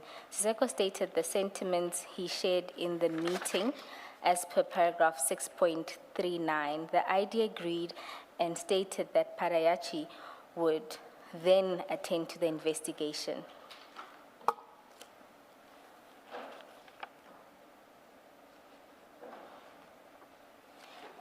Can you see that? I see that. Your involvement continues after this as well. If you look at what happens at paragraph 6.44, on 30th January 2025, Sisoko contacted me regarding the authorization documents for the Nkabinde matter. I sent the ID a WhatsApp asking if that authorization should be done in terms of which form of authorization. ID advised me that she will check and further advised that something terrible has happened and I was not to discuss Nkabinde matter with Rapesu or Sisoko. I advised her that my discussions on the matter were limited to herself, Paramore, and Sisoko, but would cease communicating until I had spoken to her personally. Now, what you'll note there is there's a communication there about authorizations and how those would be done.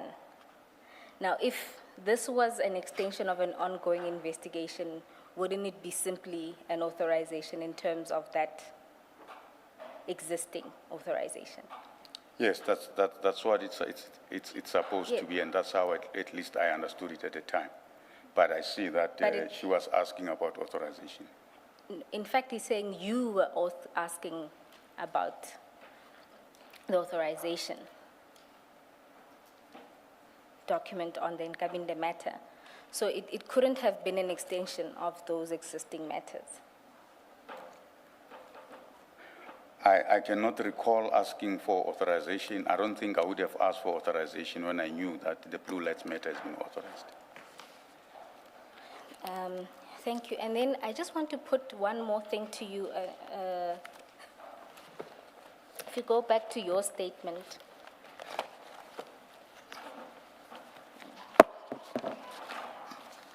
And my apologies, not even your statement, annexure MS7.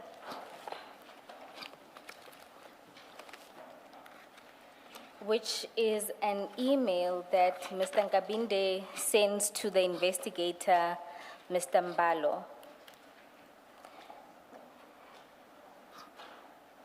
And this is when he was being asked to produce a affidavit. And this is then his response to Advocate Johnson. In particular, if we can have a look at paragraph 1, 2, 3, 4. And it says, what I was told was not a surprise to me because I knew it was based on jealousy and hatred by Sisoko and his team, who were my former colleagues in IPID. And because of our past, which was on the public domain, I knew that if indeed they had any genuine complaints about me, they would not wait for 7 years because I know I am the number one enemy. So now, because I got a decent job, plots of such nature are starting. When I called Advocate Johnson, I was alerting her of a plot against me not to lay a complaint. If I intended to lay a complaint, I was going to do so formally in writing. Now, I just wanted to get your comment to that, because in my mind, it's either that this whole investigation was furthering this. Commissioner Baloyi, because of the heebie-jeebie moment, I want to say this heebie-jeebie related matters. I'm sorry, I couldn't think of a better word. The discomfort that Advocate Johnson had, and now there's this campaign to deal with Mr. Nkabinde.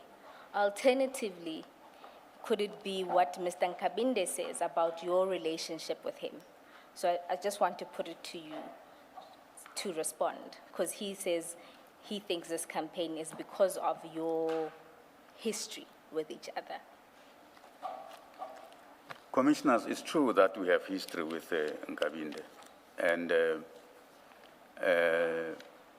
I'm the one who removed him from an investigation team after we had found that he was colluding with suspects in our investigation. So it's understandable that from his point of view, he thinks that I had an agenda, or I wanted to get back at him for some reason. But I never had that kind of an agenda for him. For me, it has always been that because of what I knew and his involvement in criminality, he had to be held accountable for it. That is all what was in my mind at all given time. Thank you. Then I want to deal with another aspect that emerged from this meeting, and this is a tasking that was given to you in relation to meeting with the IGI. Do you remember that? Maybe Yes, just to yes. show you where that emanates from, if we can go to, we'll display it because I don't recall asking that file 11 be brought, but we'll just display it on the screen. And then it's also in the supplementary statement at paragraph 16. Ms. Ramsamy is supplementary.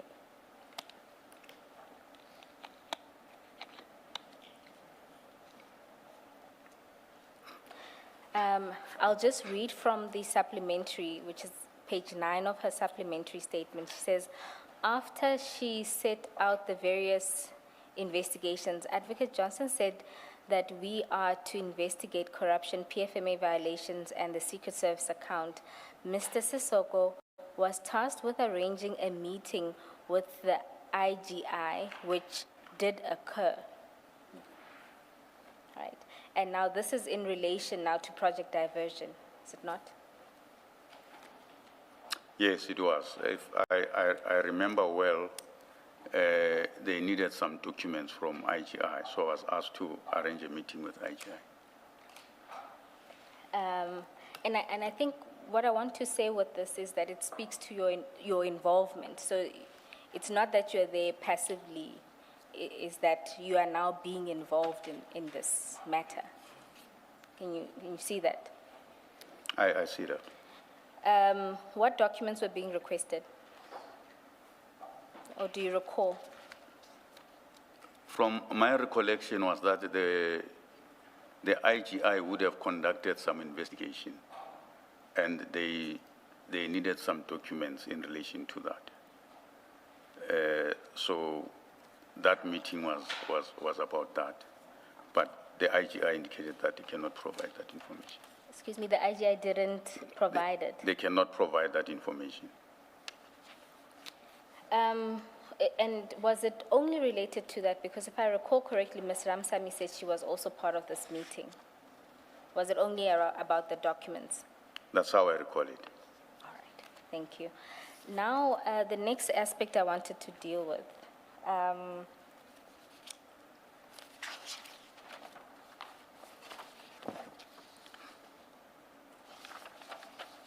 If we can go back to your statement, I think I'm done dealing with the meeting. One aspect I wanted to ask you about in relation to the investigation into this leak or Mr. Nkabinde's alleged complaint, or rather Advocate Johnson's complaint, really. Now, what develops, and this is what you testified to earlier, is that it then became clear that it was not only Mr. Rapesu that was being implicated, it was yourself and Mr. Binang who were being implicated in this. That is correct. For what reason was this being done? I can only imagine that you've thought about this and you may know a reason why this is being done, particularly given the fact that you are the person who raised these complaints and obtained these documents that were dealing with Mr. Nkabinde. So it seems bizarre that you would at the same time be the leak. So why do you think this whole investigation was being done against Mr. Rapesu, yourself, and Mr. Binang? Well, I do not really understand why the investigator would insinuate my involvement, because he says he received information that I revealed something to Mr. Binang. But in retrospect, I'm thinking that it must have to do with the fact that there was a conflict between Mr. Perumal and Mr. Rapesu. And therefore, they just wanted to implicate everyone that is formally from IPID. That's how I thought it could have been the reason. But I'm just speculating. Thank you. Now, I want to just deal with another aspect related to your involvement with this project Operation Diversion. If we can go to the set of screenshots that were provided by Ms. Ramsamy. Now, I don't propose we go through all of them because there are many. Commissioners, they would have been inserted into your files, file 10, and it should be at the end of file 10. Oh, 10. Yes, it would be page 405. Commissioner Kumalo, did they not? Yes. I think the one that was inserted into your files has pagination, is the difference. I just want to go through that.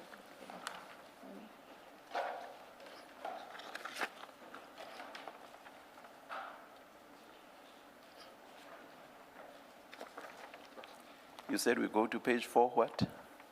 405. 405, thank you. And my file is also about to break. Chair, maybe it's a sign we must stop. Yes, Ms. Bowe. You'll see there that after the meeting of the 22nd, so the first email is the one sent on the 19th, but you'll see thereafter that at least from Ms. Ramsami's point of view, she starts copying you in the emails related to project diversion. You see that? So the next one on page 406 is related to the housebreaking that would have been the Lushaba issue. Yes. Maybe a correction, Ms. Bowe. It's not a copying, it's an address. It's as I see it. He's not copied. He's one of the addresses. My apologies. Yes, this one is addressed to you. And it was in particular in relation to statements and diary entries made by Mr. Rapesu. If you go to the next page, you'll see that this was also addressed to you and Ms. Johnson, and this is in respect of the prosecutor's instructions not being taken or taken as disrespect by the investigators. Yes. And they, you as the head of investigations are also, you get this email. That's correct. And I'm assuming she expects that you deal with it because Chief Perumal is a subordinate of yours. You see that? Now, if you go on, you'll see that the next one is in relation to a report. And if I'm not mistaken, this is again the Lushaba matter. If you continue, you'll see an email. Please keep giving phone numbers for the transcript. You At keep page saying 4, the next one. Oh, my apologies. At page 407, it's the one in relation to Ms. Ramsami's complaints about her instructions being regarded as disrespect by the investigators. At page 408 is a report that comes from Mr. Rapesu. And there you were copied. And this, as I understand, was in relation to the Lushaba matter, where he had done a preliminary report. Then at page 409, you were also copied in an email to Advocate Johnson related to the SAPS Tembisa hospital tender. And then at page 410, that one I want to deal with because you'll see in the subject matter it says diversion arrest, and this is addressed to you from Advocate Johnson, where, and commissioners will get the full emails because this is cut, but here Advocate Johnson. Maybe also put the date on record. Yes, this is on the 4th of June 2025 at 9:24 a.m. Advocate Johnson says to you, Sisoko, I asked Dylan to let me know when they will arrest, as I need to inform the NDPP. He indicated that the main accused is on leave, etc., and they might push for this afternoon. I let him know that I don't agree. I cannot tell the NDPP today that we are arresting today. What will our urgency be based on? In addition, the DPP is not a rubber stamp and should be given an opportunity to read the papers. I suggest we wait for 2 weeks when the main accused is back at work and then proceed. I'm also aware that accused 4 is not in Gauteng. The team must use the next 2 weeks to determine exactly where all the accused are. When we do arrest, we should be able to pick them all up at one go. Now, again, this doesn't look like it's sent to someone who is not in the know. This looks like it's sent to someone who is part of the team and part of what is being done. It is correct that it looks like that way. So, and can this commission take it as a fact that you were then involved? Commissioners, these discussions did happen, and as you will see that I'm in the email. Please, can you please answer the question directly? Is it so that you were involved? Yeah, I will concede that I was involved. Thank you. So your earlier answer that you only became aware after the arrest, that was not correct, because this email says the arrests are still to happen and they are being planned.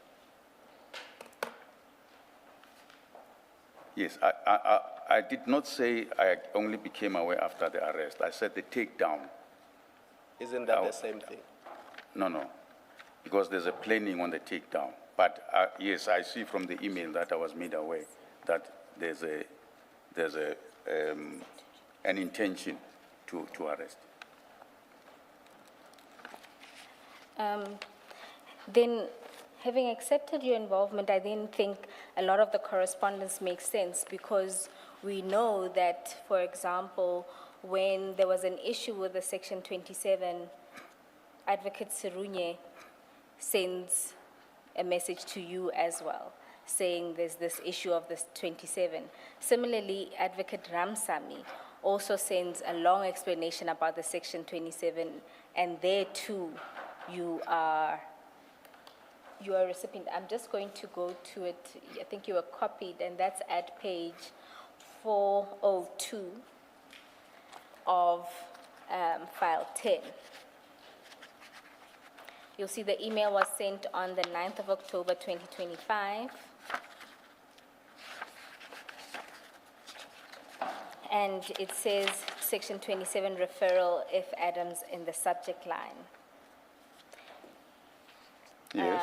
And you'll see there she does a long explanation about her account of what happened with the Section 27 referral. And in particular, I want to draw your attention to 1.4, where she says, on the 10th of June 2025 in your office, where a meeting was held with myself, Mr. Sissoko, Mr. Perimo, Mr. Padiachi, Mr. Mlambo, and Mr. Charles, I indicated that we needed the documents in the folder. At that point, we were all packing to move offices. You indicated I should text you the following day and that you would look for it through the many boxes. And this was this for the arrest? Because this happens around the time that you were planning and discussing the arrest under Operation Diversion.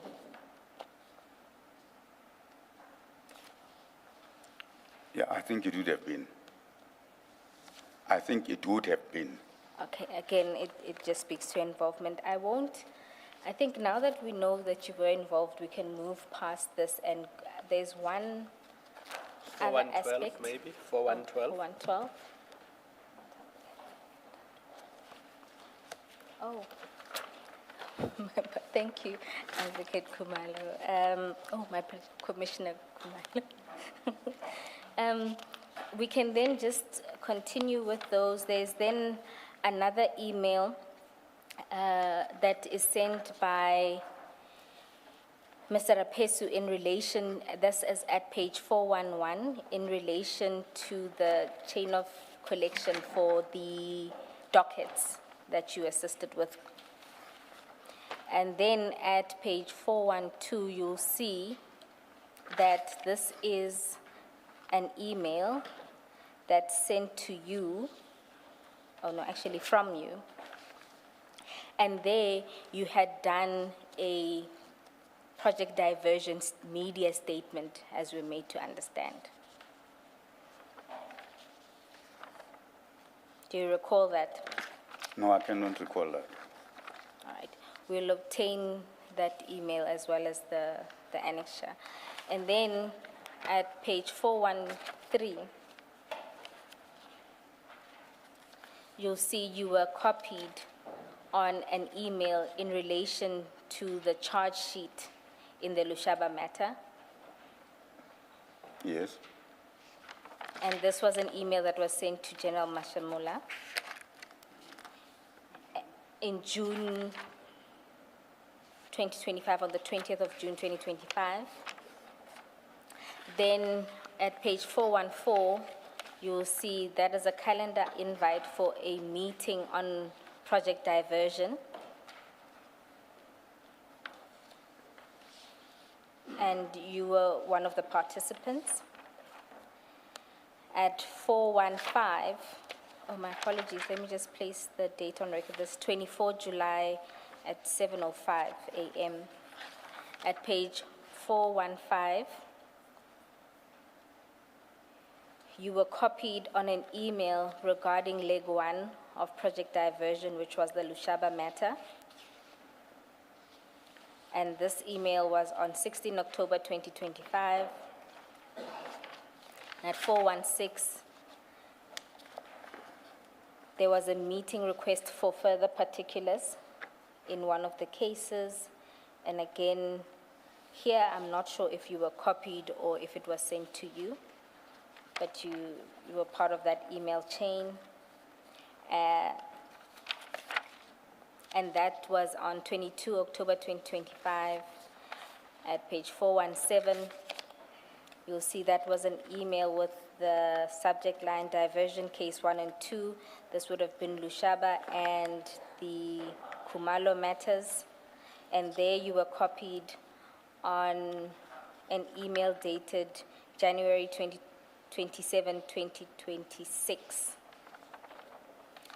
And then on page 418, this is a 28 affidavit. This is division leg 1, diversion leg 1, and this was related to the Lushaba matter, and this email was on the 28th of January 2026.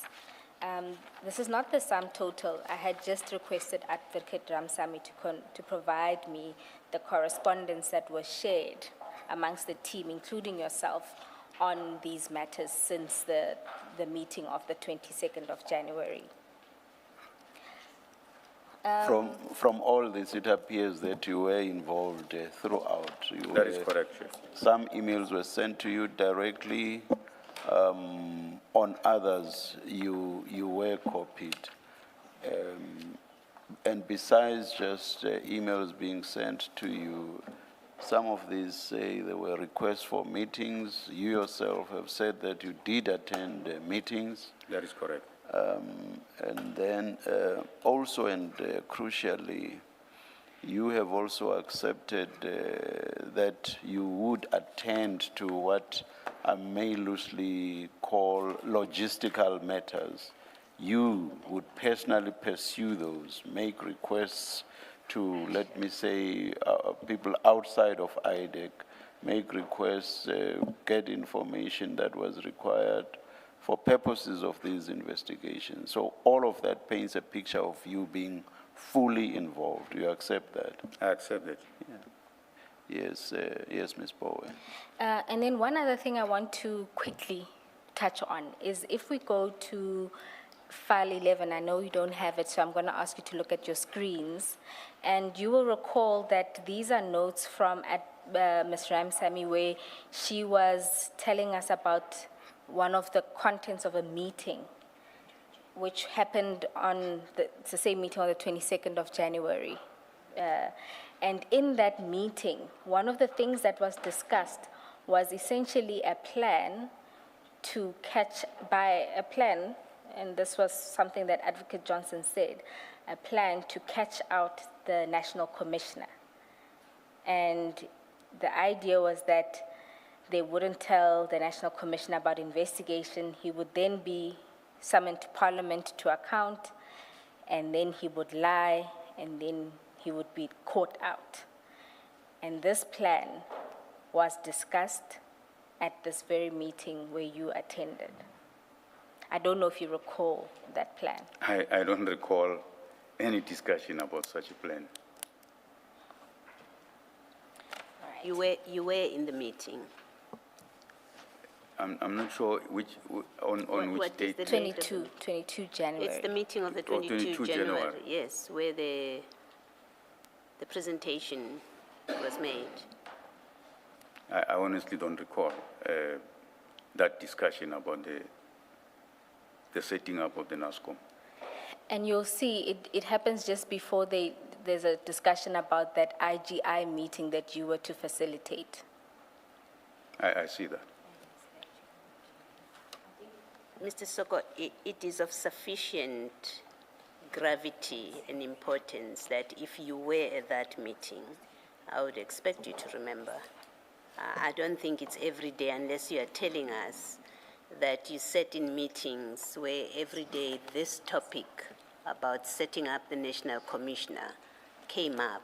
Then I would understand, well, it's one of many meetings and we can't pin you down to the 22nd of January. If it's a once-off discussion, it's of sufficient seriousness that I don't understand that you don't remember. If you were in that meeting and you've told us you participated in that meeting. You can comment if you want to. Commissioners, I understand where the commissioner is coming from, but I honestly don't remember that conversation. And if you read those blocks, you'll see that the IGI was to give an intelligence file. Can you see that? Yes, I can see that. Yeah.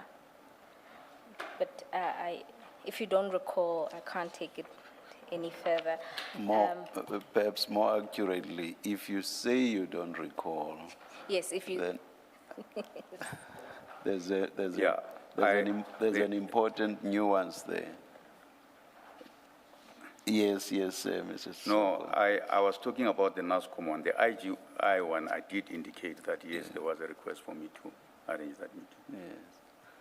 Yes, Ms. Bowen. The one last issue that I'll canvass with you, two last issues. My apologies. Two issues that I'll canvass with you, relatively short. Now, when you testified earlier, you told us that there were two experiences that have shaped how you've approached these matters. And you mentioned after your testimony at the Zondo Commission and secondly the kidnapping. Now, the kidnapping happens after a lot of this has happened. So I'll focus on the victimization, right? That you want us to have regard to the victimization that happens at IPID, right? Now, was your view that if you were to say something about what was happening at IDEC, you would be victimized? And if the answer is yes, by who? Commissioners, how I viewed this whole matter at the time was that based on my experience and what I went through, sometimes standing up to things that are wrong, you end up being a victim yourself. And I know that may not be satisfactory, but at that time, I took a view that when the ID takes a particular decision, I fall in with it. And that's what I did. The problem with that is if you want to be a leader, which you are, you should not put up your hand to be appointed as a leader. If that's your attitude, you just should not put up your hand to be a leader. In fact, standing up to authority may even be expected of officials who are by far junior to you. So with you, it's worse. And I accept that, Chair. Yeah. Chair, the last aspect that I wanted to canvass is in relation to an incident that happens around the 24th of July, 2026. I just want to preface and say the reason why I make mistake with numbers is I have numeric dyslexia. So I see something, but I read something else. So this is 24 July 2026. And this was after a staff meeting. And Ms. Ramsamy wasn't there, and you then spoke to Ms. Ramsamy. Do you recall that? In particular, she was wondering what she had done. Do you recall that? In particular, No. she was asking you what she had done to Advocate Johnson Okay. and Investigator Paramore. Do you recall that incident? I had a lot of conversation with Ms. Ramsamy. Maybe So- you can so- remind me. Don't you want to be more direct? I can because be more direct. It is. Yeah. Ms. Ramsamy, because she's not done with her testimony, I'll say she will testify that during that conversation, when she asked you what she had done to Advocate Johnson, your response was that her problem started when Ms. Ramsamy was disagreeing with Chief Paramore, and that Advocate Johnson listens to Chief Paramore. Is that the situation that Yeah, I was, think I would was have at the said that. office, and that you were? Yes. And that was the known situation at the office? Yes.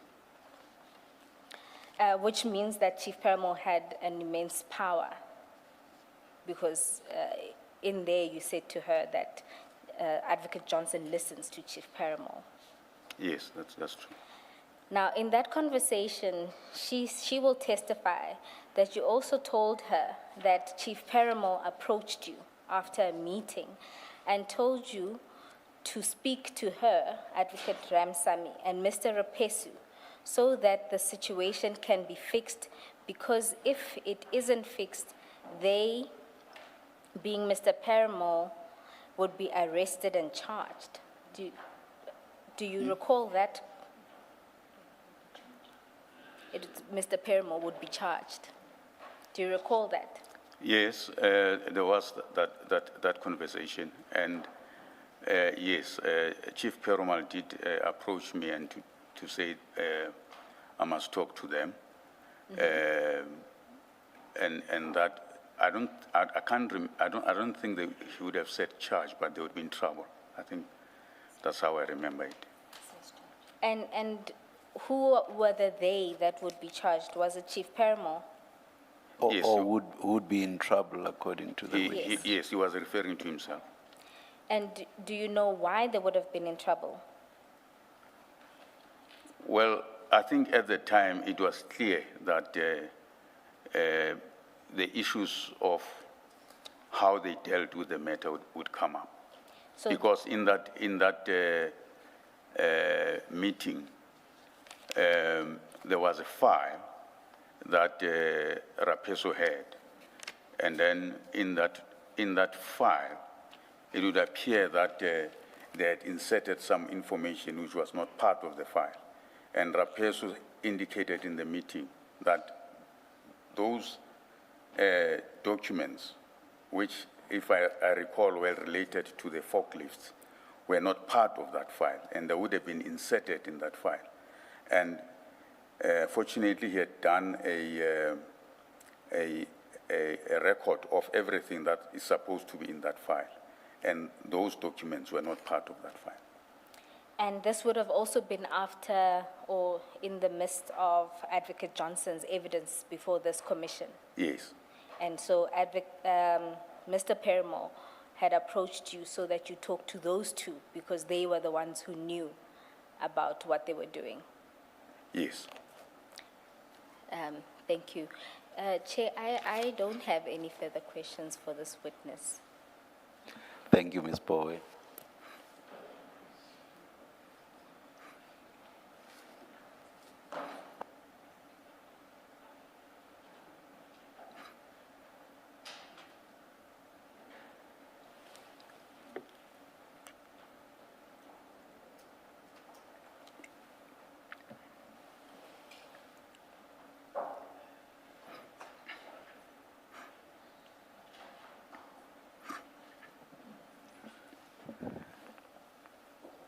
No re-examination, Mr. Ramatsegiso. None, Chair, and Commissioners. Thank you. Mr. Sissoko, after a long day, you are excused, but should issues arise that require that you be recalled, that may happen. And you have heard Ms. Bowe say that Ms. Ramsamy is going to say something that relates to you or is about you. So you are excused for now, but I'm just saying We don't know now, but there may be that possibility, but you are excused. That will be in order, Chair. We are not sitting tomorrow. I had a prior commitment before there was to be any extension. The hearing of evidence would have ended on the 31st of July. So I got involved in commitments that I simply cannot get out of. So we are not sitting tomorrow. And on Monday it's a public holiday. So we adjourn and resume at 9:30 on Tuesday. Women's Day, Chair, to be specific on that. At least you cannot accuse me of not being cognizant of that. Go to the opinion piece on the Daily Dispatch of today. You'll see that I'm very much cognizant. Let's adjourn until then.